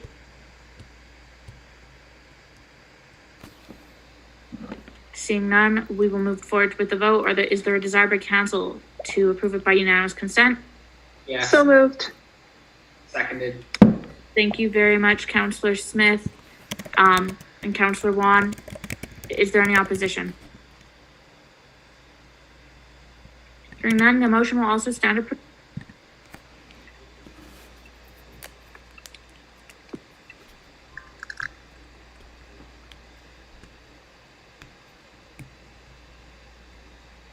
Great.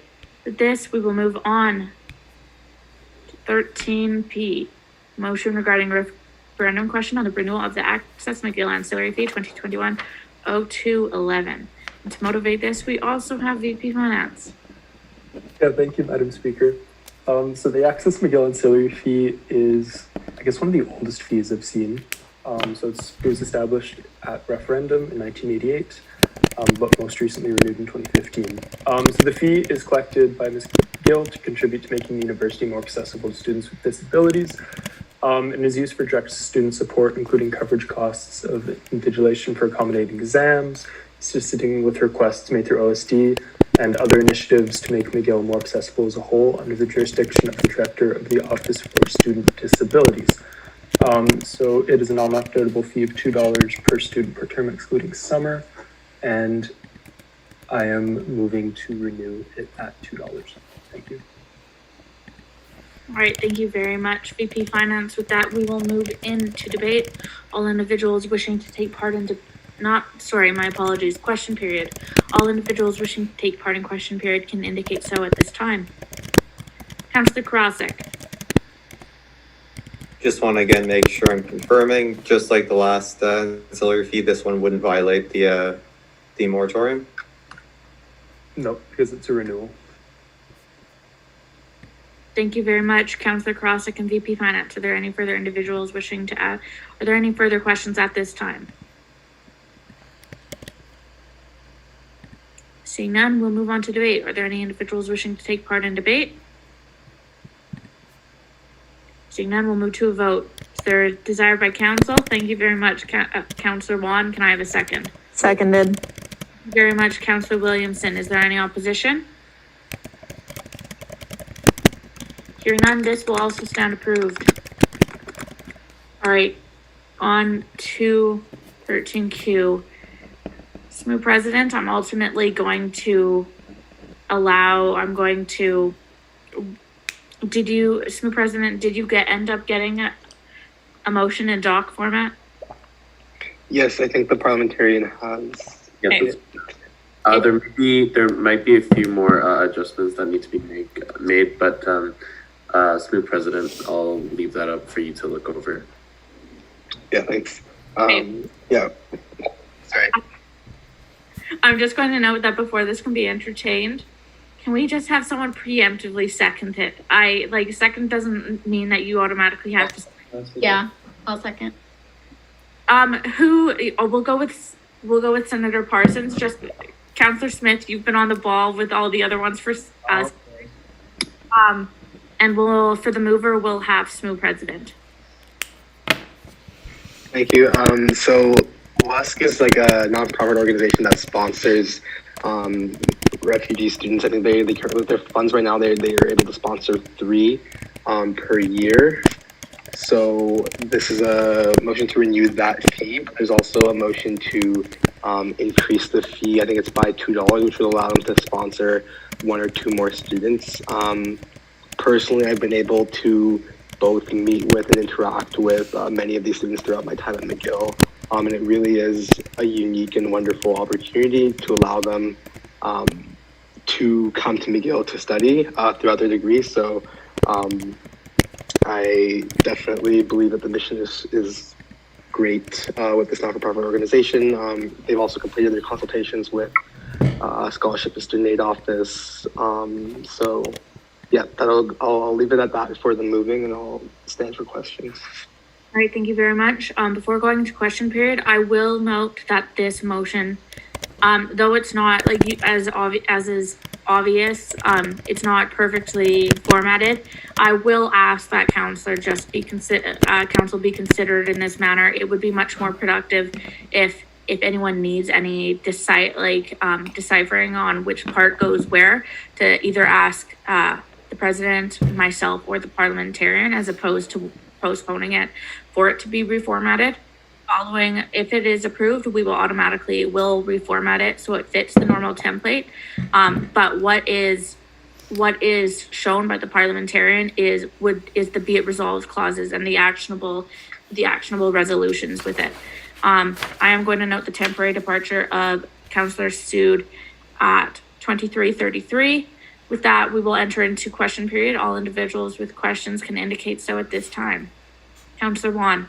My apologies, but a point of personal privilege. I am unable to access this document on the shared drive. It says I need to request access. Thank you. Parliamentarian, can you share? Yeah, I can do that. I just received just give me 1 second. Thank you. Okay.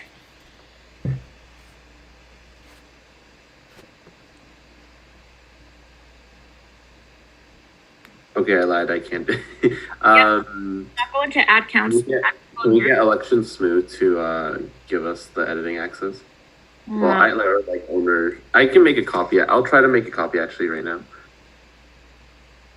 Okay.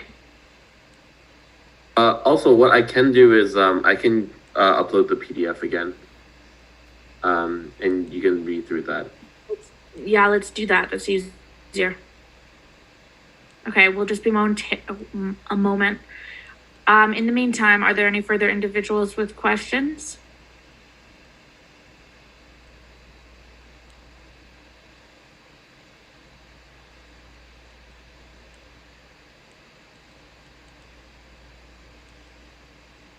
All right, the PDF should be there. Councillor Wan, do you have a question? Do you have a question relating to it, or is it just for access? Just for access. Thank you very much. Seeing no individuals with questions, we will move on to debate. Are there any individuals wishing to take part in debate? Councillor Smith. Thank you, Madam Speaker. I was actually just going to say that I didn't know that this was a thing until tonight. I think this is really, really cool, and I hope all of council supports it. All right, thank you very much, Councillor Smith. Councillor Karasik. Yeah, in a similar vein, I knew about WASC from back in Concordia. They did some good stuff back at Concordia. I wasn't actually aware they had a McGill branch. So yeah, congrats them. All right, thank you very much, Councillor Wan. Thank you very much, Madam Speaker. I just wanted to ask if this program funds tuition only or also living expenses of these students. Thank you very much, and have a chance to review the motion. SMU President, if you know the answer, you are perfectly welcome to give it. I don't know the answer myself, but I want to say that it's just tuition. But I want to say that I don't know the exact answer, but I want to say that their first year expenses might be covered. But I don't know beyond that. But I could get the answer. I'm not sure if my friend is awake, but I can message to find out. All right, thank you very much, SMU President. Are there any further individuals wishing to take part in debate? With that, we'll move to a vote. Is there a desire to approve this by unanimous consent? So moved. Thank you very much, Councillor Awan and Councillor Smith. Is there any opposition? Hearing none, it will also stand unanimously approved.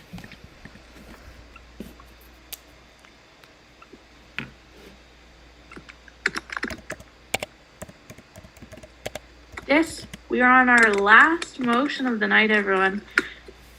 So we will be moving on to item 13R, motion regarding MSA service fee referendum question 2021-0211. And to motivate this, we have the VP Student Life. Yes, thank you very much. I'm also just going to take a second to open up the motion.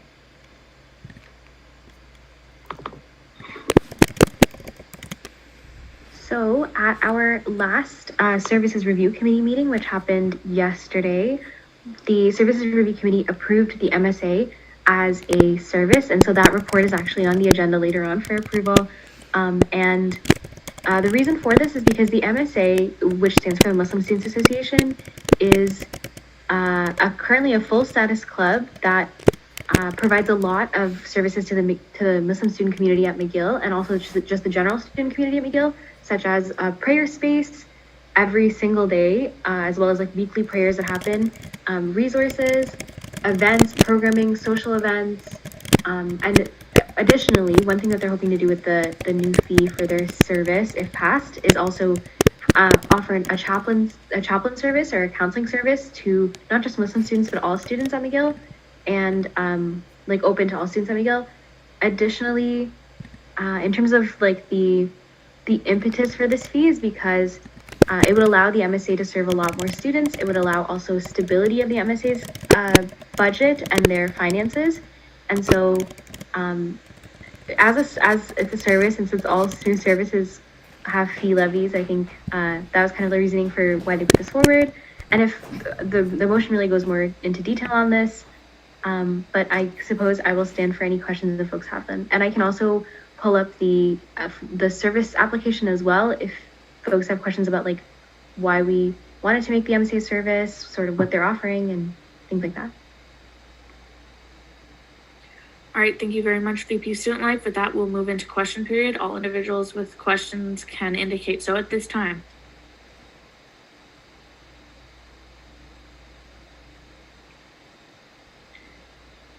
Mustafa, you can, Mustafa? Yes, thank you, Madam Speaker. Hi, everyone. My name is Mustafa. I'm the MSA president as well. So if you have any questions, you can also direct them for me. And thank you, Megan, for motivating. And I assume the recording secretary can see my name, use he, him pronouns. Yeah, nice to see some of your names as well. All right, thank you very much. We'll next go to SMU President.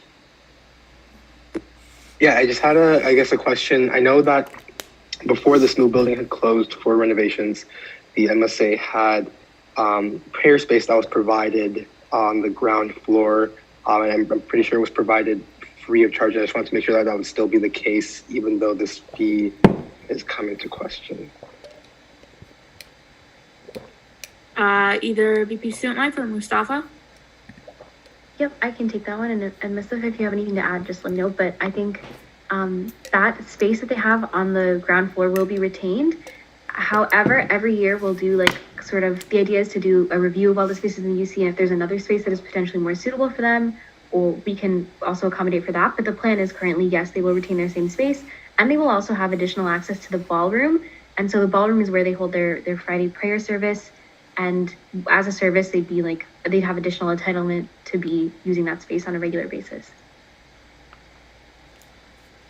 All right, thank you very much. Are there any other individuals with questions? Seeing none, we'll go forward to debate. Are there any individuals wishing to participate in debate? Mr. President? Yeah, sorry if this is out of order, but I know Mustafa's on the call, and I just wanted to congratulate him on being a finalist in the competent scholarship.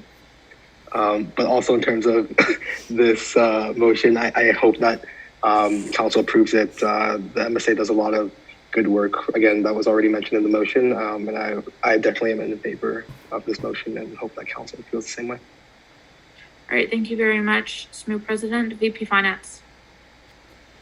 Yeah, I'd also like to echo kind of what President said, the president of SMU said. Yeah, the MSA, it would be fantastic service. This fee proposal was approved by me, and then it was further put through the Finance Committee. So everything makes sense there. Thank you. Thank you very much, VP Finance. Are there any other individuals wishing to take part in the debate at this time? Councillor Awan. Yeah, this is a point of parliamentary inquiry, I guess. I just wanted to ask, the VP Student Life, if I can, if you and I were discussing the amendment to ensure that the discretionary scholarship funding could go through, and do you need me to propose it, or are you able to do it as a friendly amendment? Oh my goodness. Sorry, go ahead, Speaker. VP Student Life. Thank you. Yes, thank you for reminding me, Councillor Awan. I would like to propose an amendment to the motion if that's possible as a mover. So it would just be adding an additional question. I will just pull it up.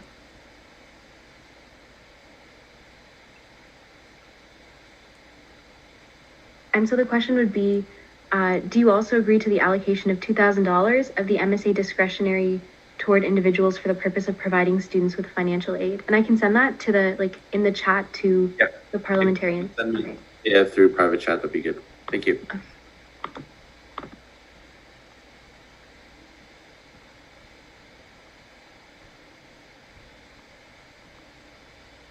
Okay, I'm just going to wait for it to be pulled up. Councillor Ramey? Hi, let me know if this is a really stupid question, but I was just wondering if this would be considered a friendly amendment to just add a clarification of what MSA stands for, in terms of an acronym, just because I noticed it's missing, and I feel like that's a simple thing to add, but I don't know if that's already going to be covered when it gets put to referendum. Mover and seconder? Yeah, that's friendly. Sorry, could you just repeat the amendment? Just to Yeah, sorry, go ahead. just to define MSA, just what it stands for. Oh, okay, I'll leave that up to the mover. No, it's been approved. Oh, sorry. Okay, yeah.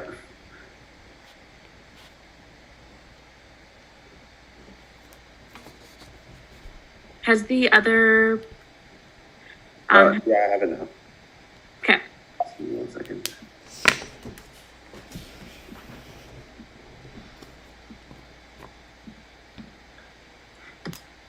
Okay, so just learned that you can't copy and paste the private messages. So I'll type this one out really quickly.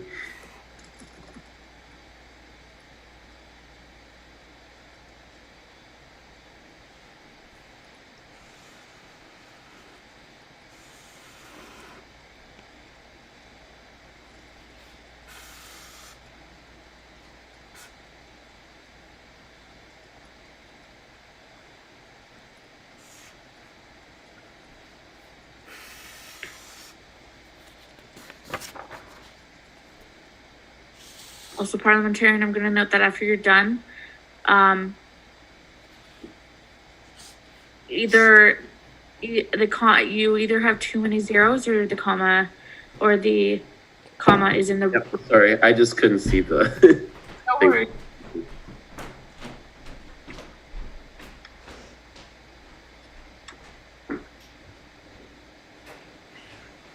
Right, with that, I'm going to ask the mover and seconder if this is friendly.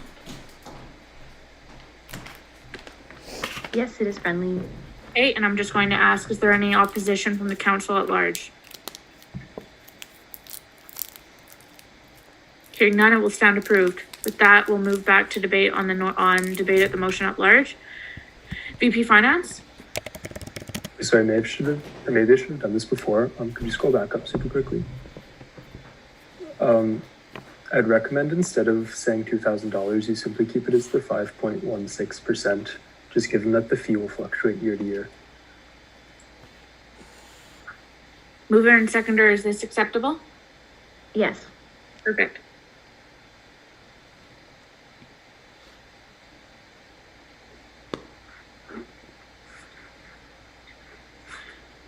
Mustafa? Thank you, Madam Speaker. I don't want to drag this too long, but this motion assumed that the MSA would be presenting in a normal council in a normal year. So in the final be it resolved clause, it says to include the presentation in the ballot. So I don't know if it matters, but if we need to omit that, and the fourth point also includes the presentation, but that never happened. So the second and fourth points would need to be amended unless it really doesn't matter. All right, we'll take it as friendly. Is there any mover and seconder? Is this acceptable? Yes, that's acceptable.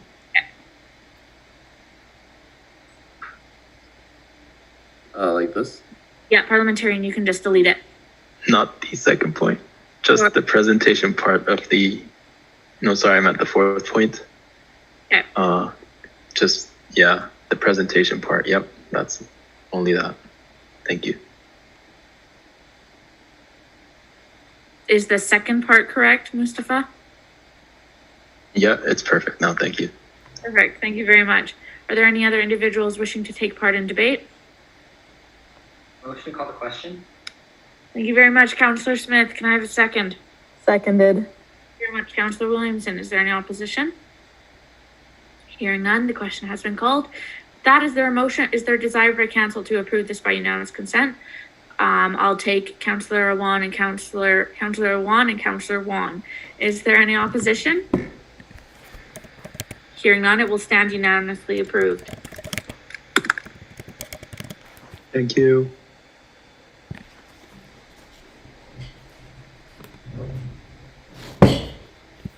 With that, we have finished our motions for the evening, everyone. Moving on, we will move on to item 14, reports by committees, and we will begin with item 14A, report from the executive committee, and to present, we have SSMU President. Thank you, Madam Speaker. I promise this will be short, mainly because there were very few motions passed at the Executive Committee over the last 2 weeks.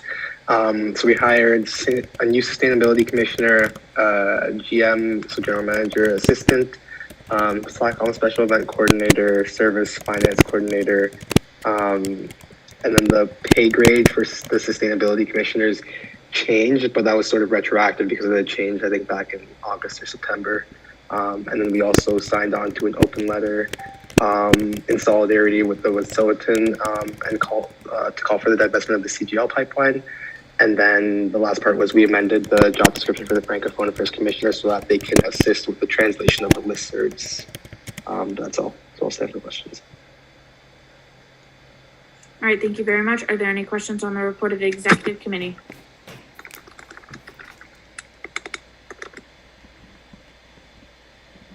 Hearing none, we will move on to item 14B, report from the Community Engagement Committee.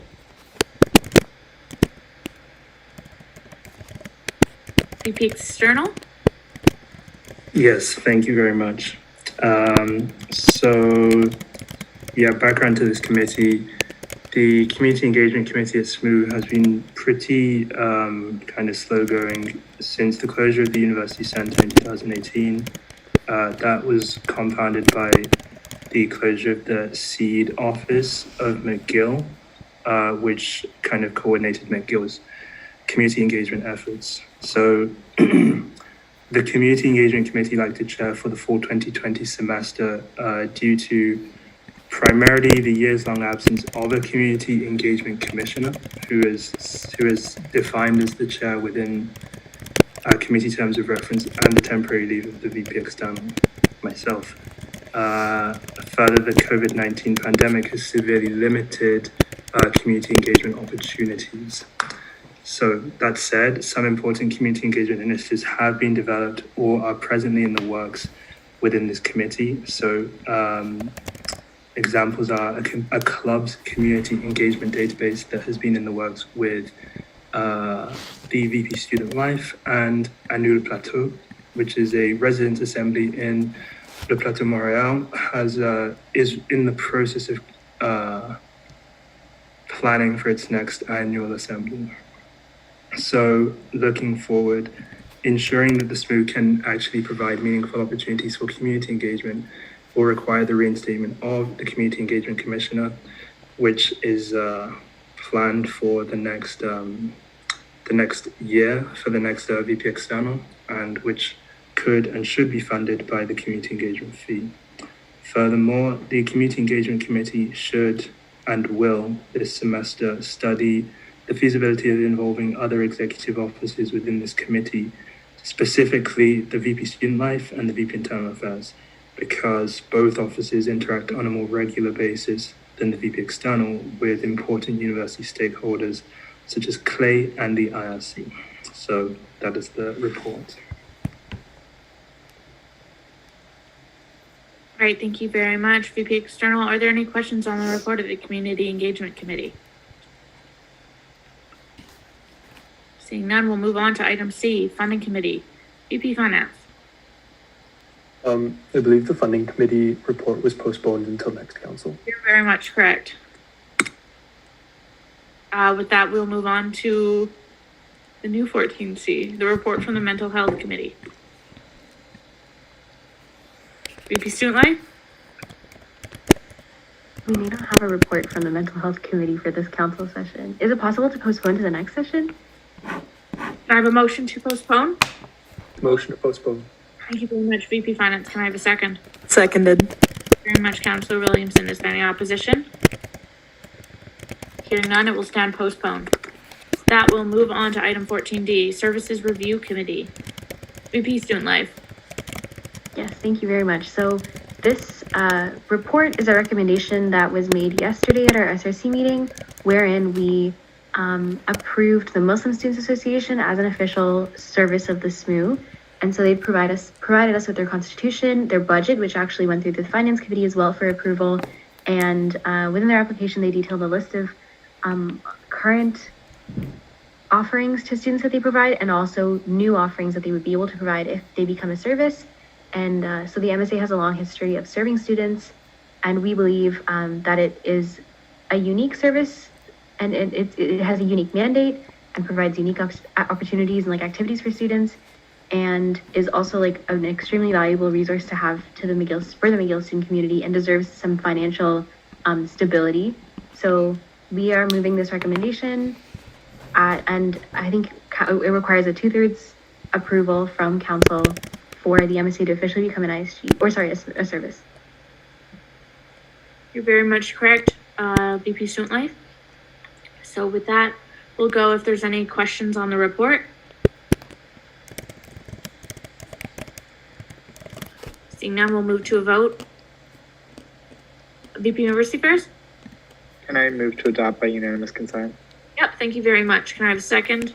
Thank you very much, Councillor Smith. Is there any opposition? Seeing none, it will stand approved. With that, we will move on to item 15, reports by councillors. We'll next move on to item 15B, report from Councillor Awan, clubs. Hello everyone, sorry, I'm just getting this up. So yeah, I'll also be very brief. So the clubs committee has started meeting again. We've held 4 meetings actually, the February 10th as well now. Since the winter break, we've been going ahead at full steam, reviewing interim status applications, full status applications, and proposed constitutional amendments from various clubs. And yeah, we've approved a number of clubs, the Lettuce Club, the Wine Club, the Mediation Club, She's the First McGill. These are just a few examples of the applications we've renewed and approved so far. A number of these were follow-ups from applications that were submitted last semester, and generally we're finding, I think, that the quality of applications is generally high, and clubs are meeting the requirements. So good news on that front. In terms of constituent feedback, unfortunately, we've been hearing I've been hearing just because of the pandemic, that engagement has obviously taken a hit in a lot of in the activities of most clubs, I guess you could say, even down from last semester. Attendance at club events is lower, and Zoom fatigue is definitely taking a toll. But yeah, I'm not sure how avoidable that is, just given our present situation. And yeah, for similar reasons, I think winter activities night was also down in terms of attendance. And yeah, I think that'll be all from me. All right, thank you very much, Councillor Wan. Are there any questions on the report? Seeing none, thank you very much. We will move on to item 15C, report from Councillor Reid, engineering.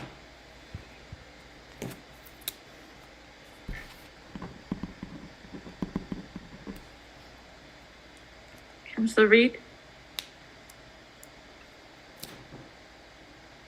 Councillor Reid? Okay, we're going to come back to Councillor Reid.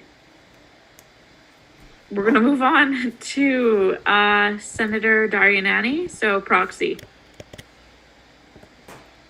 Hello, everyone. So I am appearing here on behalf of Senator Darianani. So as noted in his report, he attended, sorry, that was my dog. He attended the Senate meeting on January 20th, and we have Senate coming up in a little bit on February 24th, which includes an open discussion on the student experience with COVID.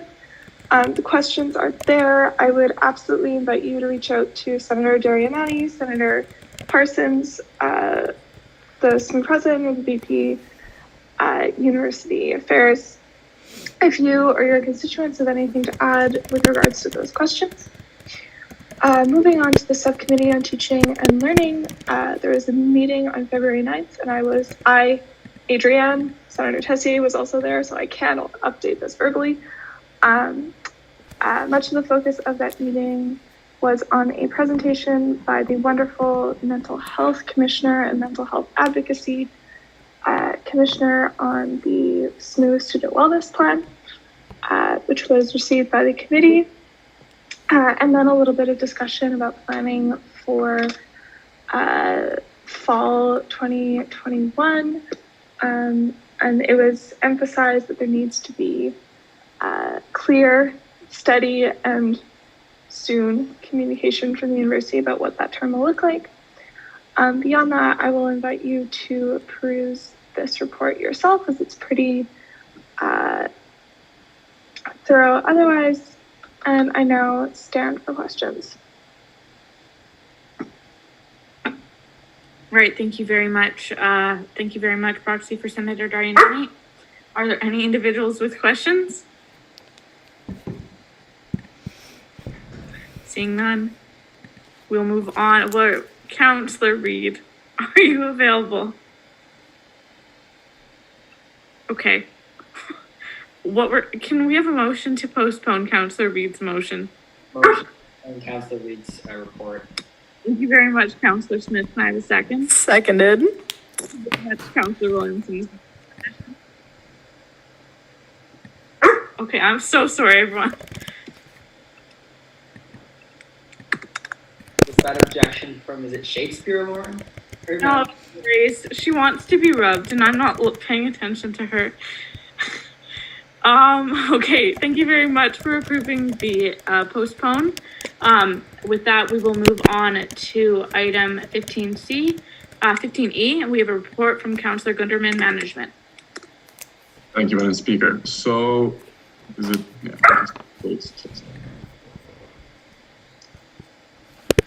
All right. As you can see, we currently have MUS Board of Director elections going on. The results should be announced tomorrow afternoon.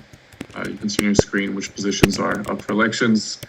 We had to actually extend the nomination period for the position of the president and U3 representative because we had either nobody running or we didn't have a non-male identifying candidates. So, which is actually a new policy that we instated this year. In addition to the elections, we also have an MUS constitutional revision on the ballot. The changes you can also see on your screen, so we'll not go over them.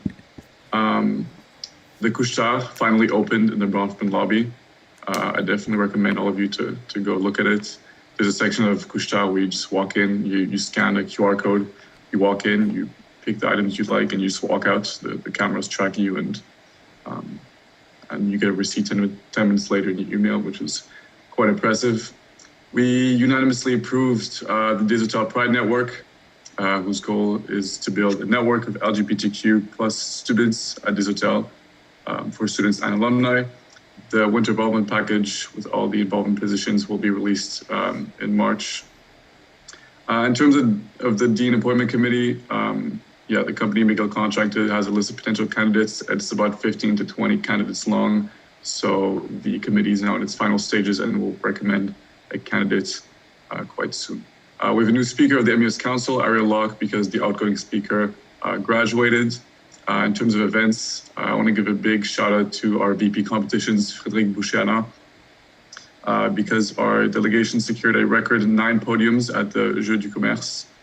Furthermore, cancer auction was held online, and unfortunately, even though it says right here Carnival was postponed until May, I recently got the news that it is now cancelled. So that's it for me, and I now open the floor to questions. Thank you very much, Councillor Gunderman. Are there any questions on the report? Mr. President. Yeah, I was just wondering how much cancer auction raised this year, if you had that information. Sorry, I'm not aware of that information. All right, thank you very much. We will move on to item 16, reports from the executives. We'll begin with item 16A, report from the president. Thank you, Madam Speaker. So over the past 2 weeks, I met with government documents researcher to talk about the code of conduct again. It's a continued conversation. Myself and the governance manager worked on some, and the VP Finance, sorry, that should be in there, but worked on submitting the referendum questions to DIPSO for review, and then it was really the governance manager and the VP Finance that worked on amending the wording to reflect changes from the Deputy Provost's office. Before council today, I was late because there was a Board of Governors meeting. not too much happened at that meeting. It was pretty standard. So I don't have too much to report there. There is a, I guess, not training, but a retreat of sorts. I don't know how it's going to work online in the next 2 weeks. So I'm sure I'll report back on that after. As you saw, the 5-year plan committee terms of reference passed. I did my best to compete with Vice President of University Affairs' committee named Bacon. Hopefully I was successful and that you all appreciated that.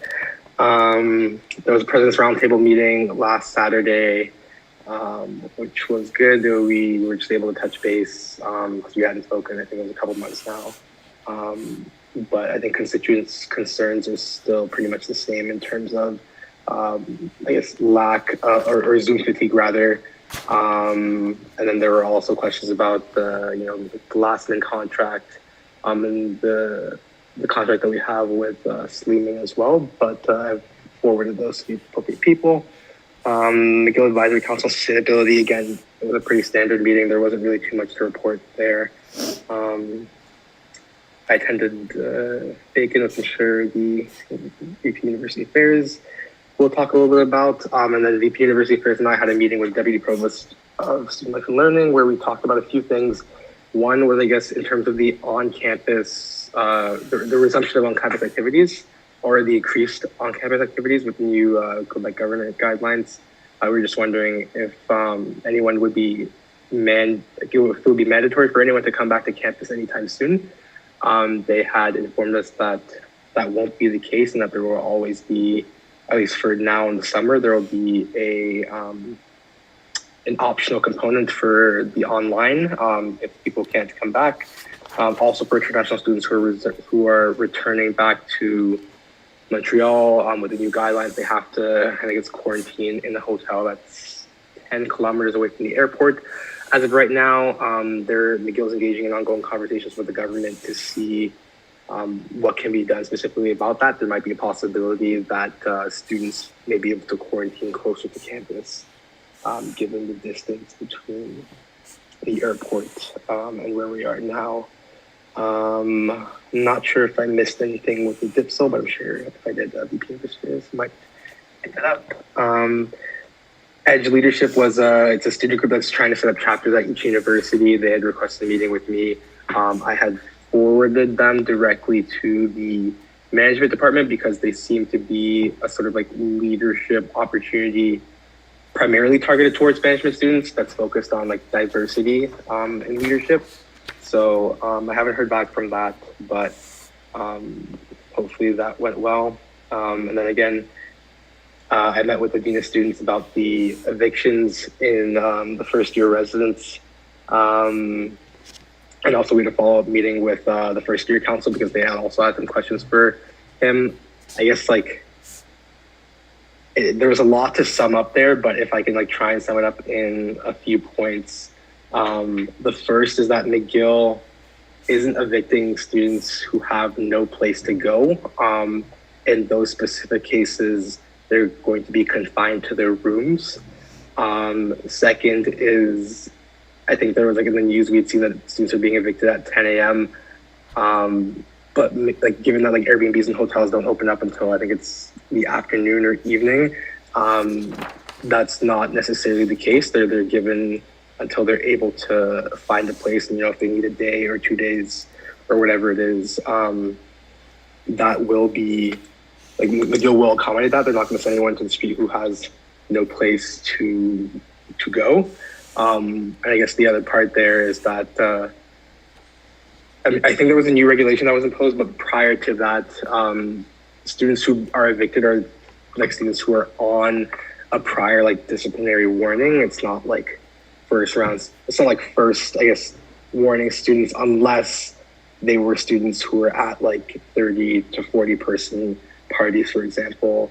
And then the process there is they're evicted temporarily for, I think it's 5 days while they wait for a disciplinary hearing. And then whatever the resolution is there will affect whether or not they can come back in.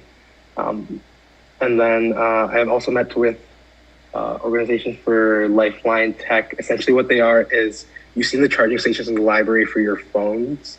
There are portable charging stations. So you would scan a QR code and you'd be able to take out a portable charger, which would allow you to move around with the charger instead of leaving it in a box while you're trying to study, for example.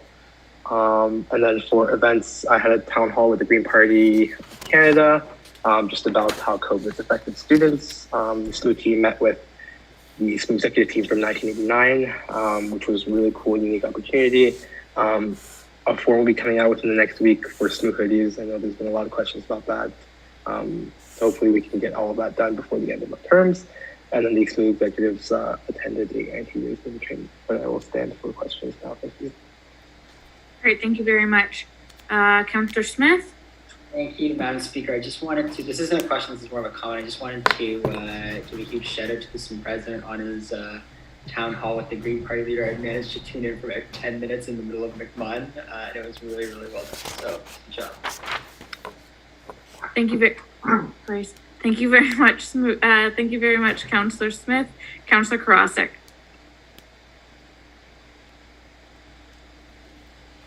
Councillor Karasik?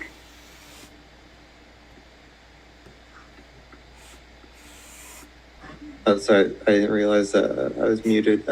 Yeah, I was going to quickly ask, so there's talk of SSMU hoodies. Is there any potential for SSMU flannels? Hear me out. SSMU President.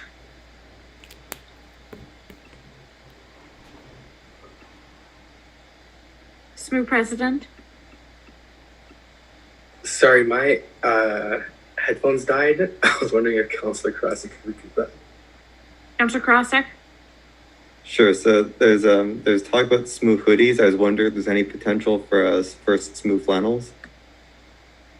SSMU President. I guess we can talk after to see if I'm not sure if our supplier has flannels, but I'll definitely follow up on that. Thanks. Great, thank you very much. Councillor Nelson. Hi, I'd just like to say to the SSMU president regarding the first year evictions. I was wondering if it would be possible to follow up on that in the coming days with him, because we've been hearing a lot about that at IRC these past weeks and months. So, yeah. Thank you. Yes, of course. Definitely send me an email, and we can definitely find a time to meet.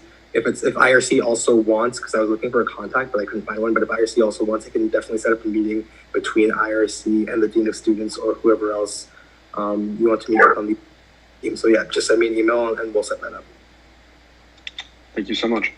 Thank you very much. Proxy for Senator Darianani. Thank you, Madam Speaker. My question is also to the SSMU president regarding the first year evictions. I'm wondering if there was any explanation for the university offered about the fact that there were minors that were kicked out that were 16, and whether there was any further explanation for that, or even just assurances that they were okay and McGill wasn't just completely abdicating its responsibilities as their legal guardian. Thank you very much. SSMU President. Yeah, so that's another question that I had, as well as the first year council.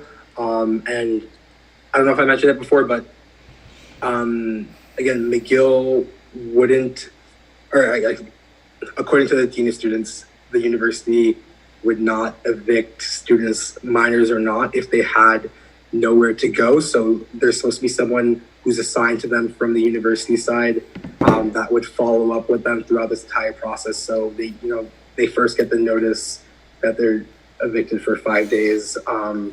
And the next day, or the day that they're supposed to be evicted, rather, someone from McGill is supposed to follow up and see whether or not they have a place to stay, whether or not they need extra accommodate, an extra day or two to find a place to stay. And yeah, or help them find a place to stay. But again, the only thing McGill says there is that they wouldn't be helping financially. But they should be following up with students, minors or not, because I know there's especially concern that minors can't either rent Airbnbs or hotels. But I've gotten the assurance. I don't know, again, to what extent it's been true for the Dean of Students regarding that matter. All right, thank you very much. Seeing no further questions, we will move on to item 16B, report from the VP University Affairs.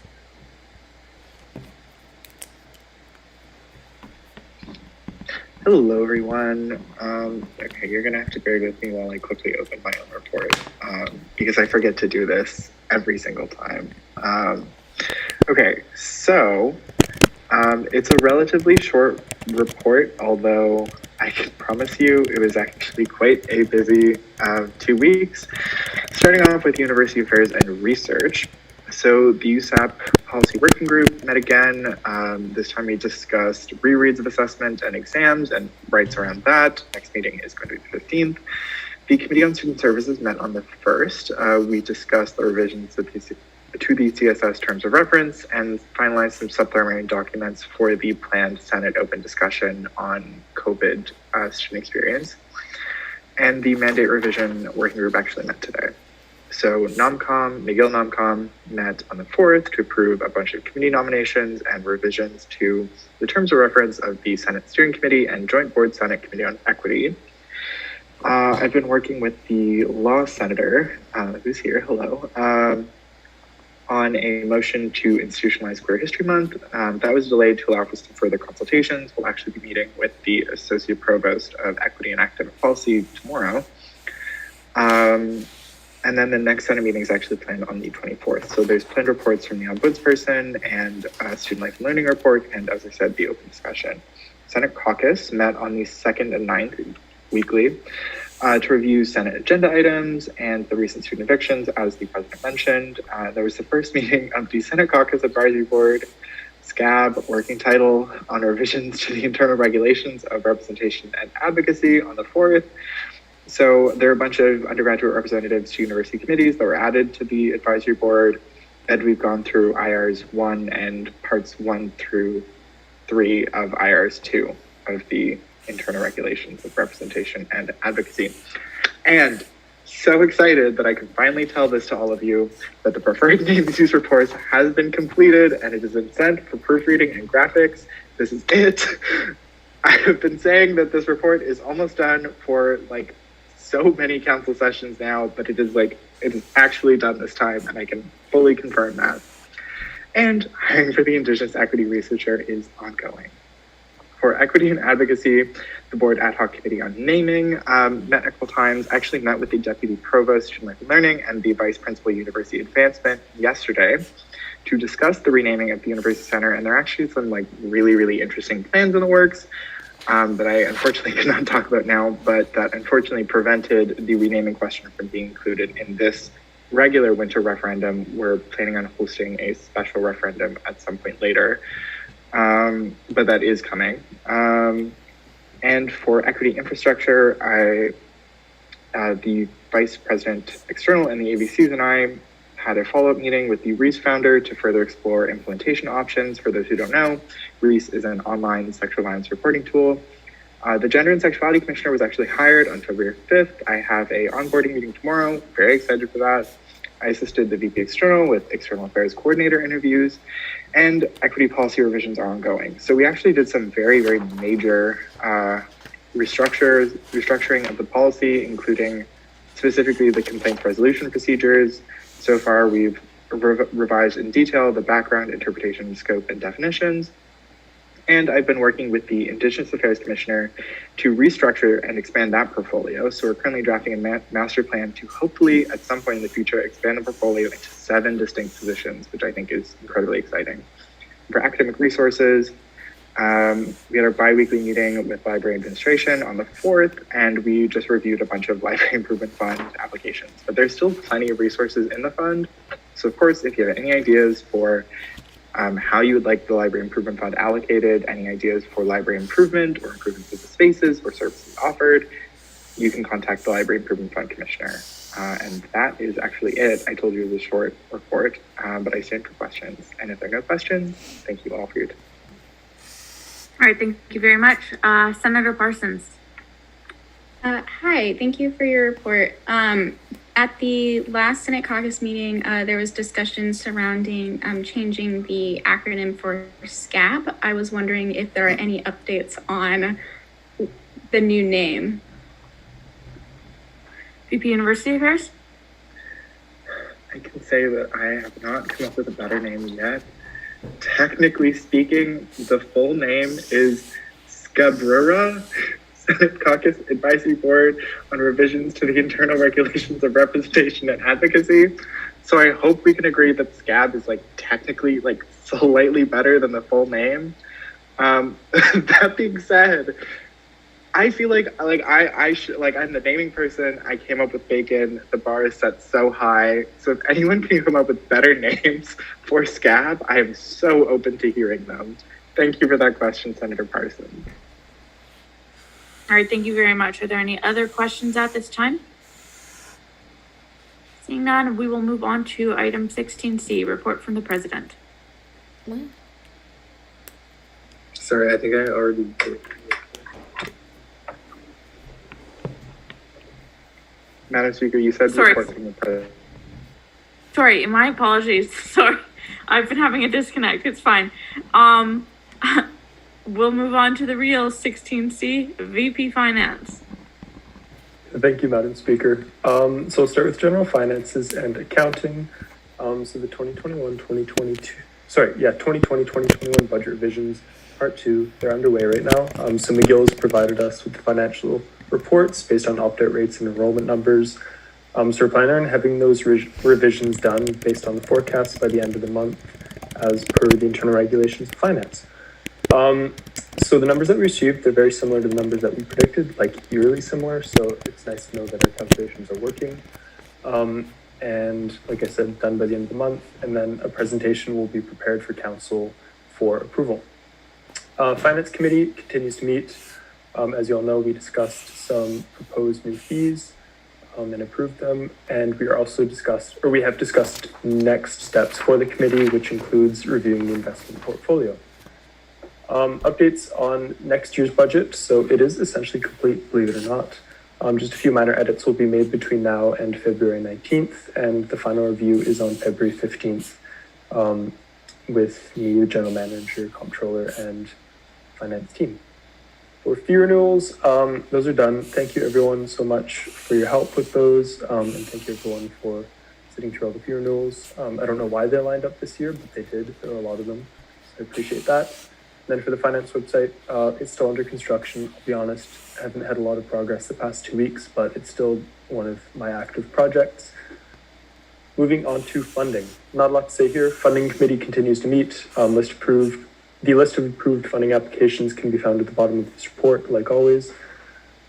Clubs and service finances. So for clubs, the club finance workshop took place on February 6th and 7th. So huge shout out to McKean and the clubs and service coordinator for their work putting that all together. It was fantastic. And then for club banking resources, so over the past 2 weeks, I worked with the club finance coordinator on a better distribution system. I mentioned a few times during my reports that the current distribution system was clunky and not really great given the remote context. So we came up with a few solutions. The first one is possible direct mailing to club signing officers. So we're working with RBC on that to see if they're able to do that. There's also a package delivery system via Uber, which I think might be a new Uber feature. So worst case scenario, if someone doesn't want to come to the SMU building, we will deliver their banking resources through Uber delivery. And then, worst case scenario, pickups at the SMU building, as always, will continue. For services, so the service finance coordinator, as mentioned in the executive report, was hired and has been onboarded. So a notice is being sent out to the services regarding the new position. And that notice will also include some other finance updates, which will be implemented throughout this semester. So right now I'm working with the service finance coordinator on a bunch of things, including a better credit card reconciliation system so that it is easier on services. As for service budgets, so I'm still going to collect updated service budgets for the winter semester. It won't be a formal review, but I'd still like to collect them to see if there are any major changes. For the services that had their fees up for renewal, I have viewed their budgets already, but I'll just do the other ones. And also a new update for this year. So services will be asked to submit their 2021-2022 budgets prior to the new fiscal year in alignment with the rest of SMU's operating budget. For other things going on, so SPIN is in the preliminary stages of planning its third and final event of the year.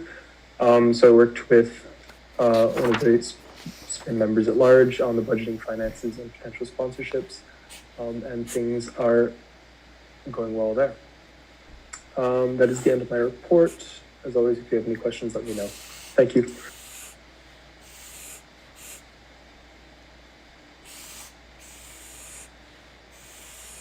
All right, thank you very much, VP Finance. Are there any questions on the report? Seeing none, we will move on to item 16D, report from the VP Student Life. Could I move to postpone the report of the VP Student Life to next council? We have a motion to postpone. Can I have a second? Seconded. Thank you very much, Councillor Smith. Is there any opposition? Hearing none, it will stand to be postponed. That we will move on to the item 16E, report from the VP External. Okay, thank you very much, Madam Speaker. So, to begin with external affairs, on federal political affairs, UCRU, there were 3 meetings related to UCRU. So first on the list is the Advocacy Committee. We drafted and approved a submission for the federal pre-budget consultations. They were fine, except we needed to add, we just needed to expand the clauses relating to Indigenous student support to include both the Inuit and the Métis Nation post-secondary education strategies. That was approved at board today. The board of directors also met 2 weeks ago. The update was just ongoing drafting of policy papers. Those will be coming to review in March. Climate emergency survey, should say, as I already mentioned, and as was also already mentioned, the UCRU formalization plan. So Jamark and I, the president, and I met with the UCRU chair on the 2nd of February to discuss bylaw approval plan. So moving on to provincial municipal political affairs, so at the inter-association level, I'm responsible for planning the next inter-associative meeting, which consists of finding a dais and simultaneous interpreters. That meeting is going to be next Saturday, in 2 Saturdays' time. Met with the Anti-Sexual Violence Mobilization and Advocacy Commissioner to discuss advocacy regarding Bill 64, which is which concerns amendments to a particular privacy act in order to allow survivors of sexual violence at universities to be aware of the sanctions imposed on the respondent or perpetrator. We are co-drafting a proposition to the inter-associative to this effect, and also coordinating outreach to Anglophone student unions as well as McGill labour unions to endorse this. There was an all-staff meeting with the CSU campaigns staff, that is, last Friday. CSU will be attending the next inter-associative meeting, and that will be, they expressed interest in collaboration on a number of items, including those 2, which were discussed in more detail. Last week, there was a meeting of the Coalition Non à la Loi 21, so that's the Anti-Bill 21 coalition. There was a need identified to organize popular education activities. So such mandates will be added to as amendments to the inter-associative proposition on Bill 21 for discussion next in 2 Saturdays. The decision of the Superior Court on Bill 21 is expected to be made in April of this year. Moving on to political research and infrastructure, not that much there because there is still just a lot of work that needs to be done developing the policy framework. So political researcher is hard at work primarily on the international students policy framework. Should have and the expectation is that there will be a draft prepared by the end of next week. Also, we are both reviewing the Sensei electoral reform proposal. moving on to community affairs. With respect to affordable student housing, the committee met last week. Thanks to the services representative for coordinating that meeting in my absence. It was a very productive meeting, and they drafted an agenda for the February 23rd Public Assembly on student housing. The event page is now live. It will be 5 to 6 p.m. ET on Tuesday, the 23rd. So please share that event and sign up for it. Last week as well, there was a meeting of Agreable, which is a body of util that just kind of exists to, like it says, to acquire and build kind of knowledge and awareness about student housing. Next, with respect to Milton Park and Peter McGill, there was a meeting of the Royal Vic for the Public Coalition 2 weeks ago. That was just to kind of touch base, identify priorities of the different coalition members. There's also a few meetings of the CKUT Probationary Job Review Committee, a meeting with SSMU to discuss the Trash to Treasure program that they coordinate for within the Peter McGill district. SSMU is working on putting together a service offer for either the spring or the autumn for SSMU. For Trash to Treasure with SSMU.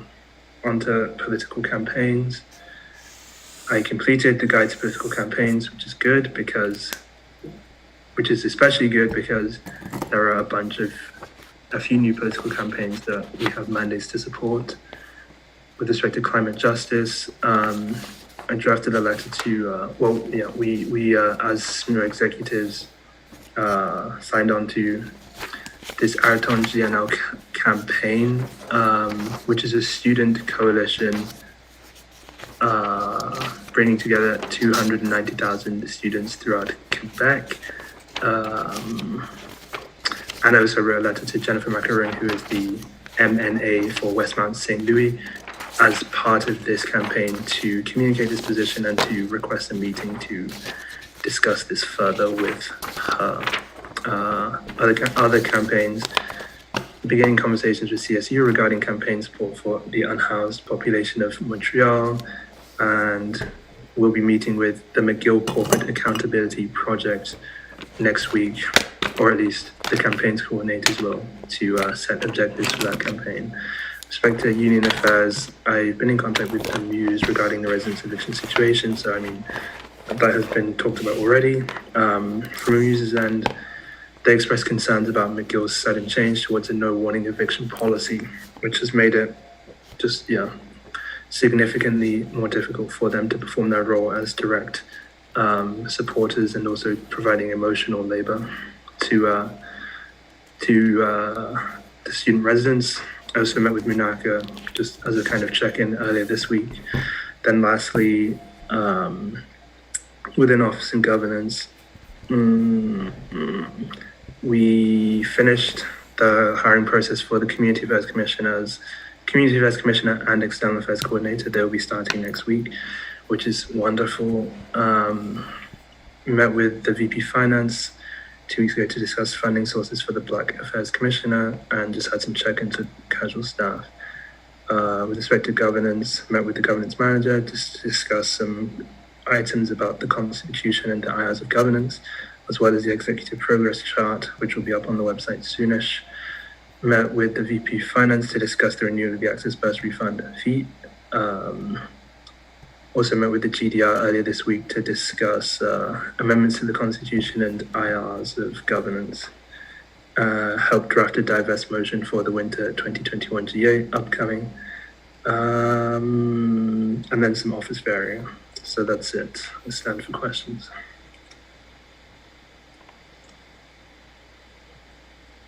All right, thank you very much, VP External. Are there any questions on the report? Seeing none, we will move on. Just for the sake of time, everyone, confidential, what was in confidential period wasn't contentious, and so we're just going to do an email approval tomorrow morning. Please let me know if you have any questions, but I think everyone wants to leave council. So with that, we're going to move on to item 17, adjournment. Can I have a motion to adjourn at this time? So moved. Thank you very much, Councillor Wan and Councillor Smith. Is there any opposition? Hearing none, we will come to adjournment at 0:35. Thank you, everyone. Have a good night. Excellent work. Night, folks. Bye, everyone. Get some sleep.